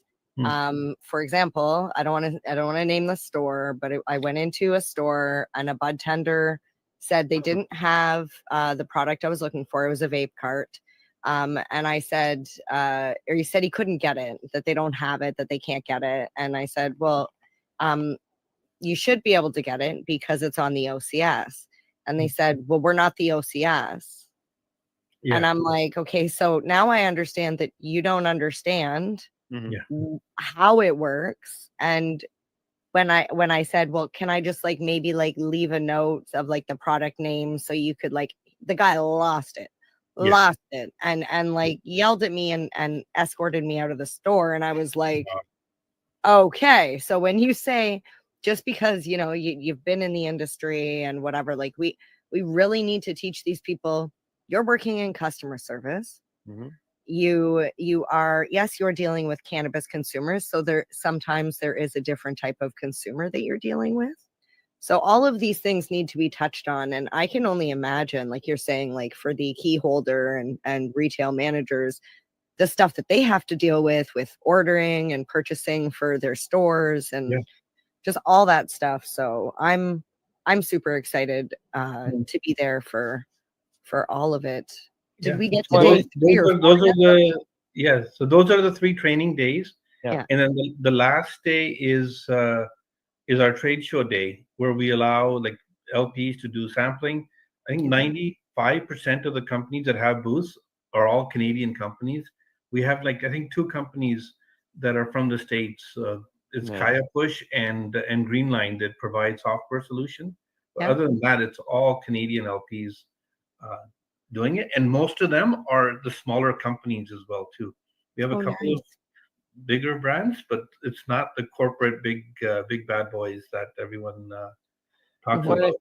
And for anybody who is listening, if you carry or have your CanSell license, you are a bud tender, make sure you check out this event, especially on day 4 for samples. If you want to find out what's new on the market, especially like you're saying from Canadian LPs, this is when you need to go. This is when you need to be there. And it's free. It's free to attend as well too. We're not charging people money to attend it. I believe like doing stuff for free brings more people in, and the more people that come in, the more it's going to benefit the industry. We did a cool thing with ROI as well too, because all the booth people wanted ROI. Not wanted, but they were complaining about ROI. So what I did was that whoever books a booth, whatever money that they're spending on that booth, I just take that money and we buy their products for Sativa Bliss for them. So nice. it's guaranteed that their products are going to be on our store shelves. And they love that. They love that. They're like, nobody offers stuff like that. Nobody goes out of their way. Because when you ask an ROI question to anybody else, you get this like answer that doesn't, it's like a politician speaking, right? You answer with no answer, and you have to kind of make up all your out of the box thinking. That's great. Yeah, and that's where I was going with what I was talking about, bringing in an outside mindset. What you've got this, what it seems to be is that balance of, yes, you need someone in the industry so that you can know how to teach properly and educate and what needs to be done and get a sense of what's lacking and how we fill those gaps. But you also, you yourself are coming in from outside the industry after years of being an entrepreneur and bringing in a business mindset that maybe is bringing some out of the box thinking to an industry that has been very in the box of how it's been doing it, thinking it's out of the box, but you eventually become the box.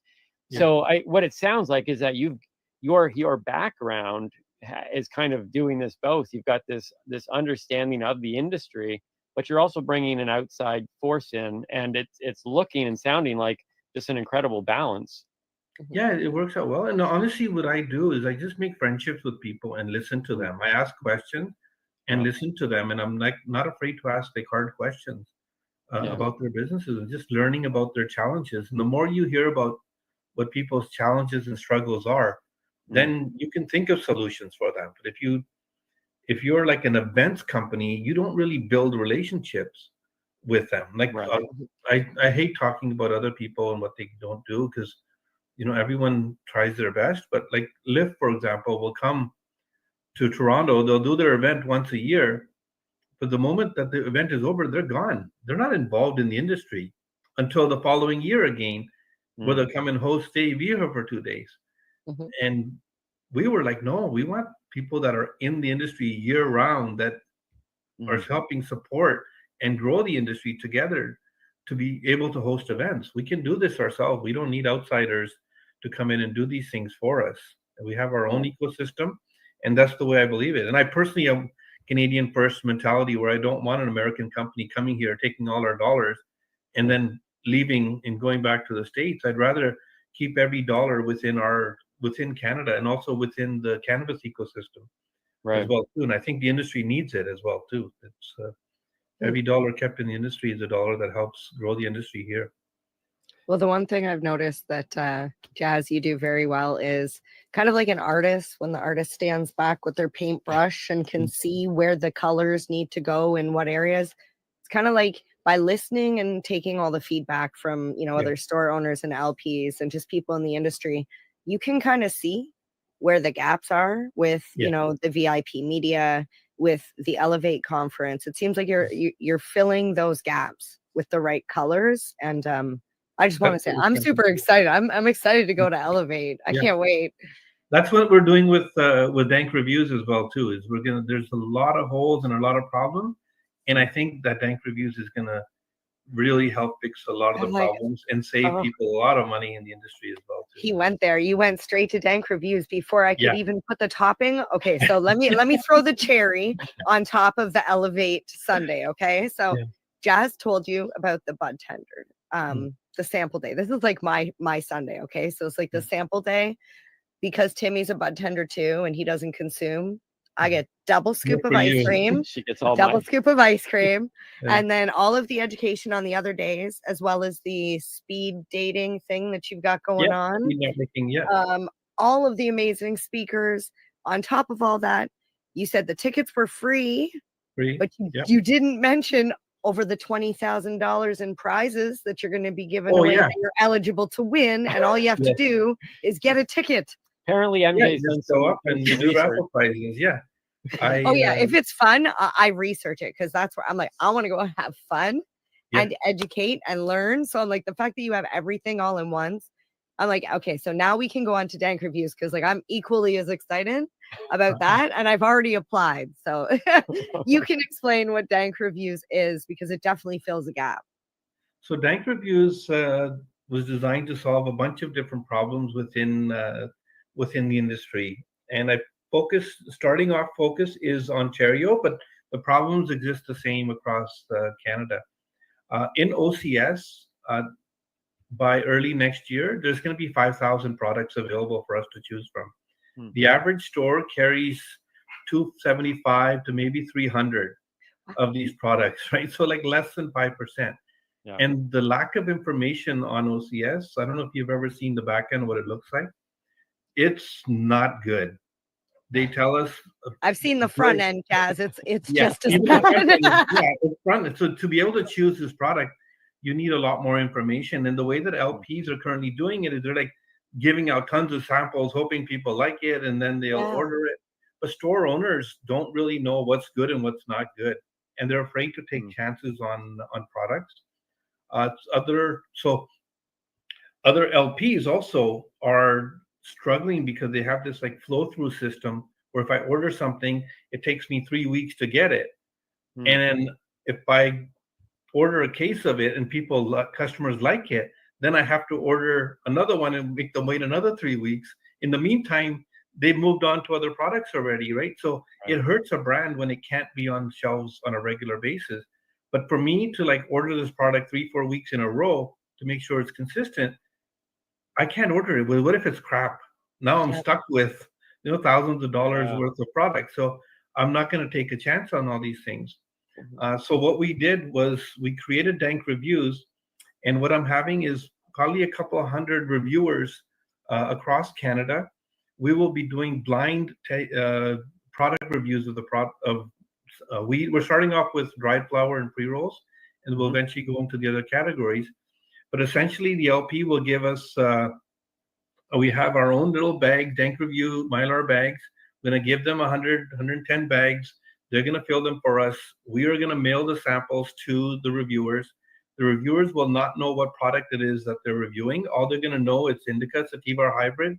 the THC range, and how it was grown, how it was dried, and how it was trimmed.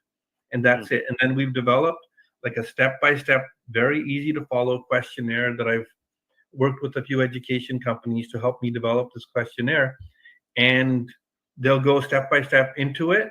And then the moment they press click and submit, they'll find out afterwards what product that they reviewed. Nice. And I wanted to do it blind because I'll tell you a story. I had some weed that was given to me by Tweed, and I tried to give it to my bud tenders. And my bud tender, I gave them the packaging. They're like, "No, we don't want to try that. That's Tweed. It's garbage weed." And I was like, "No, they got new drops and everything like that." And I gave it to them, tried it, same negative feedback. 3 weeks later, I took the exact same weed and I put it in a black bag. And I said, "Hey, look what my friend grew for me. Take a look and let me know what you think." And they're like, "Wow, that was actually really good weed. Where can you get that?" And I was like, I didn't want It's Tweed. I can't swear here, but I was like, "You MFer, right? This is the same product I gave you 3 weeks ago, but because of your internal biases and preconceived notions, you were not willing to give it a good review." So we wanted to give blind reviews. And what we're doing is we're giving a score to the reviews. So we'll do like an average score, and we're gonna within the score. So the scoring system is up to 100. Within the scoring system, we also have a weed category code. So we'll do like value weed, mid-grade weed, premium weed, and luxury weed. So that way, the luxury weed, if they meet all their criteria, they can score a 90. And the expectations of a value weed, if they meet all their criteria, they can still score a 90.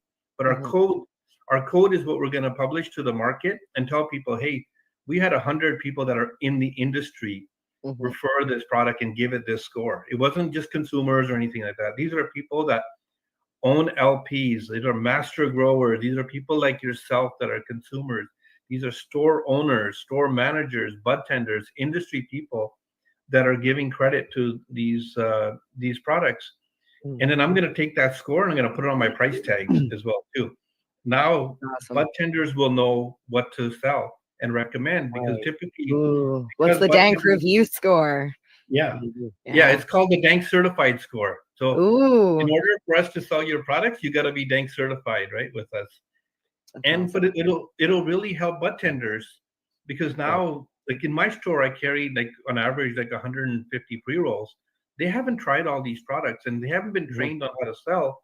So they typically sell based on their own personal experience. Right. And it's impossible to do that because sometimes bud tenders don't have the budget to try the luxury products either. Yeah. So we wanted to just make it fair. So now they have a third-party validation of a product and that they can actually go online to our website and see the review if they want to. But that score will give them a good indication of what that product is and has to offer to consumers. And then consumers will also, they get overwhelmed by just the number of new products that keep dropping and the overwhelming choices that they have. And they don't want to risk their hard-earned dollars to try products out. And what if it's not good? Right. So now they can go off of a scoring system. Store owners can now buy with confidence. The store owners can say, "Hey, that product's been reviewed. It's on flow through. I'm going to order it 3 or 4 weeks in a row because I trust this system." So we wanted to make like a trusted system. And also it'll help LPs because how as an LP, if you have a couple of SKUs, do you compete with 5,000 other products in the market, especially against the big companies that have, tons of sales reps and they have, advertising dollars and marketing budgets to throw at these things? How do you survive as a small guy? Well, you make a good product, you give it to me, and then we'll put it on Dank Reviews. If it gets a good score, we will market it to the entire industry for you. And the industry will pick it up and recommend it and sell it, and consumers will buy it just based on the fact that it's a trusted product. So we're really going out of our way to help the small little guys stand out in the industry. And hopefully that'll push their businesses to be much more successful, right? And level the playing field, right? Because sometimes the people with the most money don't necessarily grow the best products either. Right. Yeah. Well, And our products are going to be by batch. So if you have like a certain strain, your review is based on that batch only. The next time the batch comes out, your review is not applicable anymore. You have to get it retested and rescored Because Oh, we've wow. seen products that come out really strong, and then their next batches are just horrible, right? Yep. So I think Yep. the industry deserves some sort of standardization and a third-party Mm. validation system. And most LP owners, everybody that I've talked to, love the idea. There's also like some of the top guys in the industry have already signed up to be our reviewers, and hopefully in the next week or two, we're going to be putting their pictures and profiles on our website as well too, so that the industry can see who is actually reviewing it. It's not just people off the street that don't know what they're talking about. These are people that are in the industry that have some power, influence.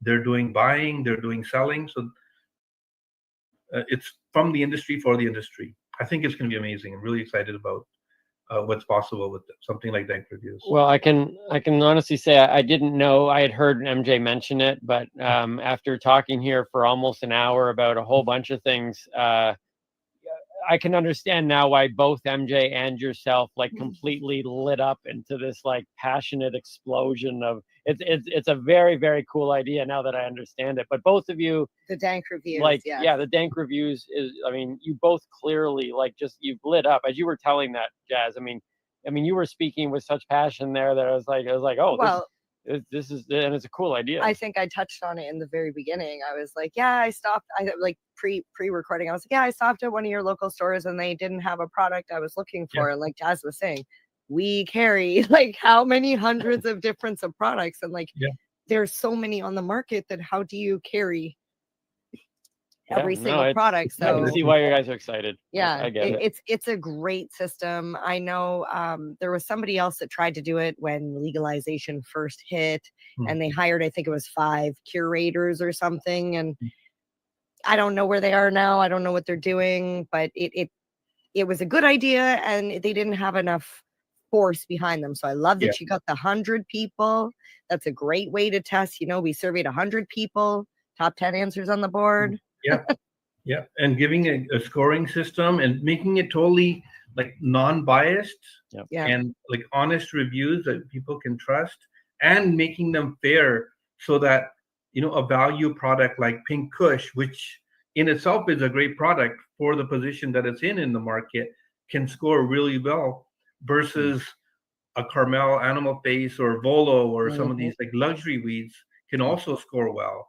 Because you don't want to be, let's compare, you know, Pink Kush to Animal Face. Those are 2 totally different products, right? So you have to be able to give both of them a fair chance at standing out within the segment of the market that they're in, right?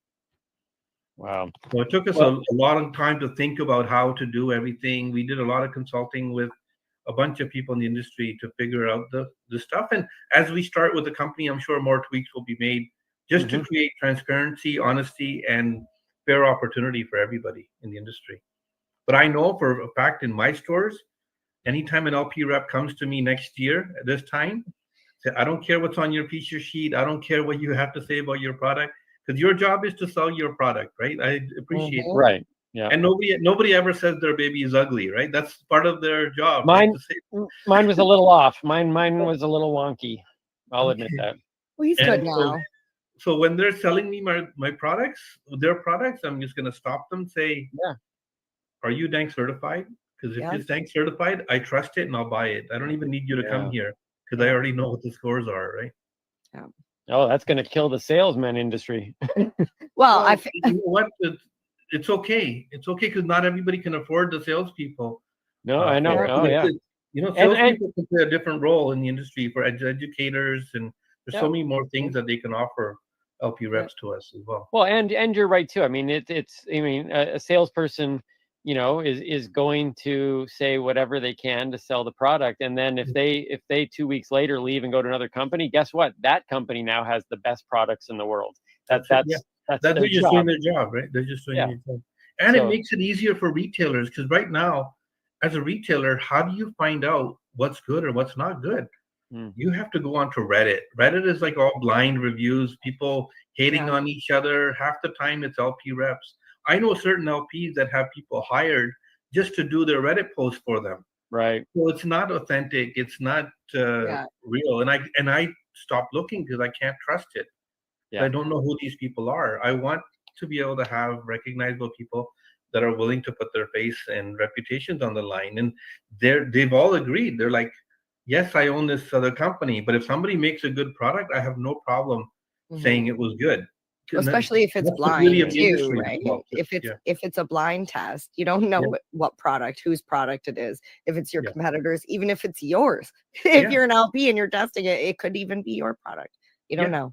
know. But I do want to take this moment, Jazz, to shamelessly throw in a plug and be like, I do consume a lot of cannabis, so I mean, there's no lack of reviews that could be done, and Yeah. who better than to have the doobie? No, you'll be there. You'll be there. You'll be there. Yeah, you'll 100% be there.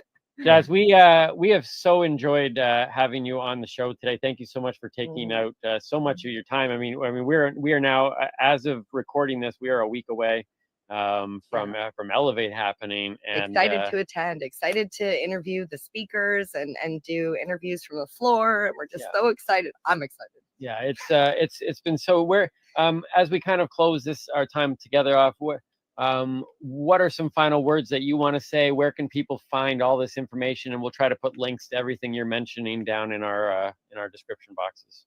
So I think elevatecannabisexpo.com is our website, and I just request people, like, you're in the industry, if you love the industry, please make an effort to come attend. By you being there, it's going to make a difference, and we're going to grow this industry together, right? We need the support of the industry. We can't just sit back and complain, hoping things get better.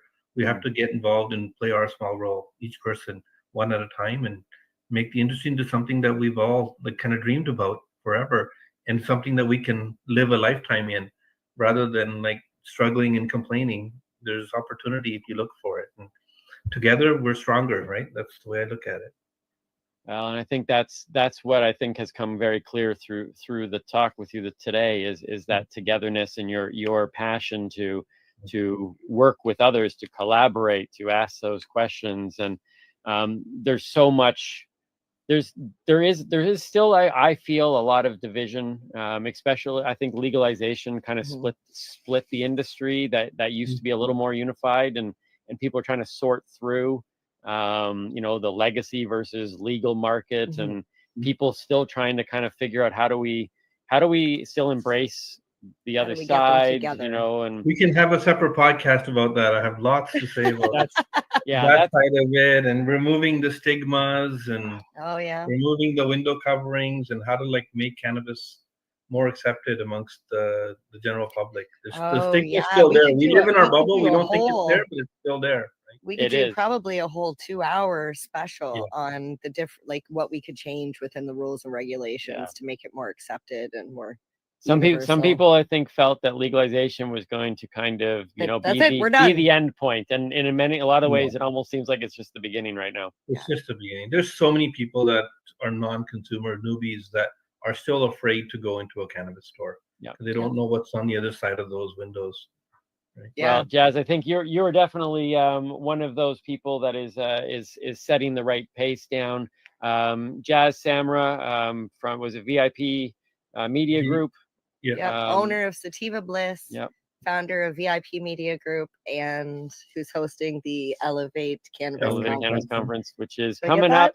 If you're listening to this podcast in time or watching it on YouTube, it will be coming up September 12th to the 15th.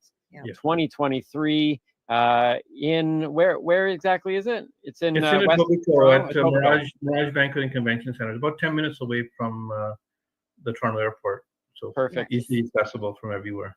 The website will be in our description box. Jazz, thank you so much again for joining us here on the spot. Thank you so much for having me. We will definitely take you up on that offer about having another conversation about things that need to happen in the industry still. I look forward to it. I can talk this all day long. Thanks, Jazz. My pleasure.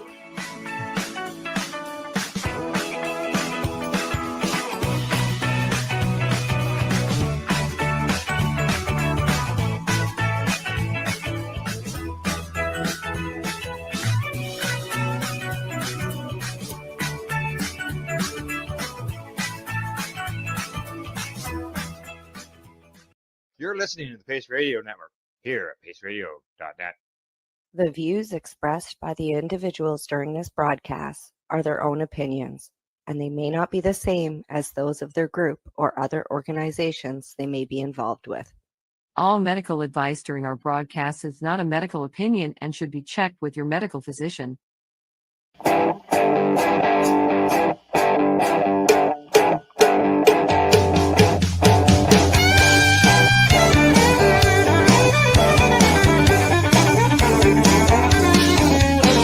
I woke up this morning with a crack in my head. 12 brambles on his latest. Good evening, everyone, and welcome to the Pace Radio Show. We're coming to you live from paceradio.net and 420pace.ca. Good evening, Tamara. How are you tonight? I'm all right. You know, I'm sore because it's freaking humid as hell out here again. But you know, walking on Lego. Other than that, I'm all right, I guess. Walking on Lego. Oh, I see that's a challenge. I was actually watching like an AGT show, and there was guys that were running on Lego as part of their stunt. Yeah, and this I might heard. be yeah, and like I said, like marbles but the best way to describe it is when Yeah. when you walk Mind on you, Lego. your Lego and marbles aren't actual Legos and marbles. Yours is just the way No, that it's my it feels. bones. Cracked. Yeah, my bones and my joints and my toes and anyways, yeah, I just kind of like, but I had an appointment. I went and had to have blood work done yesterday. Yeah. And I had to find my doctor today, and I got my certification saying you're not working. Oh, So they've I quit my job at the store, and yeah, I'm done working at the store. now you got to file for like Unemployment, medical unemployment, and then I got to apply for CPP disability. But I'm only Right. 5 years off CPP old age pension too, right? Like, because you can apply for that when you're 60. So I Yeah, mean, yeah. it's not like I'm 30 years old anymore. I mean, I wish I was, but you know what? Right. I keep, like I said to my doctor, like I keep thinking of maybe it's my pride, my arrogance, but I just don't feel like I'm 55 until my body goes, oh yeah, you fucking are. Yeah. Well, I can tell you from experience. Yes, disability CPP is can be a bit of a challenge. Like from my experience with it. Well, I already have been turned down once, right? Like I already applied before, and I Yeah. was turned down, and that's when I found out that prior to me buying the salon, I worked for the girl that I bought the salon from. She never paid my CPP or my unemployment or any of my taxes. Oh, yeah. So the last contribution that they had recorded was me working at McCain's Foods, which was 2008. So in Oh. 2008, I wasn't disabled enough because I didn't have anything but colitis diagnosed at that point in Right. time, Right. right? And colitis is not something that usually CPP, like they figure you can, you know, whatever, right? Mm. But with the No. RA, the osteo, the ADHD, and the colitis all compiled on top of the fact that I'm missing joints, and I'm because of the rheumatoid arthritis, I have a hard time doing up buttons and stuff now in my hands. And Yeah. even like my mobility, like you know what I mean? Like I don't use a cane, but I probably should be because I waddle because my hips are all like. Anyways, it's it is what it is. My body's Right. you know How, got some issues, and how's your vision? my vision it's gotten better actually. It's Yeah. improved. Well, today I was at the eye doctor's. Just my routine check, and he said that Crohn's. You got colitis. Can actually affect your vision because of the inflammation. Yeah. Yeah, I said, Definitely. well, really? You know what's Yeah. funny? I just had my eyes done not too long ago, and my eyes actually improved. They did, eh? Mine only changed slightly. He actually said, "I'll give you the prescription for the lenses, but it's totally up to you whether you want to get them because it just barely changed." Well, what my optometrist told me that usually when your nearsighted gets better, your close up gets worse, right? Like one or the other. Oh, And yeah. mine had both improved, which she says is very rare. She has Yeah, I know. And I looked at her and started laughing. I go, well, it's the weed. No, if I took my glasses off, I'd have fuzzy vision and have to concentrate in order to see. I say I can take my glasses off to read. I can read like close up perfectly fine. My glasses, even now, like I can watch the TV. Before I couldn't, it would be really fuzzy. Now it's not as fuzzy. It's still a bit fuzzy, but it's not like I don't have 20/20. But it's awfully strange that. But yeah, my glasses, my prescription improved. Yeah, well, I just out spat a mosquito, so. Oh, I know you told me that you just got lots of them all of a Oh, sudden. yeah. This all of a sudden you're just And I'm crazy. like, you guys got fucking mosquitoes already? Like, and it gets rainy and chilly here. Like it's Oh, not yeah. like it's Damn. it's only like yeah, it's damp. Like it almost feels like it's the coast, but it's not. Yeah, I hate that. I know what you mean. Yeah.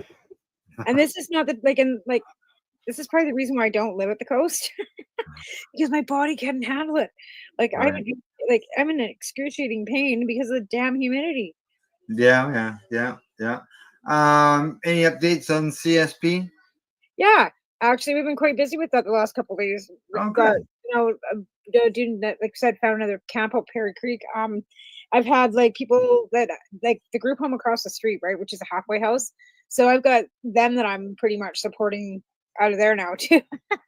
They just When come you back. say group home, it sounds like kids, No, teenagers. it's Kids. like it's a halfway transition house for people that are either coming out of jail or out of treatment. Okay, there you go. Just I want to make sure that Yeah, it no, it's explains not. how. It's nothing to do with youth. There's no youth. Yeah. It's run by the Tanaha, and it is a adult transition house, like Okay. for people coming out of either incarceration or treatment. So it's a low barrier. They can smoke cannabis there. They find Oh. that that is also they're finding it's a gateway out. So they quite happily let them smoke on An the back exit. patio. It's an So exit. yeah, so I've got a few of them coming over. So there's that, and then I've got, like I said, other patients that I'm helping, and then me and my friend went and found another camp today. Just depends on my body, but I've been out to the res a couple. Yeah, things are gonna pick up now that I'm probably not working. Yeah, you'll be able to run around and move around, like get to places now, I guess. Without you Oh, were let's put it this way, talking my about car is going in to be fixed next week. So when Yeah. my car goes in to be fixed and it doesn't sound like a lawnmower, Uh-huh.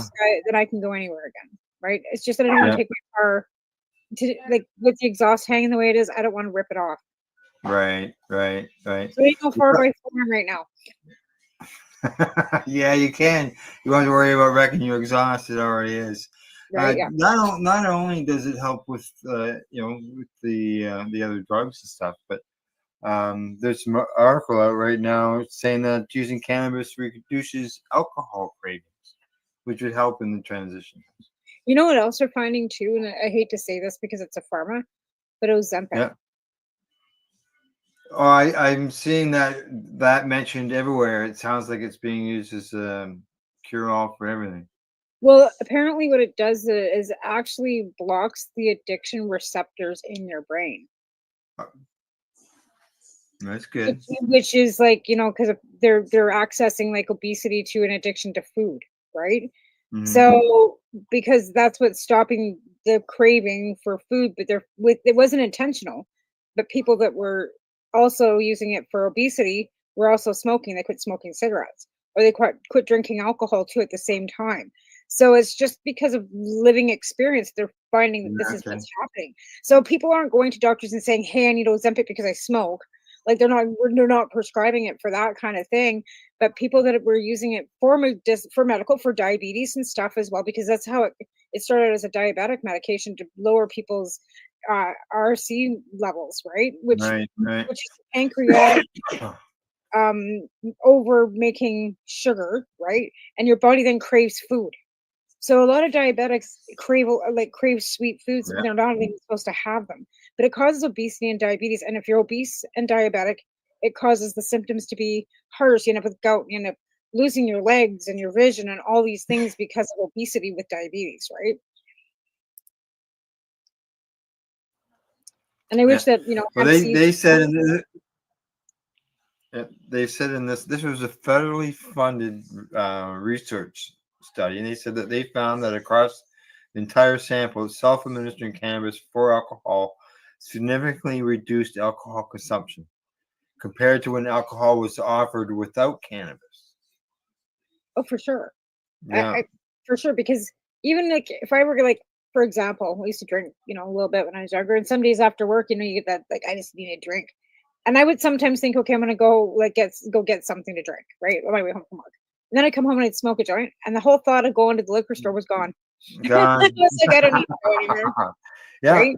They said that they found that cannabis and alcohol co-administration was associated with significant acute reduction in alcohol cravings compared to alcohol administration alone. Yeah. Yeah. And a lot of people don't like cannabis and alcohol mixed because they drink first. They get to the point where they're so drunk they can't even stand up. Or Yeah. they'll smoke a joint and they're puking. You know what I mean? Well, that's because you can't over exceed on one thing and then try something else and then expect not to throw up. They said that they had two, they said each person participated in 2 separate sessions. They said which they could drink up to 5 alcohol beverages. And that was an initial priming drink, followed by up to 4 more optional drinks offered at 15-minute intervals. So you could basically get 9 drinks over the 2 hours. They said that in one of the 2 sessions, participants were first directed to consume cannabis in a manner of their choosing and not their typical dose, which was weighted and recorded. So, just however you would normally do it.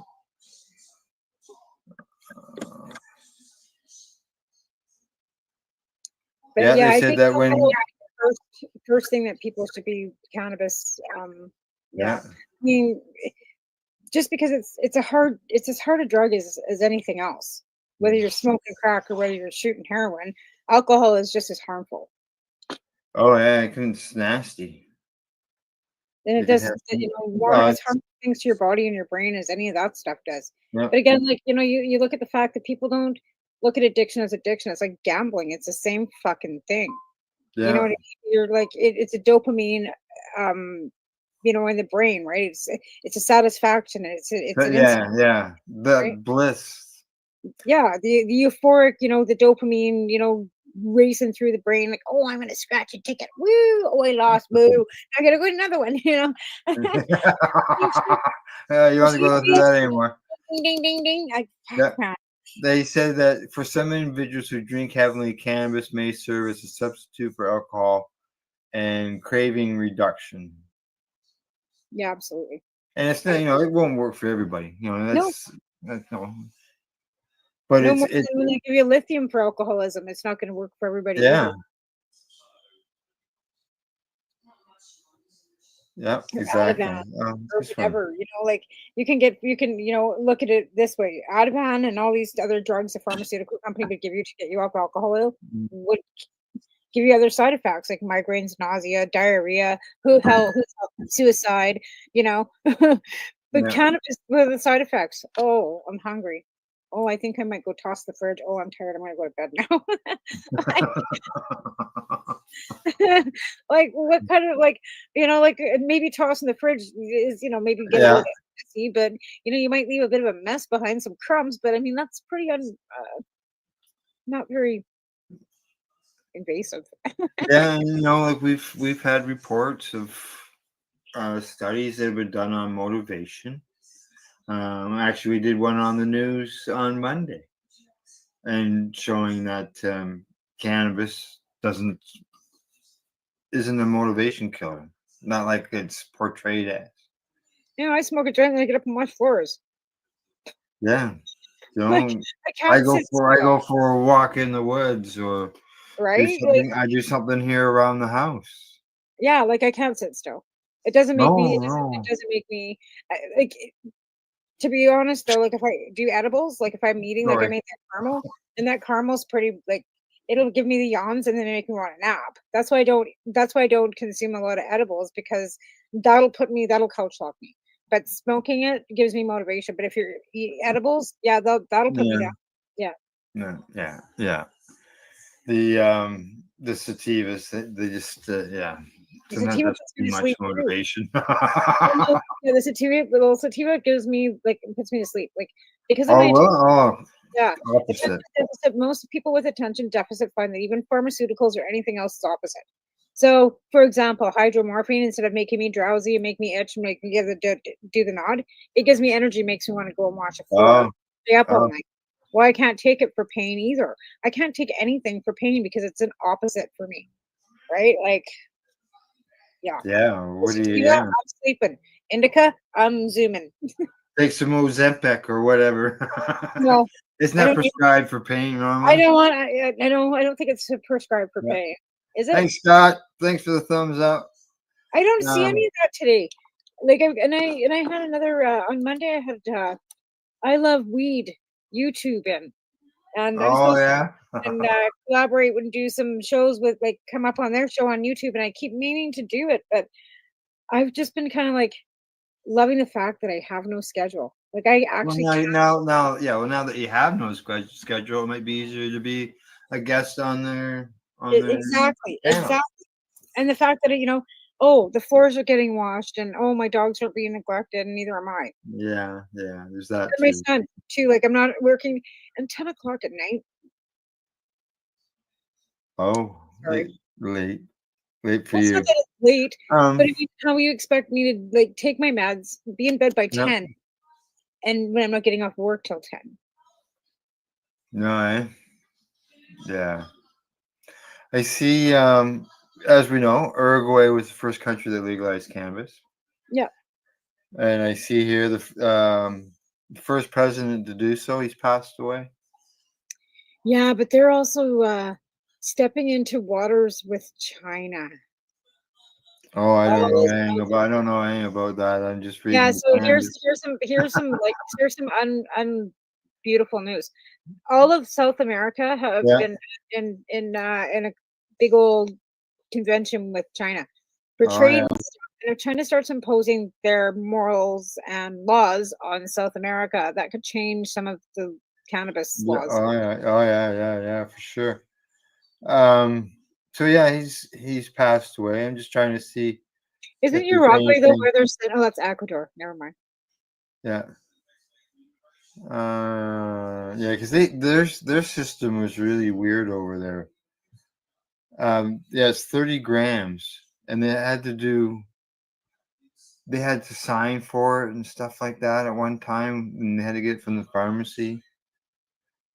Oh, and They say they got modernized national policies to promote recreational cannabis commerce. well, I think Mexico too are pushing really hard right now too for recreational. Like I thought they already were in small amounts. Oh, look at this! One reporter has said to them that 30 grams of cannabis was too much for one person for a 1 month supply.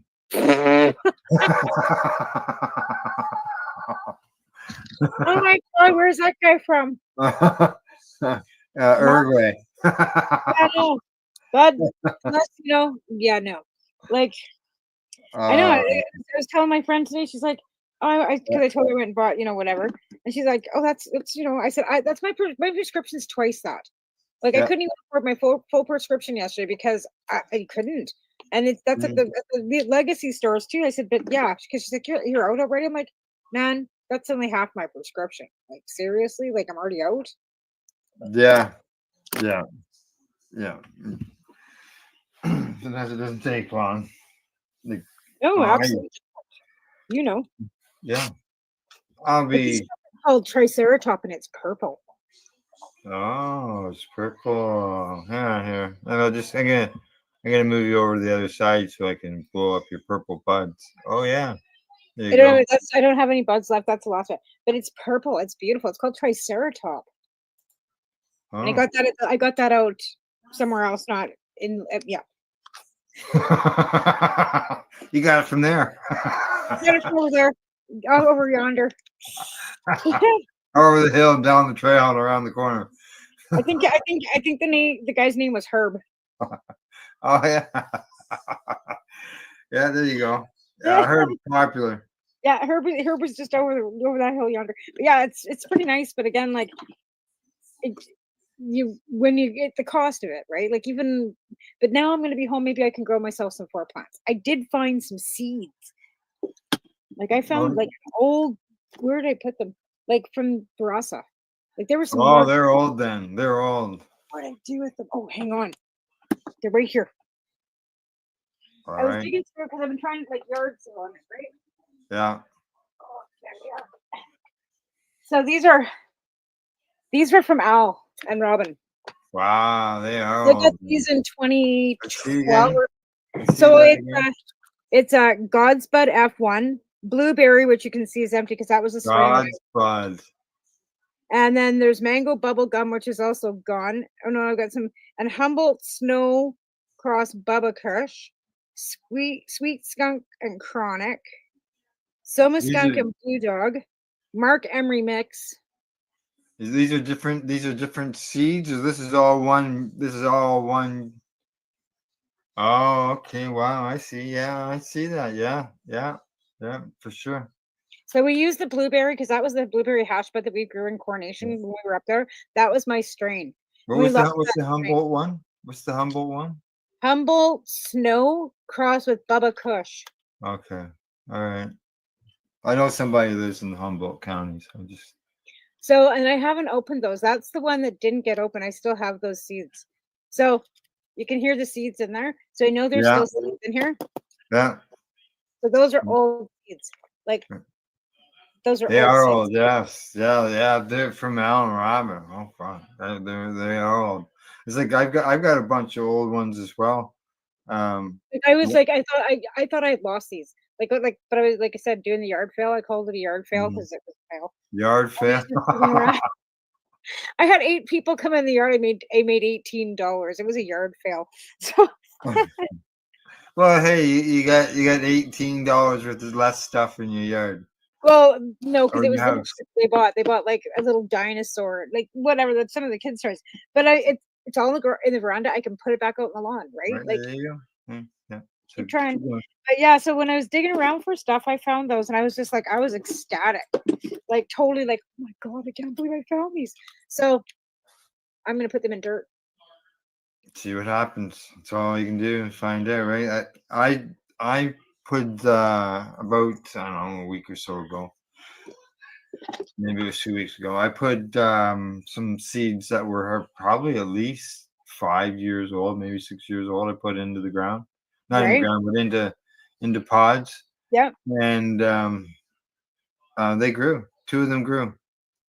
So So we're just I been got. packing these in water on paper towel for like weeks, and nothing's Oh, popping. yeah. I don't use the paper towel route That's what because you told. That's what you told me. You just go over that. So I've got some rock wool too but I'm yeah. gonna pop them right into soil. I've got some little cups. I'm just gonna put some soil in them, pop the seeds in and water them, and hope they grow. Because you know what? I'm sick of farting around. And I've got lettuce growing. I've got cucumbers growing. I've There got you go. things growing in my kitchen. I'm just gonna pop Yeah. them in. But like I said, now I got some time, right? So Yeah. Sounds like Gail's watching the hockey game. well, who's winning, Gail? Oh, Panthers 1-0. Oh, Panthers 1-0. And who are they playing? The Leafs? Yeah, second round of the playoffs. Toronto was up 2-0 in the Yeah, I know. series. Now it's tied 2-2. Oh, I heard that yesterday. Jesus. Yeah, well, And now they're behind in keep game your elbows 5. up. Keep your elbows up because you know Yeah, I'm exactly. like I'm a Calgary Flames fan, but I'm not pulling for the Oilers. Fuck them. They can fucking rot. I'll go with the Well, Habs you know, before I go with the Oilers. I used to make money on my bets when I was very young. I make 10 cents. I used to bet dad a dime on the Leaf games all the time. And you always win, right? Because I was lost. Well, no, you gotta think when I was young, like Oh, when they I were was winning back between then. Yeah. 5 and 10, like they won the Stanley Cup since Yeah. I was alive. Yeah. Yeah. Well, so the Mind you, it Flames. was in my early years, you know. The Flames won the cup when I was 18. I was there. Yeah, well, there you go. Was I 19? 18, 19. I was going to school when the Leafs won the cup. But yeah, my dad's a Habs fan, so we were Habs fans. Oh, Or well, Canucks. they're not in the playoffs.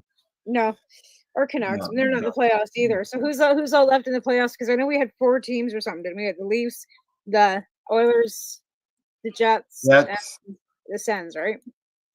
No, Sens Leafs beat the Sens out. Okay, so then we just got the Leafs, the Jets, and the Oilers left. Yeah, I'd say so. Yeah. Okay. Yeah. Yeah. So As I mentioned, Uruguay, their president died. So what they've done, they've taken Uruguay and Canada, and they've done a study on that fear of, oh, if you legalize cannabis, you're gonna boost up the people are gonna be smoking it like crazy, and percentage are gonna go up, and the teens are gonna get at it. No, no, no, it didn't No. happen. No, the teens are getting the fentanyl instead, which is worse. Yeah. They say in Uruguay, problematic use remains steady, didn't change any. Overall consumption fell over a 6-year period by 2%, and an average age of initial use rose from 18 to 20. The complete opposite to what everybody feared about, right?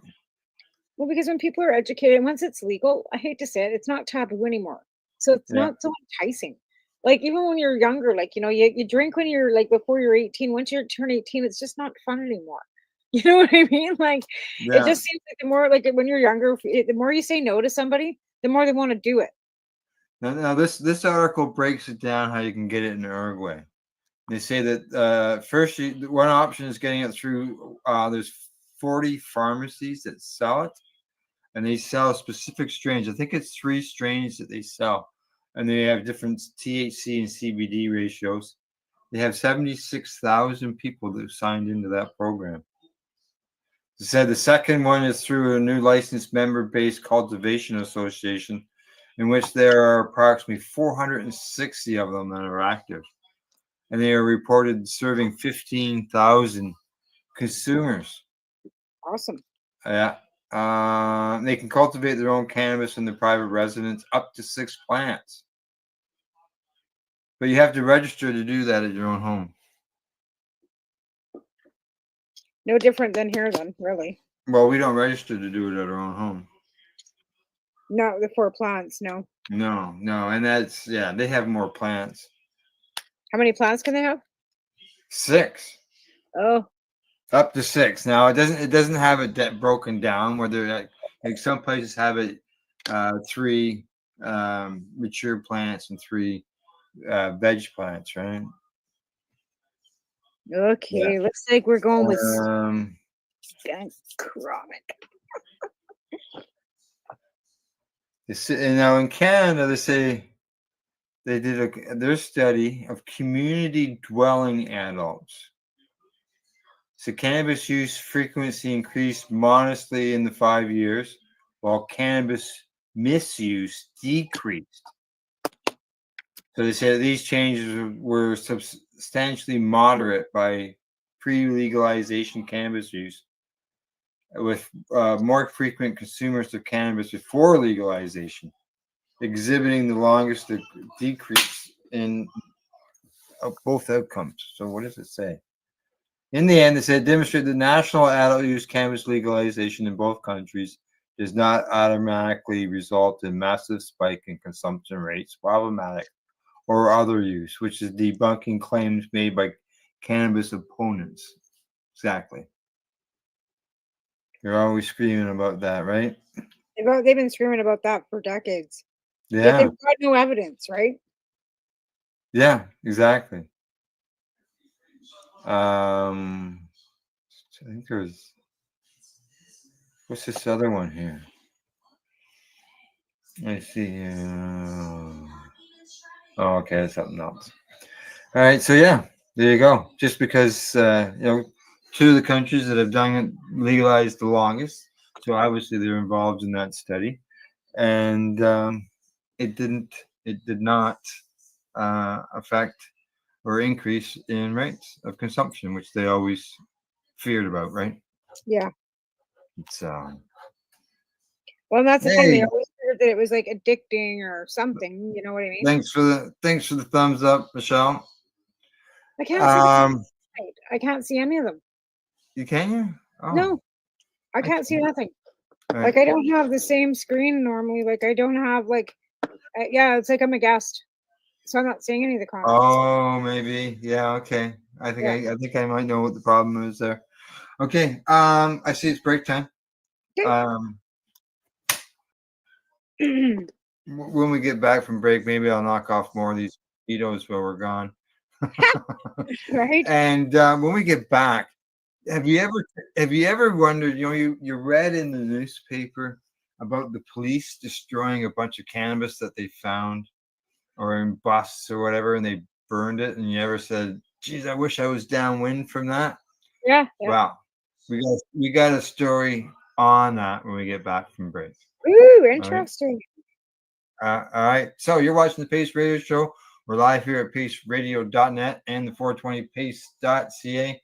We'll be back in about 2 3/4 minutes. You're listening to the Pace Radio Network here at paceradio.net. Camelford Lifestyle Shop. Open Monday to Friday from 10 till 7 p.m. or by chance. Check out our flags, our t-shirts, plus our hats. And look of that supply of rolling papers, plus much more. We've got bongs and your favorite herbal vaporizers.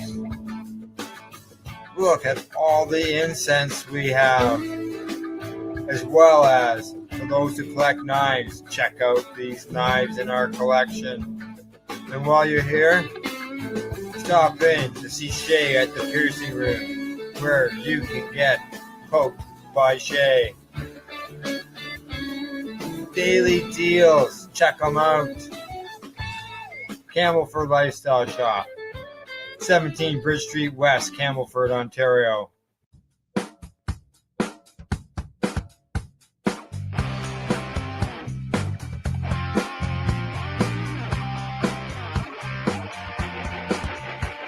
I'm having an awesome day, and I'm gonna make sure it stays that way. I'm having an awesome day, and I'm gonna make sure it stays that way. Limestone City Hydroponics is Kingston, Ontario's hydroponics shop. Take your growing to the next level and create the optimal environment with a tent kit, or maximize your yield with an ebb and flow flood table kit. Either way, Limestone City Hydroponics has more sizes and options to fit your needs. Are you looking for the power of the sun that adapts to your budget? Then look no further, as they have professional grow lighting. They have indoor grow systems that are easy and cost effective, with many options to fit your living space and lifestyle. Cultivate your growing potential. We have everything you need to succeed. And if you can't make it to the store, they offer local delivery to the greater Kingston area. Remember, when you're looking for experts to help you grow, then look no further than the locally owned Limestone City Hydroponics, 105 Sunderland Drive in Kingston, Ontario. Call them at 613-548-0420. Rerolled Saturdays. Check it out. Nothing but non-stop cannabis and psychedelic programming. Find it at 420pace.ca. You're listening to the Pace Radio Network here at paceradio.net. Hey, we're back. You're watching the Pace Radio Show. We're live. We're live, and the reason I said I mixed up two words there, Tamara, that's because I'm looking at the screen on this next story, and as I mentioned before break, you read about those times where they confiscate a bunch of cannabis and the police burn it, destroy it, take the dump or whatever, and they destroy it. There's the residents of a Turkish town. Okay, and so obviously in Turkey, this is a town of 25,000 people, and the police there decided to burn 20 tons of cannabis that they had confiscated. And the wind was blowing. The town was downwind from this pile of cannabis burning. Okay. Right. Now, what does it look like to burn that much cannabis? I can imagine. The police spelt the name of the town with the cannabis. The town is called Lice. Lice. Lice, and Lice. it's 20 tons. Oh And my God, they that's ridiculous. Look at all that. they I bet burned it. everybody They was burned it fine. all. Now they said that several people in the town of 25,000 felt dizzy, nauseous, and even claimed to have experienced hallucinations as a result of the smoke. Really? Yeah, one resident said that for days they couldn't open up their windows. Our children got sick. We're constantly going to the hospital. Now, what made matters worse? How did they burn it all? They used a couple hundred liters of diesel fuel. Oh no. Are you kidding me? Yeah. What do you think was making the people sick? It probably wasn't the cannabis. couple hundred liters of diesel fuel. Oh. Oh my God, that would have made everybody sick. That would have made everybody nauseated, given them a headache. Like, hello. Yeah, Like, they what's said wrong with that these people? for up to 5 days Oh my afterwards. And they said that the town is located in a spot in the country where there's a lot of illegal cannabis grown. It's Oh legal yeah. there for medicinal purposes. And not to be growing it in abundance. Kind of like us. Like, it's legal here too, but if you're growing 1,700 plants, you're probably going to get busted. Correct. And You know what I mean? Like, you can't yeah. expect to be just growing. I can't believe it. I've been picking away at this and like taking them out and said, I got seeds. I'm just thrilled because I've got like 4 or 5 different there was at least like 1, 2, 3, 4, 5 different strains in there. Yeah. So you're taking the end caps off and rolling out the seeds to see if they're in there? Oh, they're all laying on my desk now. Now I just don't mix them up. Don't get them mixed up. As I took them out, I took these off and put them like they're all labeled on my desk. Like I haven't mixed them up. Okay. Yeah, no. So they just open on you wrapping them in paper towel? No, I'm gonna put them in the dirt. Oh, okay. But like I said, I wanted to see what was in here. Yeah. Right, but like I said, they've been in here for who knows how long. Well, since 2012. And there's no moisture on them. But I do have some Humboldt sculpts. They're like I said, I wasn't sure what was left in here.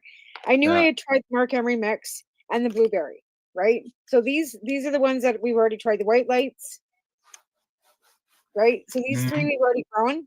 Yeah. But that leaves the mango bubblegum, the Soma skunk, the sweet skunk chronic, the God's bud, and the Humboldt snow and Bubba Kush cross to grow. Mm-hmm. One of these days I'll break out some seeds too. Right? Like I said, I wasn't even planning on growing anything, and then all these things just kind of popped out at me. I was like, oh, yeah. Yes. Yeah, exactly. I know where they are. They're in the other room. Okay. You know where your seeds all are? That's the thing. I've got seeds everywhere. I just don't know where they all are. And now I found some more. So yeah, I know. They're in the other room. So yeah. I'm gonna package these. I'm not gonna grow stuff them lately, so things are a little bit scattered around. So yeah. Well, yeah, because you're still moving. I don't know. I think I'm gonna try the Humboldt Snow Bubba Kush. it sounds good. Yeah. Yeah. Yeah. Well, because I only grow 4, right? So I don't want to I just want to grow 4 of one strain and not have to worry about. Yeah. And they've got the most seeds. There's 20 seeds there. So if they don't all fail, I got extras. Because the God's Bud, I only got 6 seeds. Some of them had more seeds. I might have tried some of these before. Anyways, I'm just. Well, that's a possibility. Yeah. Yeah. They've tried them already, right? I'm super excited because, like I said, these are Albarasa seeds. These are the seeds. These are the OG seeds. Yeah, because they've passed. Yeah, they're. Both him and Robin are gone. And Robin was the first cancer patient in Canada that they fought in court to get her rights to be able to grow our medicine for cancer, right? Right. Yeah, Al told me a little thing to help increase your numbers without increasing your numbers. And it had to do with taking a branch off of a plant and sticking it in the ground. And he says it would actually root and grow. It does. And you know what Matt taught me? And go ahead. So when Matt got busted too, Myrna, they Yeah. cut all his plants off. They didn't take the roots, right? So they cut everything Right. off at the base of the stem, and Yeah. he kept watering, and they started regrowing. So like a Dieffenbachia too, right? Like if you cut it, like when you go in and cut a Dieffenbachia back, you cut it off the root, the stem, but it'll start shooting up from the sides and shooting up from the root at the bottom. Yeah, So I've seen that in some plants. Yeah. yeah, so these plants started, yeah. So you can some. I'm not saying all. Doesn't always No, happen. no, never can. Doesn't always work that way. Like one of the seeds that popped, it was growing really good, and all of a sudden I looked at it, and it looked like the main grow point, was gone. There was just this little nub there, and I thought, what's that? So I thought, okay, I'll give it a little bit and see what happens, and it broke open, whatever it was, and it's starting to grow again. Did you see that Oh, there's mosquito mosquito. fly by? I just saw these wings come across the camera. I'm like, oh my god! I'm not outside.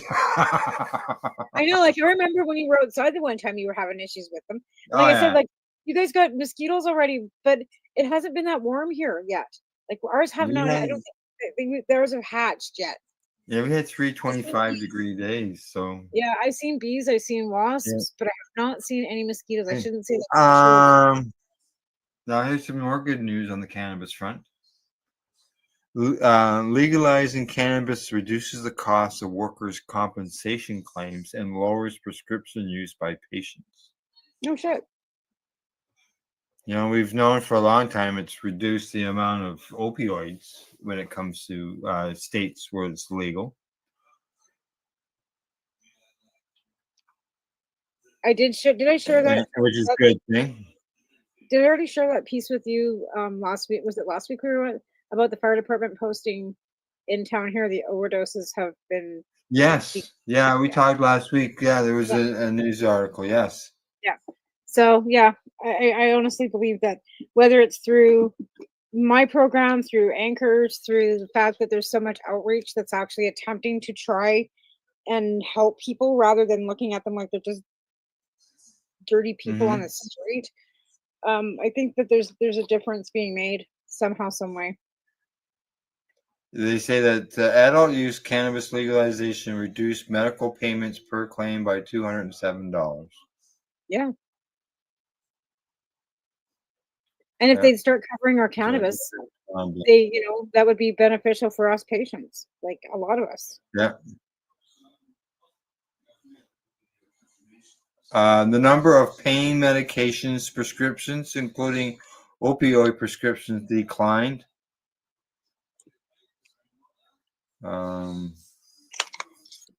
So that's good stuff. Well, it is because people For aren't sure. people are not looking towards prescription drugs anymore like they used to be. Like it's really changed a lot, and I think that even with natural medicine, like health food stores, the combination of Mhm. everything together, I think people are looking for a natural way of dealing with their health rather than looking to the pharmaceutical companies. And I think that's an overall health change and diet, people wanting to exercise, like just the whole overall too, right? And now that cannabis is legal, it opens the door for more people to use it for medicinal purposes. Yeah, yeah, for sure. Because now, like I know when back in the MMAR days, I would give people the option. Do you want to join a compassion center, or do you want to go the legal route and get it through the government? Yeah. And at that point, a lot of people just wanted to grow their own. Yeah. And still do. But a lot of people didn't want to go to the compassion club because of legality. Right. And that was and So, they got but- stuck with Flin Flon, which was the crappiest crap that was ever produced.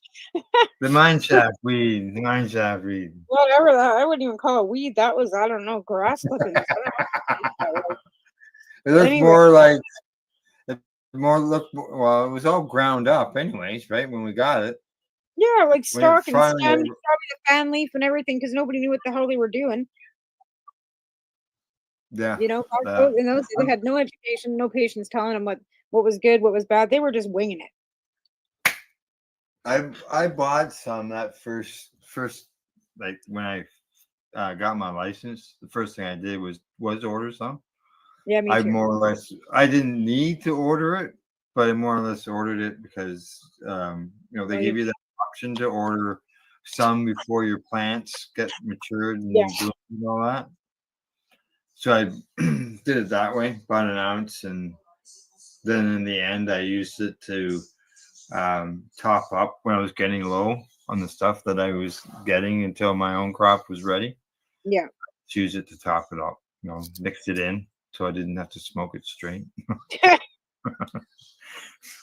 You couldn't smoke it straight. Well, yeah. Wouldn't even burn. That- What do you mean smoke it straight? It wouldn't even burn. This shit wouldn't even burn. And we only got one strain, Cannabis sativa L. That's what it was called. Yeah, and if you didn't like And sativa, 12.5% THC. it was garbage. It was such garbage. I can't even tell you how much garbage it was.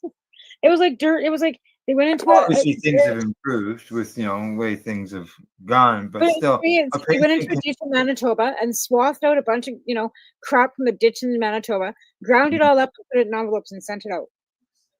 Oh, in the ditch weed sounds like That's what it tasted like. It's exactly. Ugh. the And let's be fair, like the first few crops that we started growing weren't the best either because we weren't really sure about curing, and we had to learn about. You couldn't just pitch. Here's the thing: you couldn't just pinch it off the plant, throw it out there on a dry it up and then smoke it. You had to cure it, and I didn't know that. Well, you just even had to be able to grow it. Like I started to water our house plants because I had to get used to just watering plants. Period. Never mind learning how to grow it. Right, and then never mind not overwatering, underwatering. That too. Yeah. Too much nutrient, not enough nutrient. pH, all that stuff. Right. Right. Temperatures. Fuck. Like everybody goes, oh, it's not the same as a house. Oh yeah. I would. I'd run my room for a few days to a week by itself when I first set them up, just to see what they were like, to get an idea on the temperatures and stuff, humidity in the room. Yeah, that too, and like all the equipment and the timers and make sure everything's working right. So. Yep. Yeah. All right. Now, you know how the volcano vaporizer, they have one that is a medic version. It's been certified as a medical device. I see here that a company called Cureleaf down in the US. They have a vaporizer that has received a medical device designation in the EU of all places, because it's over there. EU is. I was surprised. It's just as open and as friendly to cannabis. Well, because it's different power outlets, right? So when you go over, you even have to buy like different, like for your hair dryers and all that kind of stuff. Same type. They say it's the first ever liquid extract vaporizer certified for prescription to medical cannabis patients in the European Union. Right. Yeah. Yeah. It's for derivatives like distillate, live resin, full spectrum oil. So that's progress, no doubt about that. Well, it is, because I mean, but even like the Czech Republic and these places are opening up. They really want tourism, like, and in order to get people to come over, they have to open things up for people that have medical need, and that's why you can purchase it there now too. They don't want you bringing it with you, but there are places like even in Turkey, they're opening it up for cannabis too. Qatar, all these Middle Eastern places that were so against cannabis are now looking at it for medical. and opening it up for medical purposes. Yep. But some places also restrict tourists from accessing it as well. Yep, like Amsterdam and where it used to be. That's where you went to Amsterdam for. Well, yeah, it would depend on where you're going, I think, there as well, because Cindy just got back from Amsterdam and she visited several of the coffee shops. That's great. Yeah, but there were, you know, 40, there was things like $45 for a gram, depending on where you went. Now it all wasn't that expensive. And then some of them were shops that had like 3 seats in them, and then other ones were, you know, bigger, like a small dining room type thing. Right. And then they would have like maybe 10 options of what it wasn't like when you go into our stores and you have, you know, a whole fucking menu up on the wall, you know. Yeah, I think they really downsized that. Well, we've read reports on them switching over from using illegal suppliers. Then they went from illegal suppliers to a mix of legal and legal, and then apparently they were just switching over to legal. But it depends on where she was located, because that's being done as pilot projects in certain cities, not the whole country. Oh, Yeah. So interesting. I know even Germany, like Germany's now legal too, right? yeah. Like Well, we're exporting our edibles over to Germany because I know Dykar here in town. That's where their main export is Germany. yeah. Oh yeah. Over in Europe, you know, Australia as well. Our cannabis is going there. There's Tilray set up over there. Tilray Yeah. actually built a facility down there. correct. Yeah. Correct. It's kind of Yeah, incredible. and then now I think it's Israel. They want to put 165% tariff on our cannabis because they believe that we flooded their market with low price stuff in order to, you know, force their industry to suffer. Whatever. They can fuck off too. I need more minutes. I don't even recognize Israel as a country. I see in Winnipeg, they had that. Do you remember a while back, like a month or so ago, people were getting stopped and checked for like ride programs specifically for cannabis? No. Yeah, well, they did. Okay.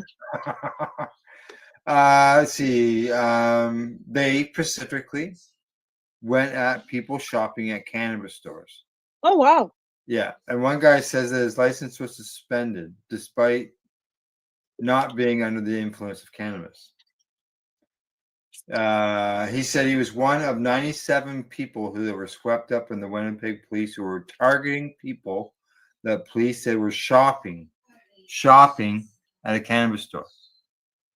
When was that illegal? Yeah, exactly. I didn't know that was illegal. Yeah. Now this guy, he tested positive at a roadside stop. He wasn't impaired, he says, and because he hadn't consumed for nearly a full day. Wow. Yeah. They said that the police told him there's no visible reason for them to be suspicious. It was just purely on the basis that he had bought cannabis and then drove. So what? So what if he drove? It's like going to. Are you going to stop somebody that's picked up a case of beer, and then have them blow and have them not be impaired because they haven't consumed any alcohol, but then give them a ticket? No, What? Yeah. They just said sounds during the ridiculous. campaign they stopped they made 302 traffic stops, administered 207 drug screening tests, and nearly half of those drivers, which was 97, tested positive for recent cannabis consumption. Well, yeah, they might have. That's recent. What does that mean? Yeah. Recent. I'm just seeing if it says a. Usually that's within the last couple hours. I. Now only one driver had been charged for refusing to be tested. I would say I would be one of them. I would Now refuse. the police, the head guy there, he says he focused the campaign on areas around the more than 100 cannabis stores in Winnipeg. That's He said bullshit. that there was 130 or so throughout the city. So what I did was I made a plan to basically target those areas that were those dispensaries, and we watched the traffic coming to and from the known stores. The officers still have to form the proper grounds to make all lawful demands. I would charter challenge that. Well, That's this guy's challenging it. Yeah, I would challenge that. I would totally challenge that. That's crap. That's against your. That's totally against your charter Yeah. rights. It's illegal. That's bullshit. Yeah, he's challenged it. Good.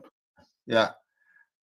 I would too. That's crap. I'm just seeing what else I can find here. Wow. Yeah, they talk about they say the police in Winnipeg recommend not driving for 12 hours after consuming cannabis edibles.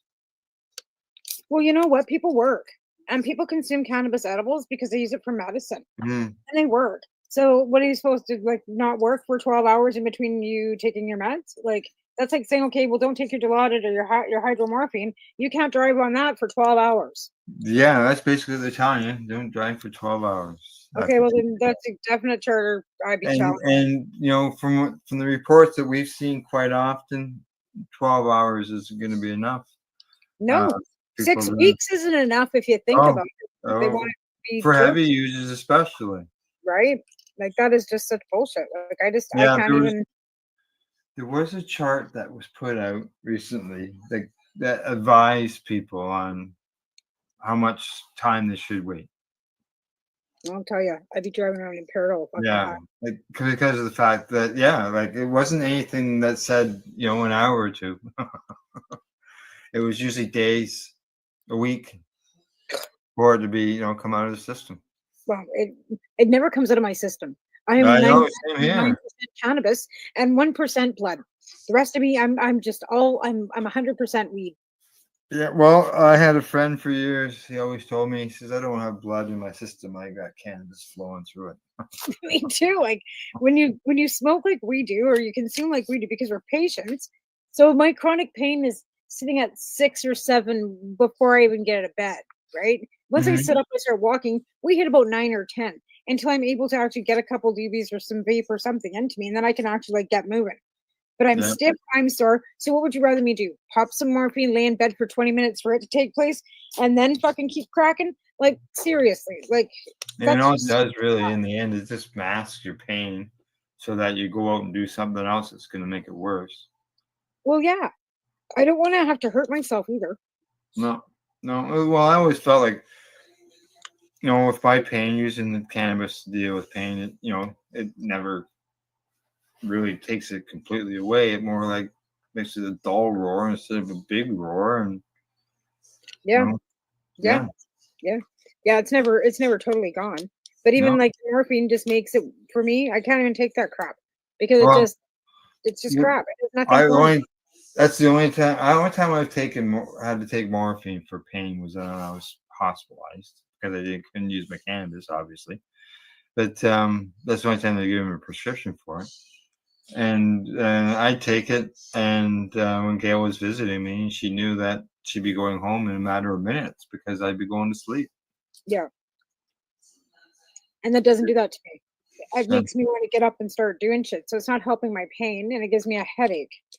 So then I'm up doing stuff because the pain's in mask, which I probably shouldn't be doing because I've got the motivation to move because I can't feel the pain. So that's when I'm getting up and doing stuff when I shouldn't be. Right. Yeah. Well, that was the problem I ran with sativas. Made me too physical, and I hurt too much when I was, especially early on.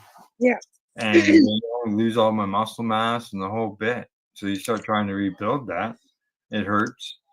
And smoking sativas just, I can't do sativas. Really puts me to sleep. All and right. that's what they want me to do too, is like build muscle mass, like all these things for your health, right? Anyway. Yeah. Well, time for us to go to commercial, pay some bills, and let everybody know who supports us. So, all right. You're watching the Pace Radio. Yes. Actually, I just placed an order from Limestone City Hydroponics today. Nice. Just so you know, I placed it today. It's going to be delivered to my house. Okay, so I am an hour and 15 minutes, an hour and a half, probably an hour and a half from the store. That was picked up today, and it's going to be here tomorrow. Nice. So basically next day delivery. That's awesome. All right, way to go, Limestone City Hydroponics. Right on, yeah. You're watching the Pace Radio Show. We're live here at paceradio.net and 420pace.ca. You're listening to the Pace Radio Network here at paceradio.net. Limestone City Hydroponics is Kingston, Ontario's hydroponics shop. Take your growing to the next level and create the optimal environment with a tent kit, or maximize your yield with an ebb and flow flood table kit. Either way, Limestone City Hydroponics has more sizes and options to fit your needs. Are you looking for the power of the sun that adapts to your budget? Then look no further, as they have professional grow lighting. They have indoor grow systems that are easy and cost effective, with many options to fit your living space and lifestyle. Cultivate your growing potential. We have everything you need to succeed. And if you can't make it to the store, they offer local delivery to the greater Kingston area. Remember, when you're looking for experts to help you grow, then look no further than the locally owned Limestone City Hydroponics, 105 Sunderland Drive in Kingston, Ontario. Call them at 613-548-0420. Are you looking to get your medical cannabis grow license? Limestone City Hydroponics can help patients through the process of obtaining their license to grow medical cannabis. What's that? You don't have a doctor. If you meet the medical criteria, Limestone City Hydroponics has a nurse practitioner who can assess and provide medical cannabis prescriptions. What are you waiting for? Contact Limestone City Hydroponics at limestonecityhydroponics.ca or call them at 613-548-0420. What do you find at paceradio.net? People advocating cannabis education.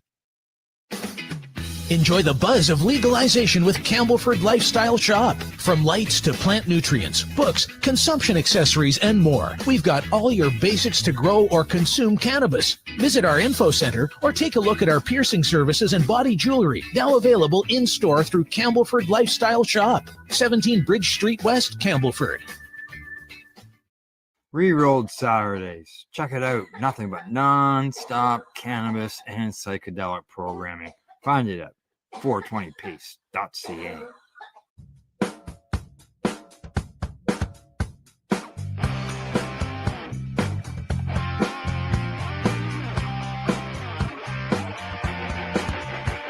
I'm having an awesome day, and I'm gonna make sure it stays that way. I'm having an awesome day, and I'm gonna make sure it stays that way. You're listening to the Pace Radio Network here at paceradio.net. Hey, you're watching the Pace Radio Show, and for those who are watching the hockey game or following the hockey game, the Leaf game, like we were at the beginning of the show, I got some bad news for you folks. She's 4-0 after 2. Is this like the last? Like, is this like their 2-1, right? So if the who they put the 2-2. right? 2-2 series. Oh, 2-2 series. So this will put the Panthers in a. They have to win tonight, right? Oh, right. Gail says she's got 1-0. I'm sitting here looking at the NHL live tracker on Sportsnet, and it says 4-0 after 2. We're only at 15 left of the second. Well, maybe then what I'm looking at. Why would it say? Yeah. Well, what's that? It doesn't say what game. I'm talking to Gail upstairs. If you can't hear her. Oh no, I can hear. Hi, Gail. All right. Well, it's Feel good. better soon.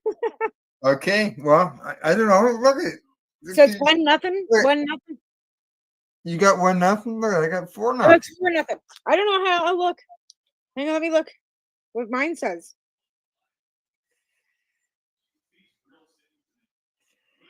I got 4-0. I got 4-0 too. Do you? Yeah. Yeah, it says live game on here. Ended 4-0. And she's watching it live and it says 1-0. No, we can't watch the game live like Oh. on Sportsnet because we don't have Sportsnet and we don't Yeah, have gotcha. we just have internet. Yeah, no, I can't watch it even if I like So my cable. what we there's I follow a channel, Steve Gaggle something, and he has basically he does his own commentary of the game. Oh, He's yeah. as if he's sitting there like you and me. I'm watching the game on a monitor off to the side, and I'm telling you what's going on. Right? He's got headphones on, listening to it, and he's repeating things and stuff like that. Right? So that's the only way we can really watch the game. Gotcha. It's, Yeah, no, I don't have sports now. I've got cable, So- but I don't subscribe to the sports channels because we don't watch them. Yeah. Well, I know the last game was 4-0, but yeah, the uh, as the calendar moves along here, we are getting closer to the long weekend, which is actually this coming weekend, and a lot of people like to put their cannabis in the ground. Yes. But I would suggest anybody who's looking to put their cannabis in the ground to take a look at the long range weather forecast first. Yeah. Well, we say out here, if there's still snow on the top of Baker, don't Yeah. put anything in the ground. And like we've got still a lot of snow in the Rockies. Like it's still Right. pretty chilly here. Like it's barely like I'm not even sure. I mean, I'll just double check and see because we've got lightning. I got lightning strikes going on right now. Like, Yeah. we got a lightning tracker, so we've got a storm rolling. It's been rolling and through all day. Well, Back- we got some nights that are some low single digits still coming up, like 4 degrees. Like So I it's know 14 cannabis, degrees, I know but it feels like cannabis will 12. stand 4 degrees, but you're just putting your little plants. If they're just little, they're not weather hardy yet. You We know, had a good frosted at Wycliffe the other night. did they? Yeah. You know, It's getting I- down to like 4 degrees, 14 day for out here. Yeah. It's still, yeah, it's like highs of 14, lows of 4. Quite often I've recommended the 1st of June to put the plants out. But Oh, I'm just gonna be putting these in the dirt today. Damn So mosquito. that'll But, mean so in take a look at your long range forecast because there's people obviously south of us where the weather is much nicer, right? But yeah, take a look at the long range and go from there. yeah, that's I know that I've already started working on my holes, getting them all ready. right. Yeah, so that they're ready I'm to gonna go. go Getting inside. the soil all loosened up, and I've got I compost soil, my own soil, and I've got a composter that spins, and so I got a bunch ready. Took it out the other day, put it into each of the holes, mixed it all in, and I've got some more now. Doing the compost thing, I'll put it out. It'll go out after the plants are in the ground, but it'll feed them continuously. I went to put some check my out here on the deck, and my cats have used them for cat boxes. Oh.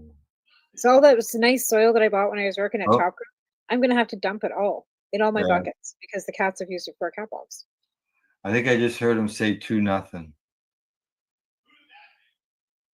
I'm just waiting to see if Gail confirms it. That's weird because mine's saying yeah. it's so weird. Yeah. Lots of worms.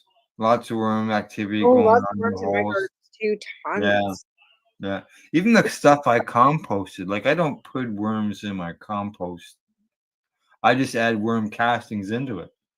And I get worms, I get good sized worms in my castings. You know what? Because I'm digging out around a lot of the grass and stuff because it's been overgrown for 2 years because I haven't been home to do anything. Yeah. I'm finding a lot of baby worms, so I'm making sure that I'm shaking it all out so that the Yeah. worms can actually fall out into the ground so that they're not being tossed out. But I've been taking big chunks of the piece and putting them in the chicken area, so the chickens are going to have grass, big chunks of grass in there for them to, Choose. Right. Yeah. Yeah. Yeah. I don't know what this means, but it says 402, end of 2. I don't know what to tell you, Al. I can hear it upstairs. But yeah, I don't know, because that was Sportsnet. What are you checking on? Just Google.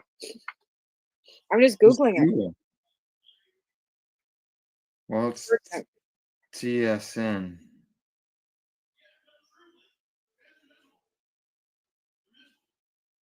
End of second, 4-0 Maple Leafs or Panthers. And the Oilers Golden Knights doesn't start till 7:30. It says, Yeah, it's showing 4-0. It's showing 4-0. yeah, game 5, 4-0. And it's end of third now. So the Panthers won 4-0. Well, it says what I got here is 1959 in the third.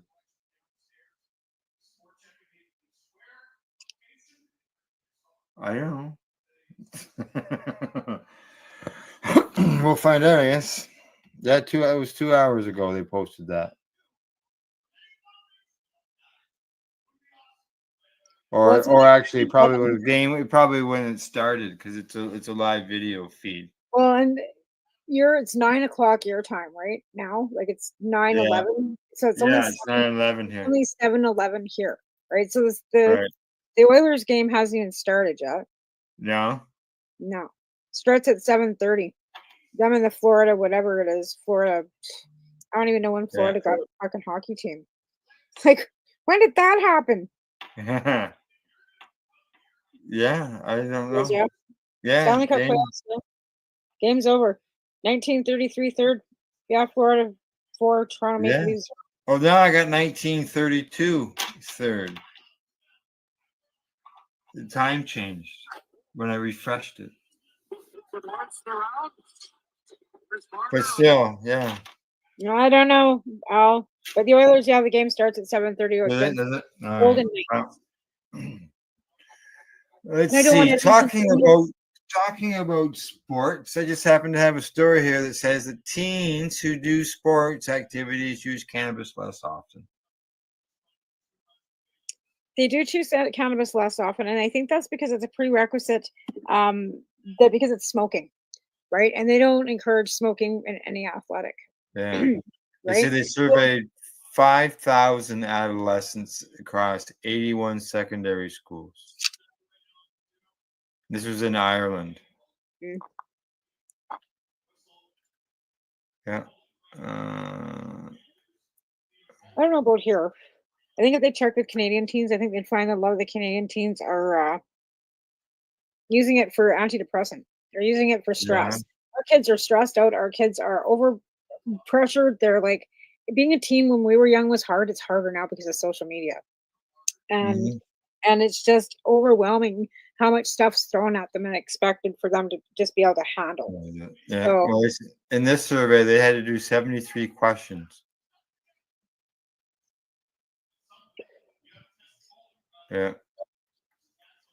I don't think that's a bad thing. I don't think, like, unless you need it for medical need, I don't really think that kids should be smoking anything either. Cigarettes, cannabis, like, you're a kid. Be a kid. If you need it for medical purposes, Go outside. Go outside. Right? Be a kid. Like, to quit trying to be an adult. Quit drinking beer and smoking cigarettes and smoking weed at 14. Like, be a kid. Way worse, you know, like, I was smoking cigarettes when I was 8. Yeah. That's the gateway to this. And then the gateway to well, smoke cigarettes, and then eventually would have a little bit of wine here and there. And that's the thing, like Taven, like it's a vape for him, but he doesn't want to smoke nicotine vape. And he's really not into like smoking joints. He doesn't like the smoke. Right. Yeah. And I understand that. Like whatever, but it helps him sleep, it helps him eat. Because he's like I said, he had his colonoscopy.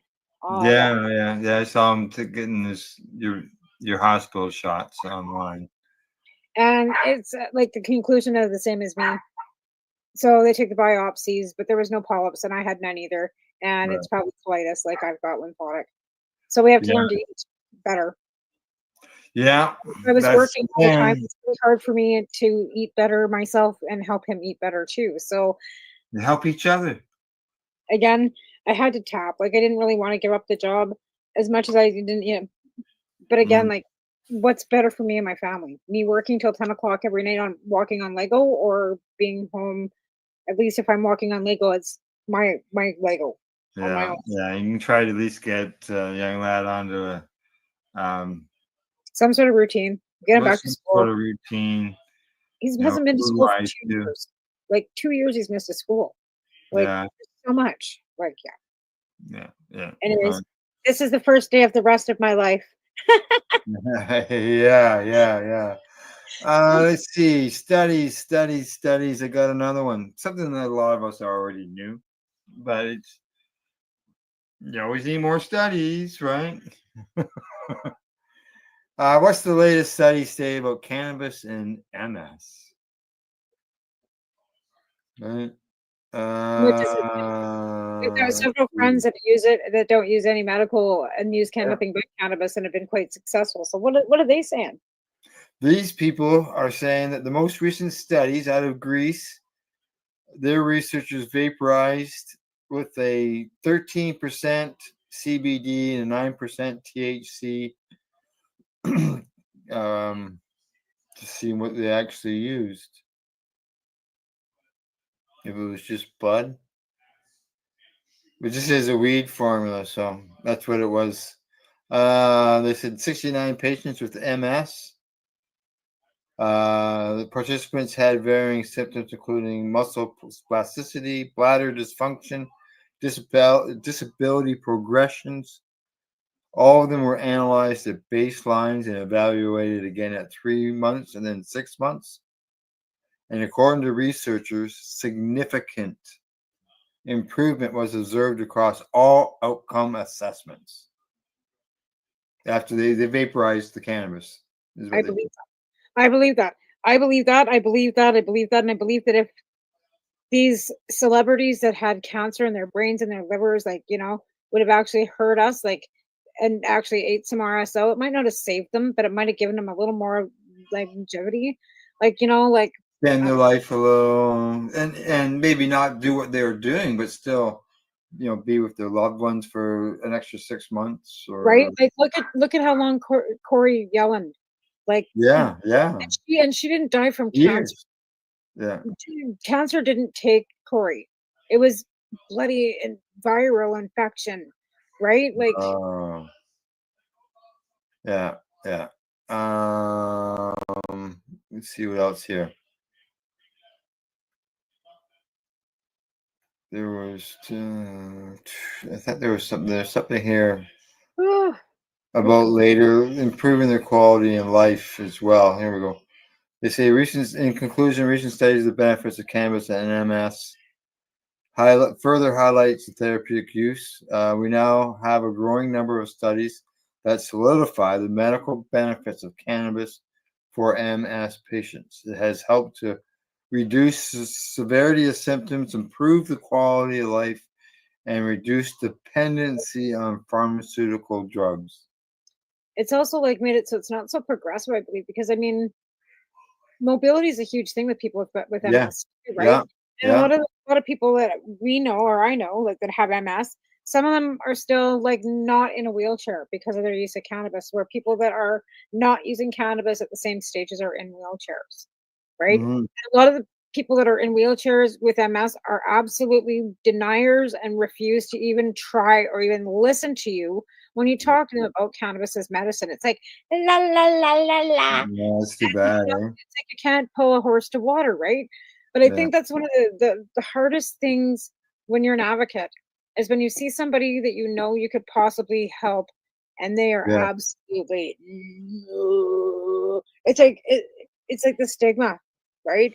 It's like you Yeah. got 3 heads and it's like I said la la la la la. I'd rather die of cancer than try anything because I don't want to be high.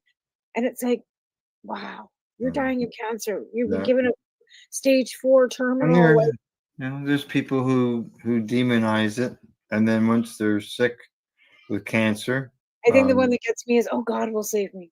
So, I'm out. Well, it's like cannabis for 21 God. All right, I'm out. you have a better chance with the cannabis. I don't know. I know nothing. What do I know?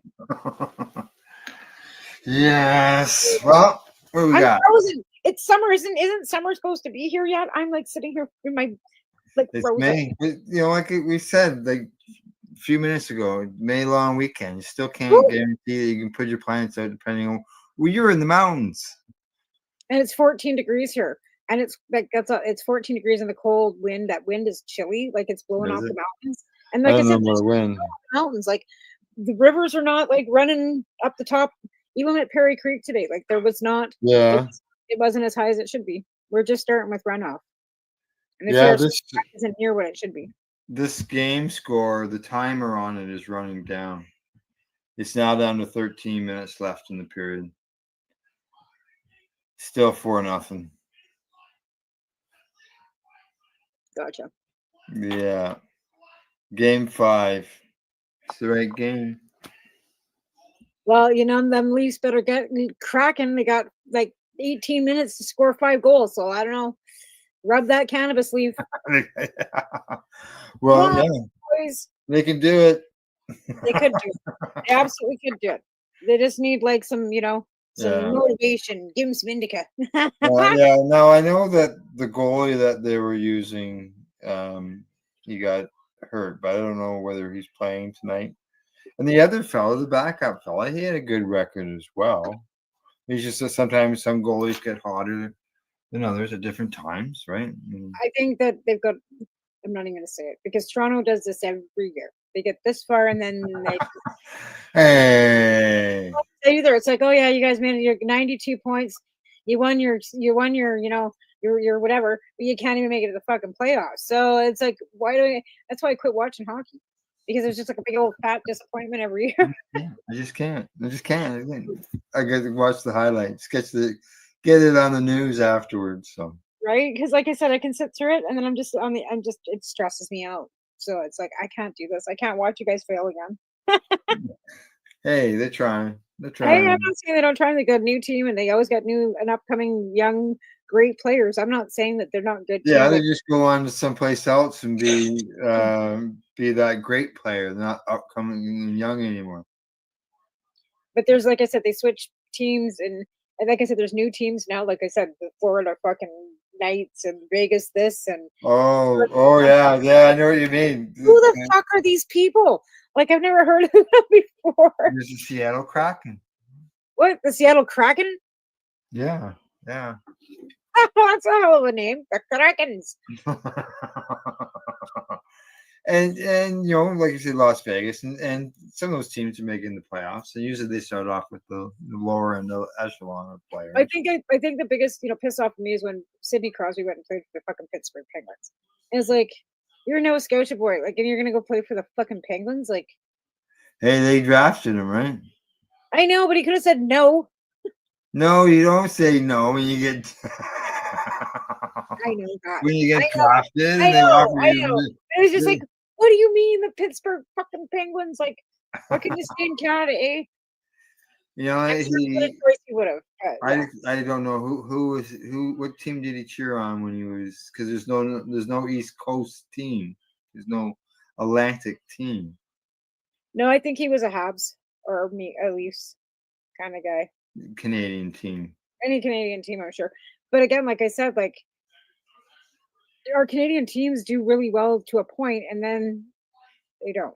So we're left with the fucking Oilers. If the Leafs are out, the Habs are out. We got the Jets. The Leafs are still in. Just because they're down 4-0 in the third period, doesn't mean that the series is over. Come on. Is it a 7-game series? Is it a 7 or 5? Let's hope Florida's winning streak ends at 3. And But the it's a Leafs 7-game start a series, new one. It's at least too long. Right. So we got another they have other games. It's a 7-game series. Yeah, well, whoever goes beyond this will play the next series. Yeah, 7 games. Yeah. Okay, well, they still got a chance. It's only 2-2. Yeah. Yeah, and it'll be 3-2 after this. You know, you're not eliminated. It just means you can't lose the next one. That's all. No, that's right. That's right. You know, sometimes that gives that little extra oomph to some people. You know, I think you have to empathize a bit because at this point of the game of the season, they've been playing a whole, like they've already played their, scheduled games. Oh yeah. Now they're in the playoffs. They're fucking tired. They're traveling. They're rehearsing or practicing. Every team has done it. So it's not if one team's got a disadvantage. No, exactly. But you can imagine being that tired. But they're young. They should be able to do it.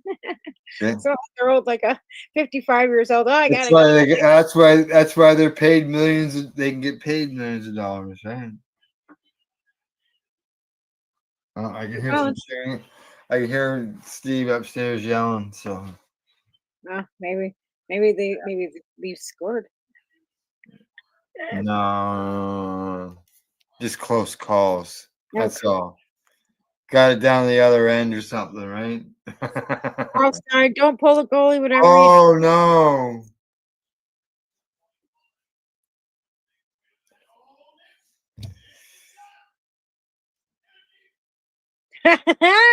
Jesus. Yep, they're tanking. I'm sorry. I have little Oh. faith in them. I have little faith when we get to this point. Even Well, my magic no, ones will not help. yeah, the as far as penalties, 3-2 for the Leafs had 3, Flores had 2.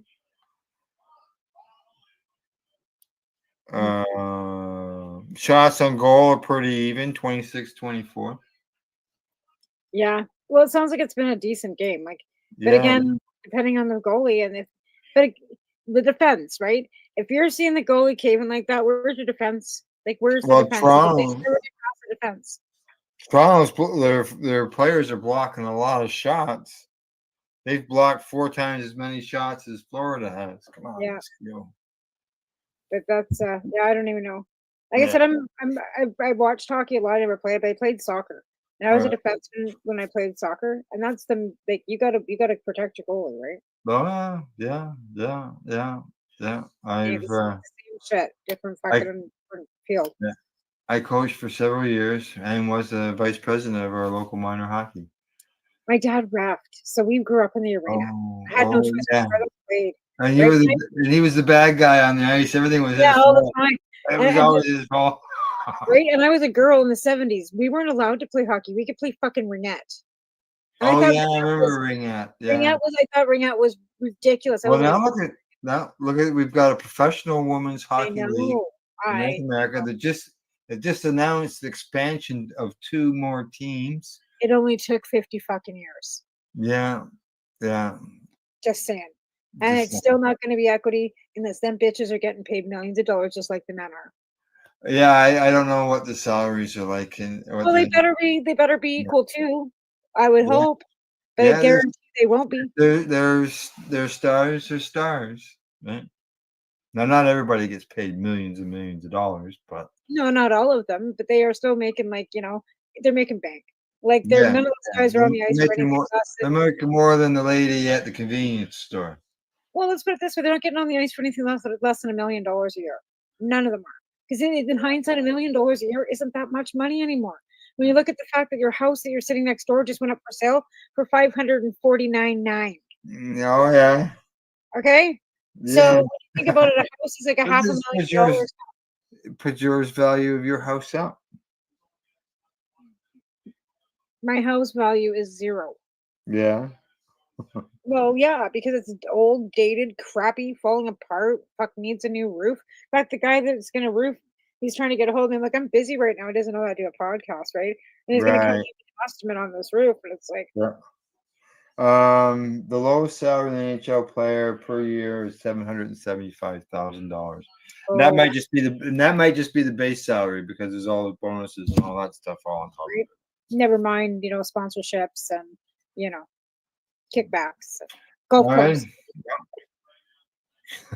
Golf clubs. Hey, they get expensive, I know. I was gonna buy Alvin some for his birthday, but it's coming up in July, and I went and looked at him and went, yeah, fucking no, not them. All right. $5,000 for a fucking driver? Are you kidding me? What? How much? $5,000. It's wow. not. It's gold plated, Yeah, I guess so. I guess I mean, they so. weren't quite that much, but it's just like ridiculous amounts of money for what? Yeah, really, exactly. Yeah. Well, they hit a ball. Another lightning strike. People find it therapeutic. My dad played golf all over the place. My dad does too. Still. Yeah. He went over to Europe, played golf. He went down to the States, played golf. He played Oh, golf that's across cool. Canada. Yeah. He was good at it. So, Obviously. yeah. So, Yeah, my dad's not I there. golfed with him a couple times, and there's no way I was keeping up with him. You know, some people just have talent for that. Some Yeah. people just have the thing, a knack. Like that's how I kind of look at it too with some of these hockey players and stuff. Like you can put both two kids on the ice, they can go through the same training, the same shit, and one ends up in the NHL and one does. Well, before we moved to Campbellford, we actually were at one time looking at buying a miniature golf course, and a 9-hole golf course that had miniature golf on it. Nice. But we ended up heading east instead of north. So Right. yeah. All right. Anything that we didn't cover? No. No. All right. Other than that, thanks to our sponsor, Limestone City Hydroponics.ca. Don't forget, as I said, I ordered today. It's going to arrive tomorrow. It doesn't happen to everybody, but there are lots of options there and all different kinds of prices when you go to do your shipping. So, also thanks to Campbellford Lifestyle Shop at ease.ca. Plus, a big thank you to everybody who's watching or listening to the broadcast. I'll get it out. Other than that, thanks for tuning in and watching the program. We'll see you all next week. Bye bye.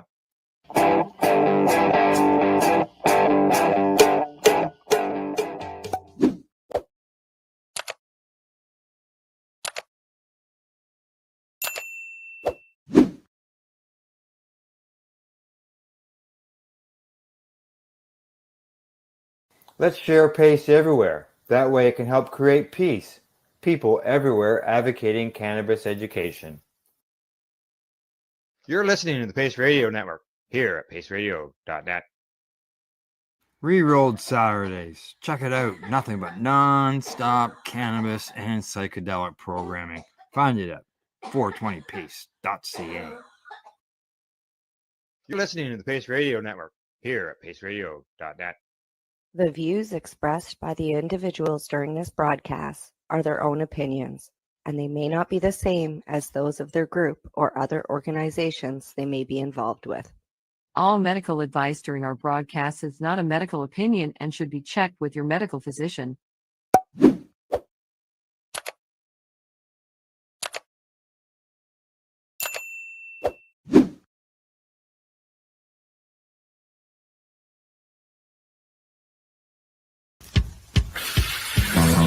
Oh yeah, baby, I love that.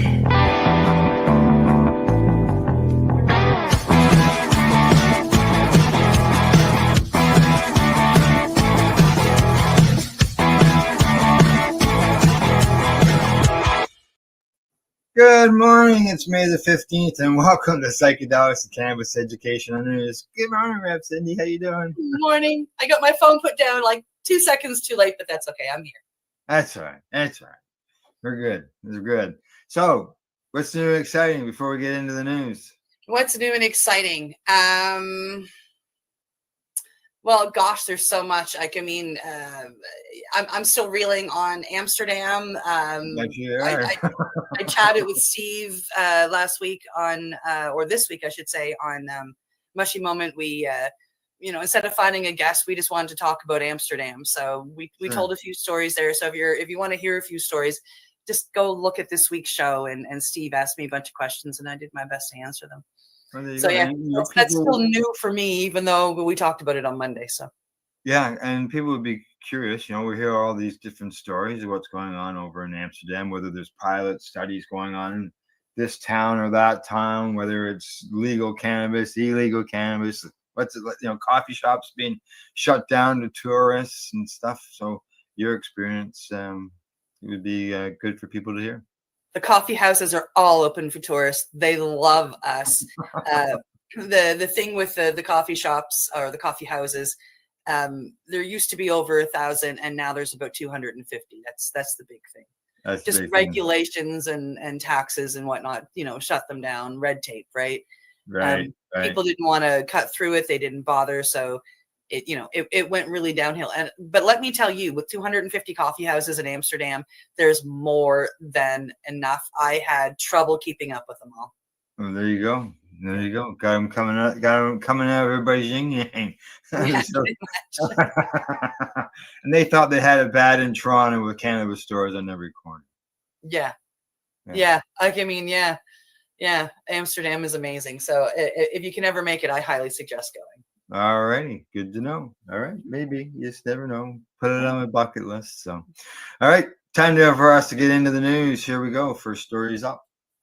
Yes, coming to us from Mugglehead Magazine. This one caught my eye. Residents of Turkish town get engulfed in intoxicating cloud of cannabis smoke.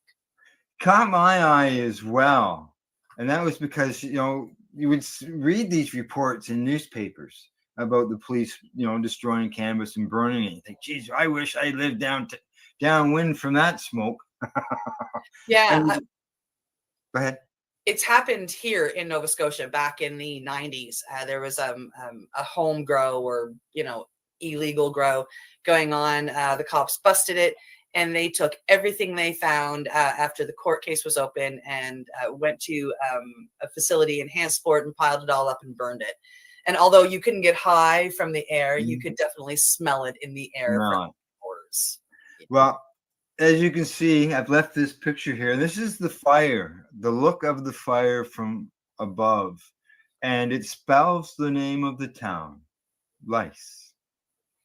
So, unsuspecting citizens of a small town in Turkey got involuntarily stoned last month after local police got the bright idea to burn 20 tons of seized illicit cannabis in the center of Lice, which is town within a province there. I'm not going to be able to pronounce that word. The incident occurred on April the 18th and started to attract media attention this week. The massive quantity of chronic is estimated to be valued at about $261 million US, was collected by Turkish law enforcement throughout 2023 and last year. Wow.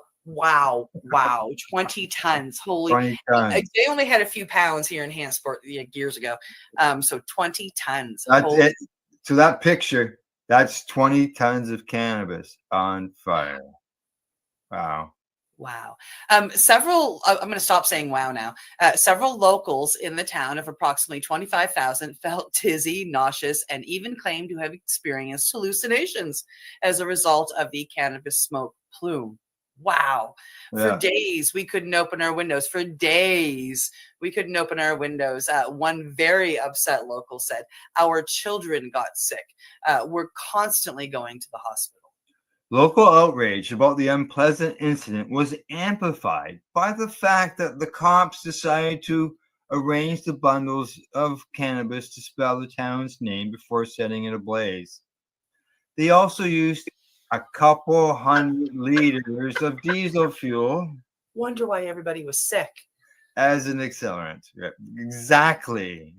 Many consider this to be quite foolish and unprofessional. Of course. Hundreds of liters of diesel fuel. Wow.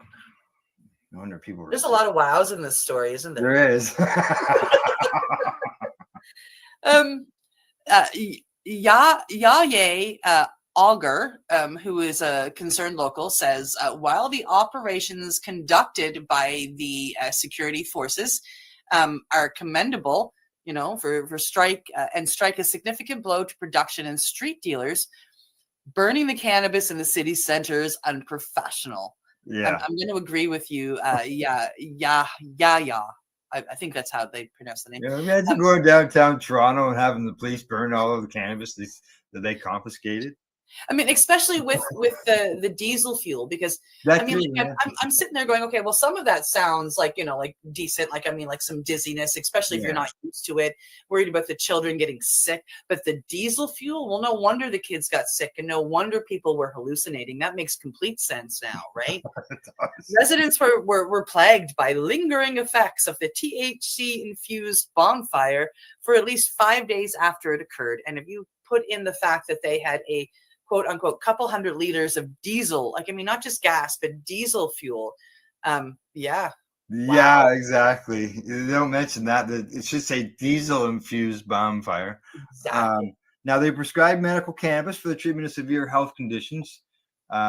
Has been legal in Turkey since 2016. Aside from that, flower and derivatives are highly illegal, and getting caught with even small quantities can get you 2 to 5 years in prison.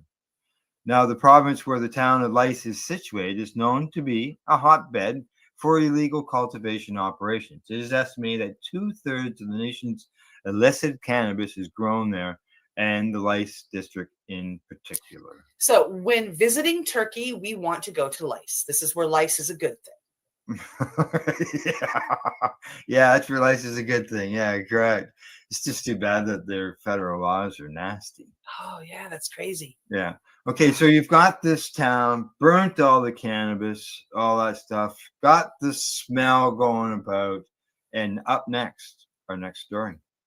Yeah, coming to us from Newsbook Malta, a euro 235 euro fine introduced for cannabis smell nuisance. This sort of goes. Obviously, they don't have that law in Turkey, but if they did, And the cops would be in trouble. yeah. Now, amendments to Malta's cannabis legislation have introduced new fines for those whose cannabis consumption causes odor disturbances to others, following unanimous parliamentary approval earlier this week. The revised laws, which await the president's signature before coming into effect, will allow authorities to impose a euro 235 euro penalty on individuals whose cannabis smoke creates a nuisance to third parties through odor emissions, regardless of whether consumption occurs in private residences. I got 2 words for you: smoke buddy. It's going to save you all kinds of money. I had another 2 words, but go ahead. Yeah. Under the 2021 cannabis reform, smoking was permitted in private homes but prohibited in public spaces. Pardon me. The new amendments expand enforcement capabilities, targeting not only public consumption, but also private use that impacts neighbors through smell. Joey Reno Vella, who's the executive chairperson of the Authority of the Responsible Use of Cannabis, explained that the change addresses numerous complaints from residents disturbed by cannabis odors from neighboring properties. Yeah. Now, Vella says that a lot of people were smoking on their balconies and annoying people who lived above them. This is the right to consume cannabis in your private residence will remain, but you cannot exercise that right of being a nuisance to others. Now, he has suggested using users consider carbon air filtration systems to mitigate odor. Yes, yeah, well, which is what a smoke buddy is, right? Yeah, and I know that when it comes to condos, here anyways, people have complained about even though your condo is separate from the next one, the smell is still getting through to the next unit. Yeah, and and there's all kinds of things out there to help mitigate that.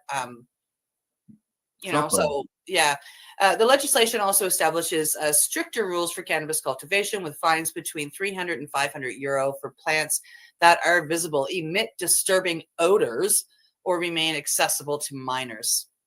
So yeah, plants are visible. That's balcony. So BC has that law. You can't be visible. So cannabis associations face significantly increased penalties with fines for allowing underage members, rising from the previous 500 to 1,000 euros to 3,000 to 10,000 euros. Maximum penalties for serious breaches have escalated from 10,000 euros to 50,000, or double the value of the illicit proceeds, whichever is higher. Additionally, the amendments transfer jurisdiction over cannabis association offenses from tribunals to the Court of Magistrates, reflecting their serious nature. The legislative changes also clarify the legal definition of cannabis to distinguish between psychoactive cannabinoids and non-psychoactive substances like CBD, bringing Maltese law into alignment with European Union jurisprudence.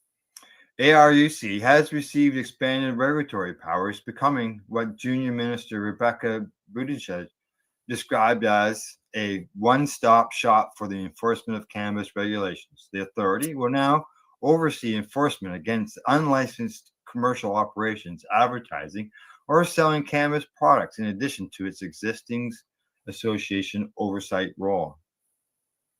So there you go. €235 fine for smelling like cannabis. Smelling like cannabis. Well, Yeah. really, for like, it's not for personally smelling like cannabis. Like, I mean, if you were like sitting on your deck and like Yeah. it's the smoke going to your neighbor's deck that seems to be bothersome. Yeah, exactly. Obviously you can't consume in public. They said that there. So there's no walking down the street with a doobie. Can't take it And to the if beach. you're smoking, can't take it to the beach. And can't smoke in your own place if it's going to bother your neighbor. So, just see what happens. So, see, who knows? Maybe we'll get in a couple of weeks. We'll find a bunch of people who've been charged, and people are outraged over that new law. So We shall see. we shall see. All right, we'll get our next story all lined up. And this one here, we're heading south. We're heading to the U.S. for the next story, and it is ready. It is ready. Coming to us from MSN. Trump cabinet used same illegal psychedelic to find love that Prince Harry admitted to using. Casey Means, President Trump's cabinet pick for Surgeon General, spoke favorably about the use of psychedelic mushrooms to help treat her mental anxiety and find love. Means wrote about the use of psychedelic mushrooms therapy in her 2024 book, Good Energy. Oh, don't be jumping around on me here now, screen. Where she said she personally experienced the benefits of the treatment. Yes. If you feel called, I also encourage you to explore intentional guided psilocybin therapy, she wrote. Strong scientific evidence suggests that this psychedelic therapy can be one of the most meaningful experience of life for some people, as they have been for me. In one of her newsletters, Means revealed that taking mushrooms was one of the 9 steps she took to find love at the age of 35. I did plant medicine experiences with trusted guides who wrote extensively about my experience and insights. She wrote, adding that mushroom emojis to illustrate what she was talking about. She also revealed her experience in a book about taking mushrooms for the first time. Psilocybin can be a doorway to a different reality that is free from the limiting beliefs of my ego, feelings, and personal history, she wrote. The experience, she said, helped her break from previous patterns. I felt myself as part of an infinite and unbroken series of cosmic nesting dolls of millions of mothers and babies before me from the beginning of life, she wrote. Psilocybin is legal under federal law as it is listed as a Schedule I drug. But a growing number of celebrities, podcasters, and champions of alternative medicine are sharing anecdotal stories about how hallucinogens help them move past their traumatic experiences. Prince Harry revealed his use of psychedelics to help treat his past traumas, especially surrounding the death of his mother. Psychedelics did me some good as well. I'd experimented with them over the years for fun, but now I'd begun to use them therapeutically, medicinally, he wrote. They didn't simply allow me to escape reality for a while. They let me redefine reality. Now, the use of psychedelic mushrooms is frequently promoted by health advocates in the Make America Healthy Again movement, pioneered by John F. Kennedy, as an alternative-based, plant-based medicine to treat medical anxiety and addiction. Podcaster Joe Rogan routinely mentions the benefits of rescheduling cannabis and psychedelic psilocybin for medical research, citing successful anecdotal testimonies and treatments for veterans. He also promotes other psychedelic medicines. During the 2024 campaign, Rogan spoke with J.D. Vance about the issue during their October 31st interview.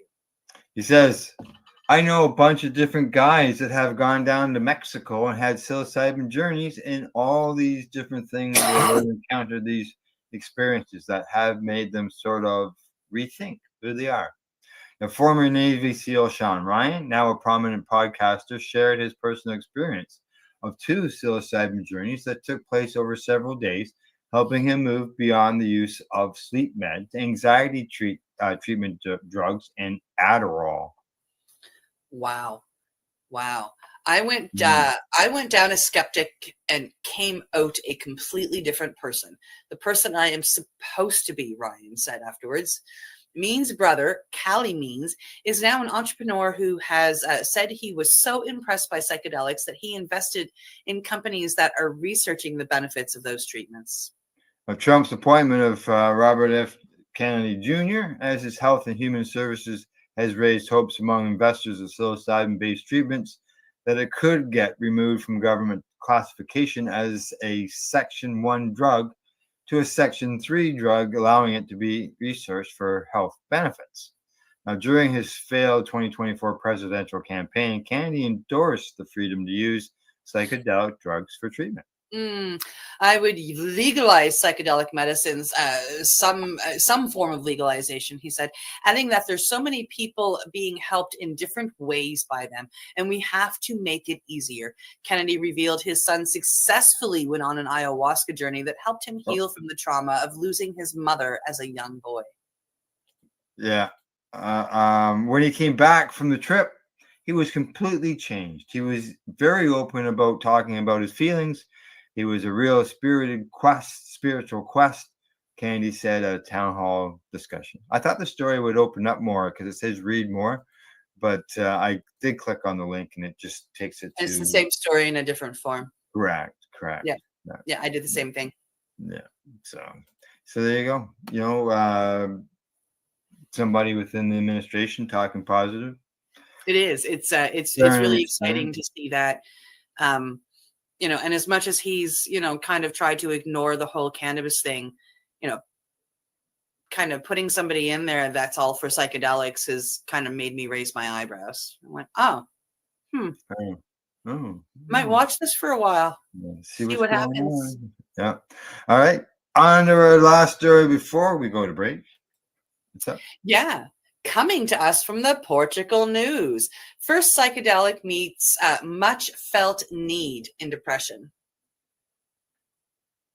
As president of SPPSM, I can only see the approval of a new therapeutic tool and its funding in Portugal as very positive, which fills a need that is deeply felt by our population, specifically in the area of depression, in the most resistant cases. I think it is good news for everyone, says J.O. Peza. Now, the president of SPPSM commented on the approval by Infamed of the first psychedelic for severe depression of the first psychedelic for severe depression to be used in a hospital setting. In a statement, the National Authority for Medicines and Health Products, which is Infarmed, informs that the medicine in question, Spravato, is now being financed for use in a hospital environment in adults with treatment-resistant major depressive disorder who have not responded to at least 3 different treatments with antidepressants.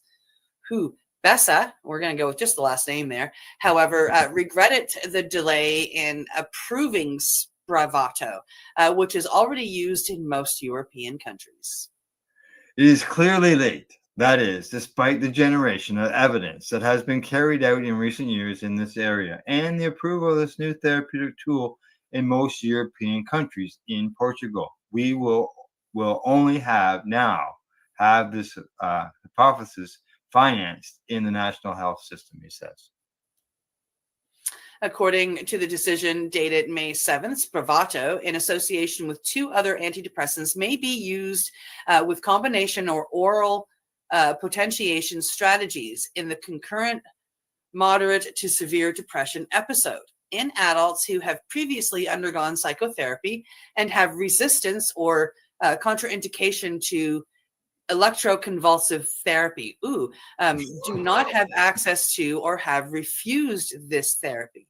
This information comes on the same day that a working group that includes medical, pharmaceutical, and psychological associations and the National Ethics Council presents a set of recommendations for the clinical use of psychedelics, arguing that they should be classified as medicines. Absolutely. Oh my goodness, they want to do electroconvulsive therapy? Yeah, that's yeah. I can see the ooh. Yeah, more wows, more wows, All kinds of wows. all kinds of wows. First 4 stories caused lots of wows, but it's time for us to take a break. All right, we're gonna take a wow break, and we'll be right back. You're watching Psychedelics and Cannabis Education and News. We're live here at peaceradio.net and at 420pace.ca. Gotta make sure I get the right intro here. There we go. You're listening to the Pace Radio Network here at paceradio.net. Camelford Lifestyle Shop, open Monday to Friday from 10 till 7 p.m. or by chance. Check out our flags, our t-shirts, plus our hats, and look of that supply of rolling papers, plus much more. We've got bongs and your favorite herbal vaporizers.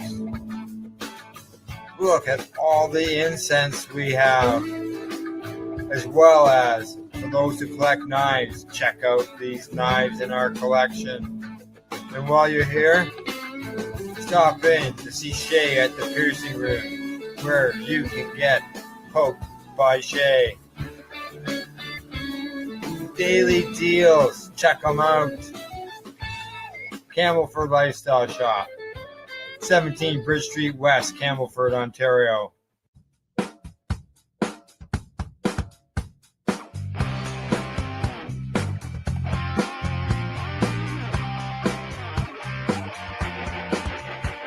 I'm having enough someday, and I'm gonna make sure it stays that way. I'm having enough someday, and I'm gonna make sure it stays that way. Limestone City Hydroponics is Kingston, Ontario's hydroponics shop. Take your growing to the next level and create the optimal environment with a tent kit, or maximize your yield with an ebb and flow flood table kit. Either way, Limestone City Hydroponics has more sizes and options to fit your needs. Are you looking for the power of the sun that adapts to your budget? Then look no further, as they have professional grow lighting. They have indoor grow systems that are easy and cost effective, with many options to fit your living space and lifestyle. Cultivate your growing potential. We have everything you need to succeed. And if you can't make it to the store, they offer local delivery to the greater Kingston area. Remember, when you're looking for experts to help you grow, then look no further than the locally owned Limestone City Hydroponics, 105 Sunderland Drive in Kingston, Ontario. Call them at 613-548-0420. Rerolled Saturdays. Check it out. Nothing but non-stop cannabis and psychedelic programming. Find it at 420pace.ca. You're listening to the Pace Radio Network here at paceradio.net. And you're watching Psychedelics and Cannabis Educational News. We got 4 more stories to go, and we're going to go back to Malta. To Malta? Back to Malta in our first story from the break. Here we go. What's up? Coming to us from International Cannabis Business Conference. Malta's parliament approves changes to adult use cannabis laws. All right, here we go. Malta becomes the first country in Europe to adopt a national adult use cannabis legalization measure back in 2021. The only countries to approve national recreational cannabis legalization before Malta were Uruguay in 2013 and Canada in 2018. Now, roughly 4 years after Malta implemented its legalization model, the nation lawmakers unanimously approved changes to the country's cannabis laws. Part of the changes clarified the definition of cannabis and put stricter regulations on cannabis associations. The bill includes new rules which would require a minimum distance of 250 meters from schools, sports facilities, and youth centers. Any association found allowing minors on site could face a fine of up to €10,000. And this is reported by Malta Independent and its local coverage. It also clarifies the definition of what counts as cannabis under Maltese law, with the clearer legal definition including both THC and CBD. And non-psychoactive cannabinoids with less than 0.2% THC will be excluded. the outlet also stated. The Malta Authority for the Responsible Use of Cannabis recently introduced an amendment to its regulatory framework to allow cannabis harm reduction associations, sometimes referred to as cultivation associations, to produce and distribute cannabis concentrates. Concentrates are restricted to solventless extraction methods only. This measure addresses a critical gap in the current framework. Until now, individuals who preferred resin had no legal avenue to access it, often turning to unsafe, unregulated sources. By extending legal access to resin, ARUC is supporting informed, responsible use while strengthening the harm reduction aspects of the reform, according to the website. So. Yeah. To prevent unintended increases in consumption, the ARUC has established a clear equivalency rules. 1 gram of resin will be considered the equivalent of 3 grams of dried flower due to its typically higher potency, the ARUC also stated. The existing personal possession and distribution limits, 7 grams per day and 50 grams per month, will remain in force and will now apply to the combined total of dried flower and resin equivalents. Currently, 19 cannabis harm reduction associations have obtained an operating permit, although it's worth noting that not all of these are dispensing cannabis to members right now, with some still being in the early stages of operation. The personal possession limit of 50 grams per month. Wow, that's not a lot of cannabis for some people. It's lots for some, but it's not a lot for a lot of patients that I know.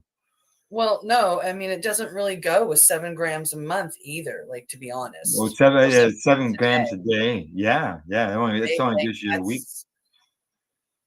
So. If I can get 7 grams a day, why wouldn't I go back and just get 7 grams a day? But are they going to cut you off at 50 grams a month? That's what I'm thinking. That's because 50 divided by 7. I mean, that only gives you a week's worth of cannabis, right? Yeah, exactly. Maybe that'll be in the next changes of laws that they have coming up. So it's interesting. All right, those are the numbers they pick. Talking about changing laws, I think our next headline tells us the country south of us should change theirs. Here we go. Coming to us from Ganjapreneur, report. U.S. cannabis sales reached $30.1 billion in 2024. Oh, the taxes they missed out on. Oh, yeah. U.S. cannabis sales grew to over $30 billion in 2024. That's a 4.5% year-over-year increase, according to the third annual Banks Jobs report produced in partnership with Whitney Economics. Now, cannabis employment fell slightly in 2024. The industry supports an estimated 425,000 full-time roles after dropping 15,443 positions in 2024, a 3.4% decrease from the previous year, according to the report. Now, the biggest job growth occurred in emerging markets, including New York, Mississippi, and Ohio, and the report forecasts the cannabis industry to grow by another 13% in 2025, reaching $34 billion for something that's federally illegal. Yeah. Carson Humiston, Vank's founder and CEO, said the changes reflect a shift towards operational discipline in the industry. This recalibration reflects a maturing industry focused on sustainability and efficacy. Despite a slight decline in jobs, cannabis remains one of the nation's leading employment sectors, with over 425,000 full-time roles and revenue projected to grow more than 13% in 2025. The industry is still a powerful economic engine. And this is coming from a press release in Humiston. Right. Now, Bo Whitney, the chief economist at Whitney Economics, said cannabis companies are adopting more disciplined hiring models and staying resilient through challenging conditions. With $30 billion in retail sales and major job growth in new markets like New York and Ohio, The long-term outlook for cannabis remains incredibly strong, Whitney says in a statement. Wow. There you go. Yeah. So all that money, all those jobs, but it still says federally illegal. It's just makes me Here we got some comments from Shadow. Shadow says that here we go. It won't come up. Come on, there we go. Is black market or legal market or both? I'm going to say that it is probably just the legal market, as far as state legal market, because federally it's not legal, right? Yep. Yeah, I would have to agree. They're talking about legal, and I mean, like, even though it's federally illegal. Well, no, they're looking at the money, and they're looking at the money that has been brought in per state. So that's all legal stuff that they're looking at. Yeah, exactly. So, all righty, time for us to move on to our next story. Here we go. It is ready to go.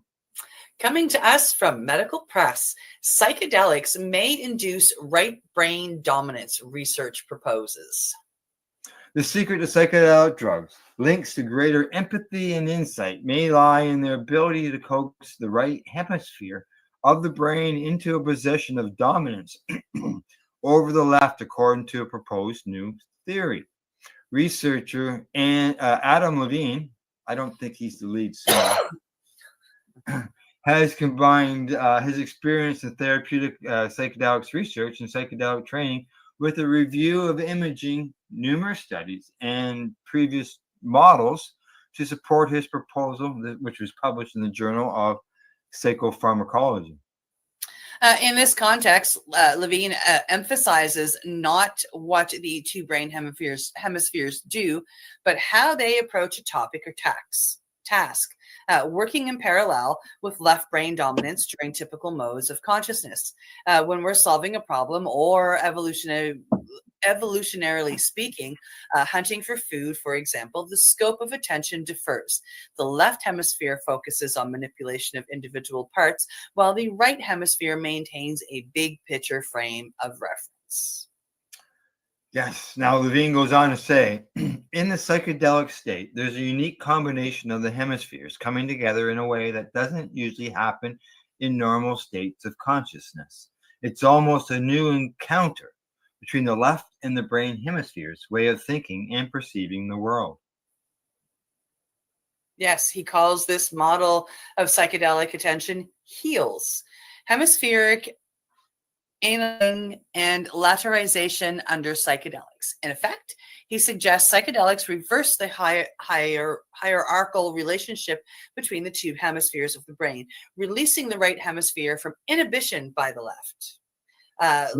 Levine was initially inspired in part by the writings of Ian McGilchrist, who is the author of The Master of His and His Emissary, The Divided Brain and the Making of the Western World. But his own clinical experience as a medical student and psychiatry resident gave Levine an up-close look at how disorders affecting one side of the brain or the other affected patient's world's view. Yeah, he says, in people who lose the right hemisphere to stroke, the attentional window gets so narrow and they don't even recognize the whole half of the world. He says that, where we go? I lost it again. Whereas people with an intact right hemisphere who lose their left hemisphere still have a broader general picture of things. He says a lot of these people's experiences seem to me to be similar to what I'm seeing in my psychedelic research. Now, previous hypothesis, where did it go? It jumped. Previous hypotheses about psychedelics' effects on the brain have suggested unrestrained cognition occurs through the weakening of control exerted by frontal lobes and the top of the brain. Yeah, I've still lost it. Keep going. Okay, well, that is likely true. Levine said patterns observed in people's reports of their psychedelic experiences suggest there's more going on. There are increases in psychological flexibility, creativity, and social and emotional intelligence, greater empathy, harmony, and connection, a broader attentional window toward novelty and aliveness, and clarity and insight about one's basic existence, and in some cases, need for healing. Those general. Oh, go ahead. Yeah. Those general feelings or patterns are awfully similar to the pattern of the right hemisphere, he says. And I think psychedelics provide access to this whole picture, this whole view that could have been operating in the background. And that's this right hemisphere view.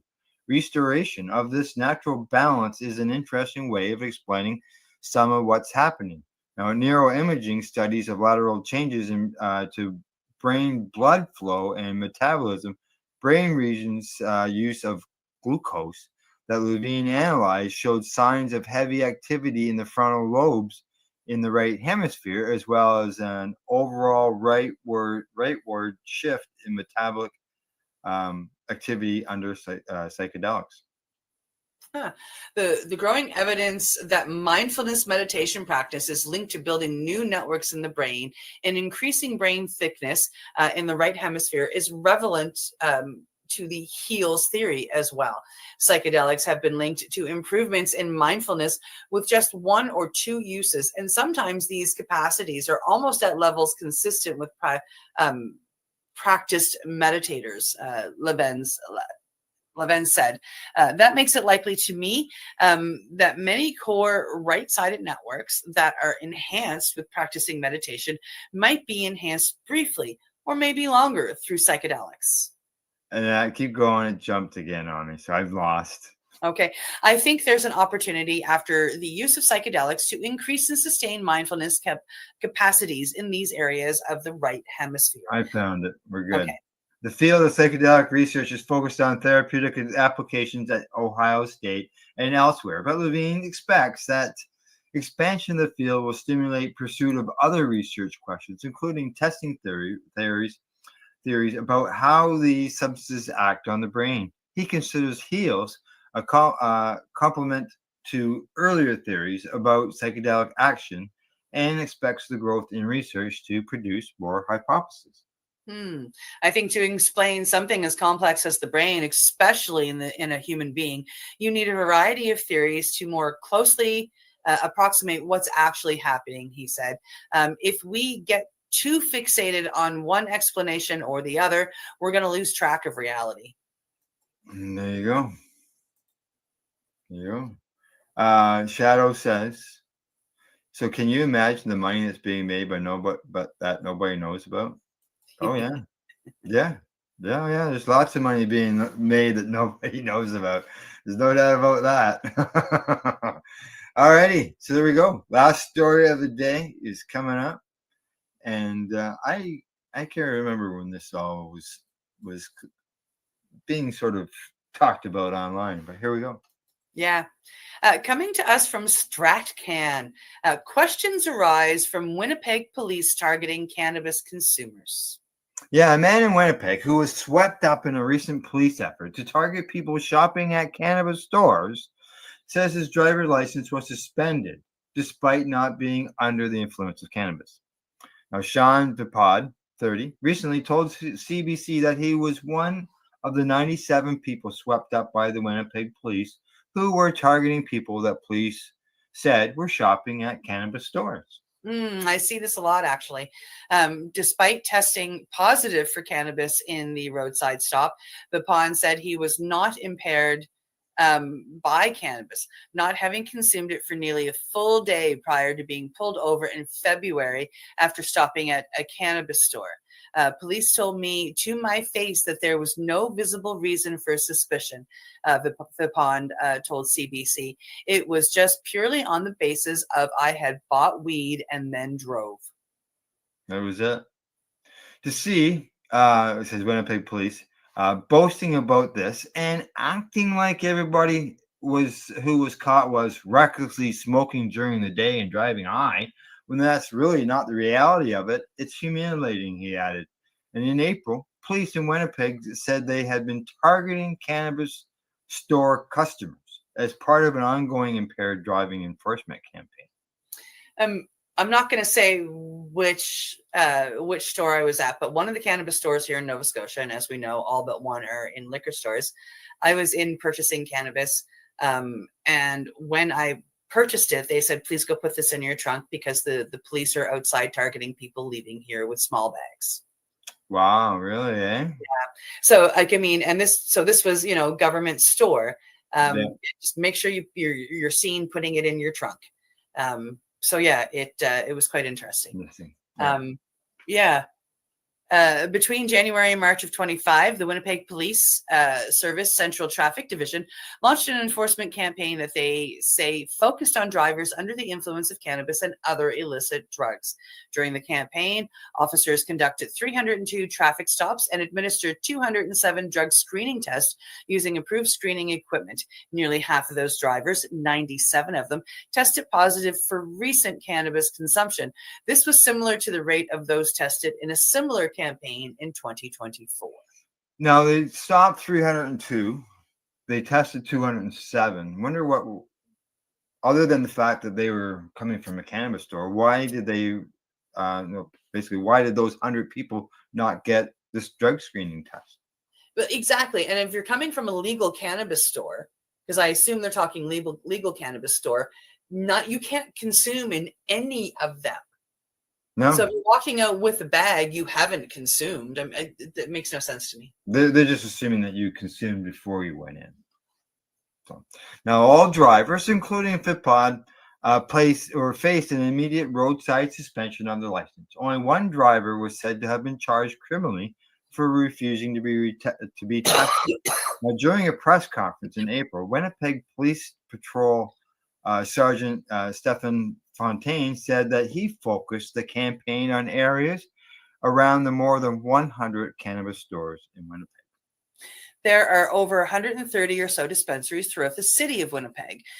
So what I did was I made a plan to basically target those areas where there's dispensaries, and we watch traffic coming to and from those known shops, Fontaine said. The officers still have to form the proper grounds to make all of their lawful demands, but that's where they spent their time. He also noted that many of these individuals were testing positive on their way to a cannabis store, although he did not indicate how officers knew their destination. Fontaine added that most drivers who tested positive for THC were found between 3 p.m. and 6 p.m., which he notes is different from the enforcement against those impaired by alcohol. The 420.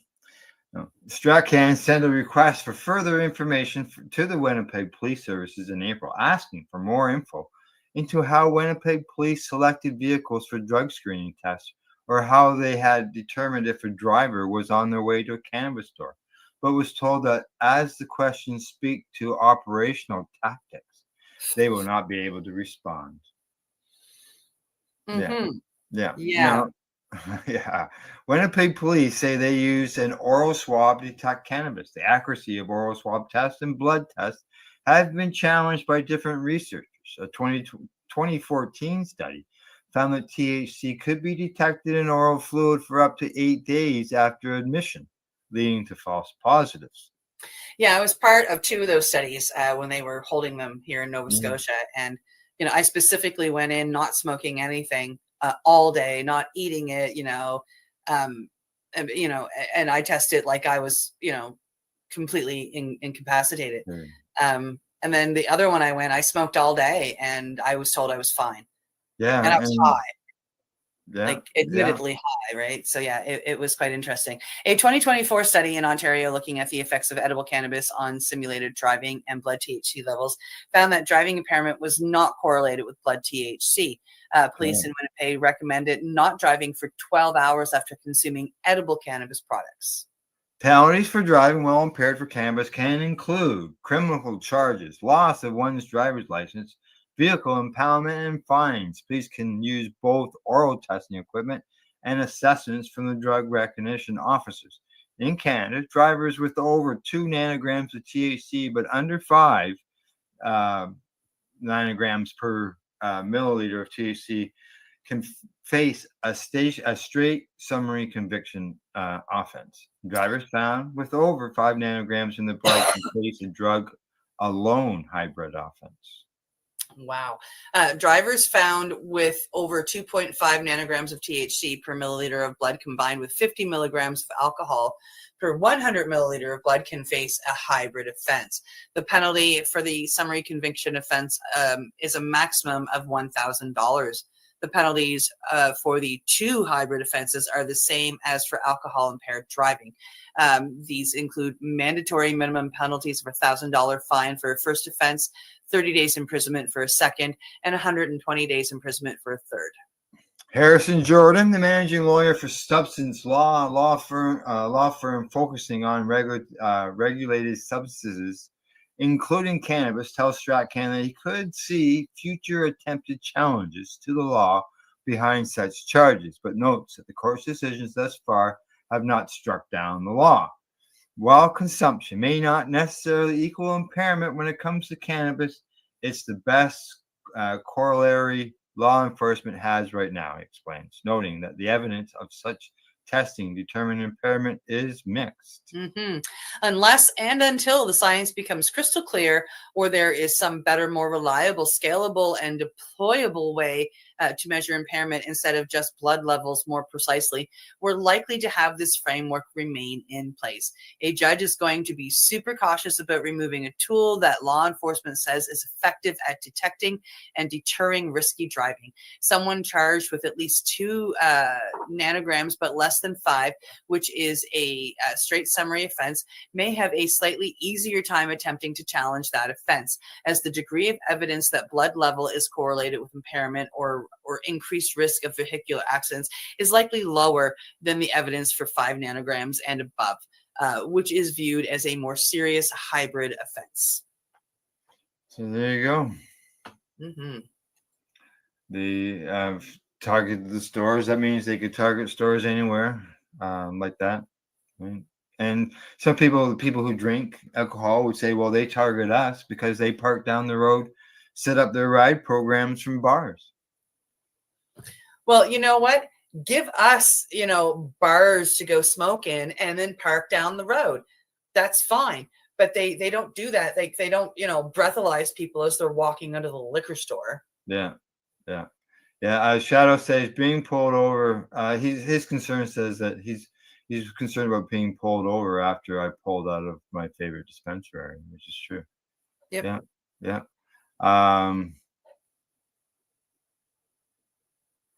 We're gonna stop and search. Yeah. He says they don't care. They don't care for your luck here. Yeah. And their job is try to find impaired drivers. And the unfortunate thing is that, as they said in the article, the judges won't change anything until the police come up with another way of finding it. And if they're getting people at this level, and if it's not really an impaired level, they're not going to push for something that's going to say that these people aren't impaired. Now, this isn't an impaired level for you or I. Let's clarify that. Now, somebody who has, discovered cannabis and just started using it, they may not be able to drive at that level because they're not used to it. Their body hasn't adjusted. Like their body's being overwhelmed with cannabinoids that they have been denied for years. So I know of a newbie that ate 1 10 milligram edible, and they couldn't drive.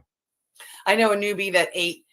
He's like 2.5 times the size of me. Had 5 milligrams, 5, and he was out for a day and a half. Yeah, but I could imagine that the nanograms in their blood would be less than the 2. Like they just ate 1 gummy. Yeah. Or I don't know, but I would be interested in studying people like that to see what their blood and their saliva says. Yeah. We need more testing. Isn't that we need more research? More testing. We need more testing, more research. If they can call for it, so can we, right? Right. Okay. That's what I thought. All right. Anything else that you want to mention before we say goodbye? I just want to tell you something about one of the things in Amsterdam. When I was over there, I find this very interesting because a lot of our people are standing up for cannabis and other psychedelics to help heal people, especially from addiction. It's a pandemic here in North America. Especially in Canada and the United States. When I was in Amsterdam, I saw 2 people begging on the road. Two. That was it. I saw 2 homeless people begging on the road. Compared to the many that we have here. And as well, I saw one of those 2 people, one person, and he was, I don't know what illicit substance he was using. I don't know if it was crack or meth. It was something that you put in a pipe and you burn. So it could have been, one of a few different things. So I don't know what he was doing, but he was doing and didn't bother anybody. He didn't get to a community. He didn't go out. And they have legal flop houses, where people just go and if they don't have a place to go, they can just go. And they're legal. A bunch of people who used to have to do it pooled their money. They bought a place. They have some stuff going on, I think a cafe and whatnot on the bottom floor that helps to pay for the rest of the floors. And then they open up the rest of the floors for people to go stay if they need. So that really caught my eye when I was over there, and doing what we do on the network, and the fact that we support it for many medical reasons, and some of those being, of course, recovering from addiction and whatnot. They're doing something right. There are test strips in the stores. You can go into so many stores and get test strips so you can test your drugs, specific testing for cocaine or fentanyl or crack. And it's all there for anybody to buy. And I just wanted to give a shout out that they're doing something right, because it seems to be working. Now, is there any way that somebody can get their blood tested for how much THC is in their blood without having to require a lab? I don't know. For curious, but when I saw the test strips, there were THC testing strips in that as well. I work at a head shop, and you can get THC testing strips for saliva and urine at my shop. Correct. Yeah, but does it tell you whether you're 2 nanograms or 5 nanograms? No, but it does give you layers of testing. So it'll tell you if you're 15 or under, 30 or under, etc. And that's nanograms or 30? I'm pretty sure. Yeah. Okay. Yeah. Be interesting. Should look into that. It was just really interesting to see how they handle everything over there, and the fact that I was in their capital city. I walked around the red light district in their capital city, and if you're going to see that anywhere, that's where it's going to be. And like I said, 2 people, and only one of them was using. And that was it, eh? That was it. Now, as far as driving in, Shadow's got some advice. Shadow says, if you stop, don't talk, get a lawyer immediately, and invoke your 5th Amendment. You must say it, he says. So there you go. All righty. Other than that, done. Great weekend.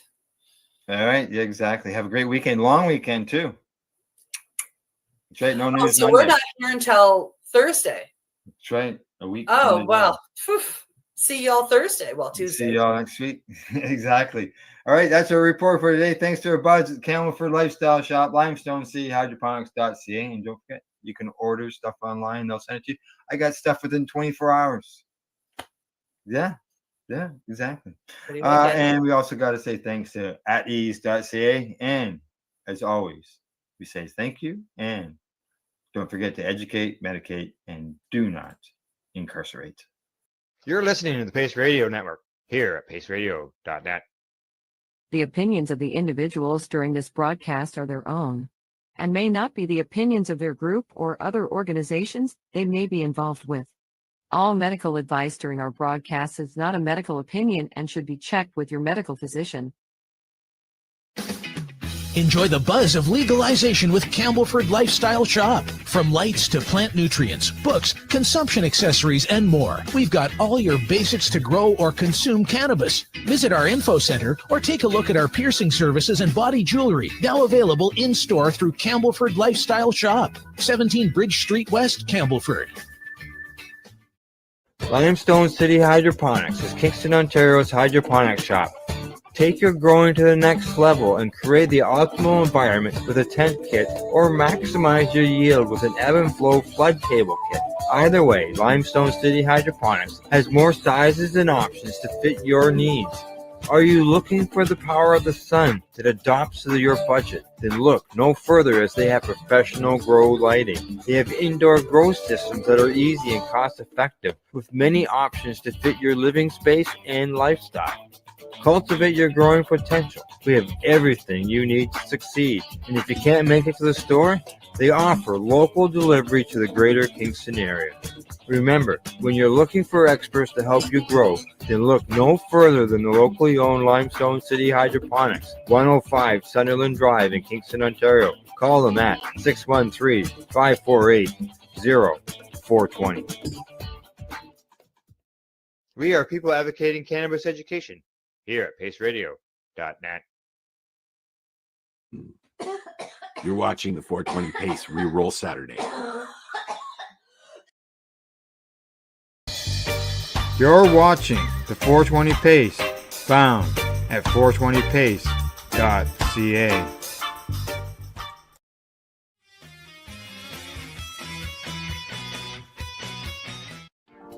You've been watching Rerolled Saturdays. Thank you to our guests, our hosts, and our viewers. Up next, Rerolled Saturday Nighttime Edition. It gets started at 4 p.m. See you then.